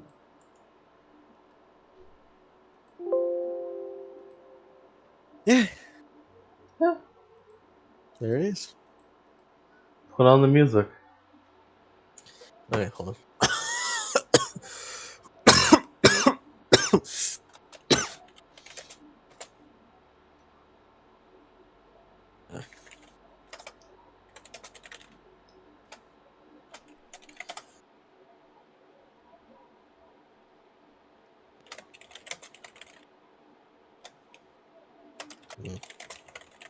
Yeah, I was really going for it. There we go. Someone died. Yay! Someone died. Yay! Who was it? I don't fucking know.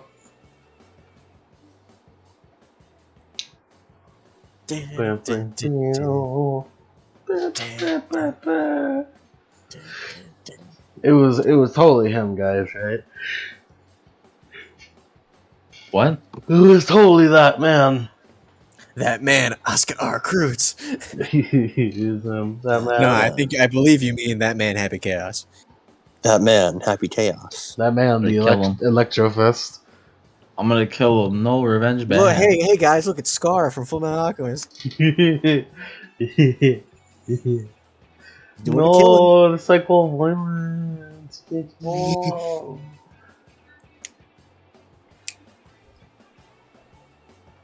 Sounds bad.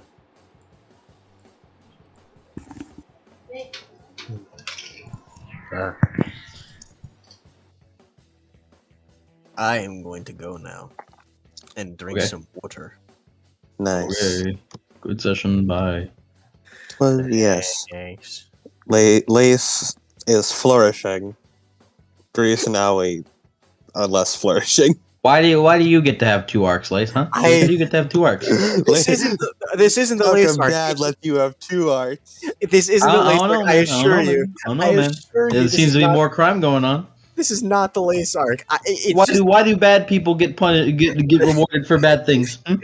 Lace gets his crime arc and second crime arc and Azure. Why do we Hold have on so a many crime arcs? Look, Drowning in content. it just starts like that. Don't worry. It's gonna. It gets better. I don't know, man. I think the trick is that Lace just talks to a lot of people. He does. He really just talks to a lot of people. Lace talks to a lot of people and has the most connections and therefore is the most involved in shit because he talks to everyone. You're our Joker. Like, Lace also talks to the most people, but is smart enough to pick up on social cues. Yeah. Now he talks to a lot of people, but she's like, okay, I don't know what that means. Bye. I'm gonna go Like- train. And then Grease doesn't talk to people. But Fuck you. I'm doing it. Yes. Lace talks to people and then thinks about what they said. Aoi talks to people and then doesn't think. Grease thinks and then doesn't talk.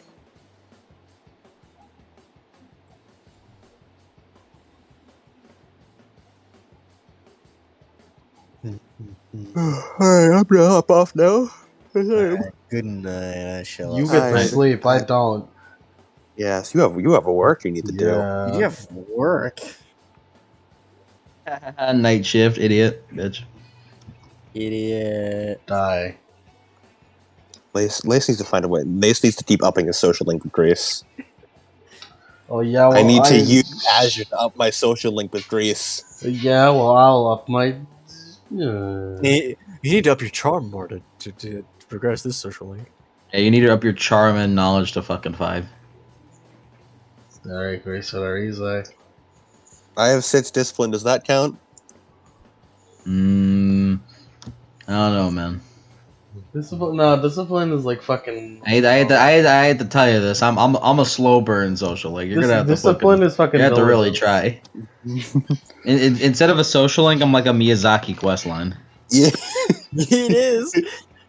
Alright, you gotta talk to him, exhaust the dialogue, then you go back to Grease, exhaust the dialogue, then you gotta go back to where Owie, the fuck did she go? Where on the map did she go? Why is this unrelated NPC? Points to Azure. It's vital to her quest line. Then I die at the end. Because we don't know what to do with her. And you'll probably be the one to kill me. Because I was a major quest line NPC. And your weapon's too cool to not kill you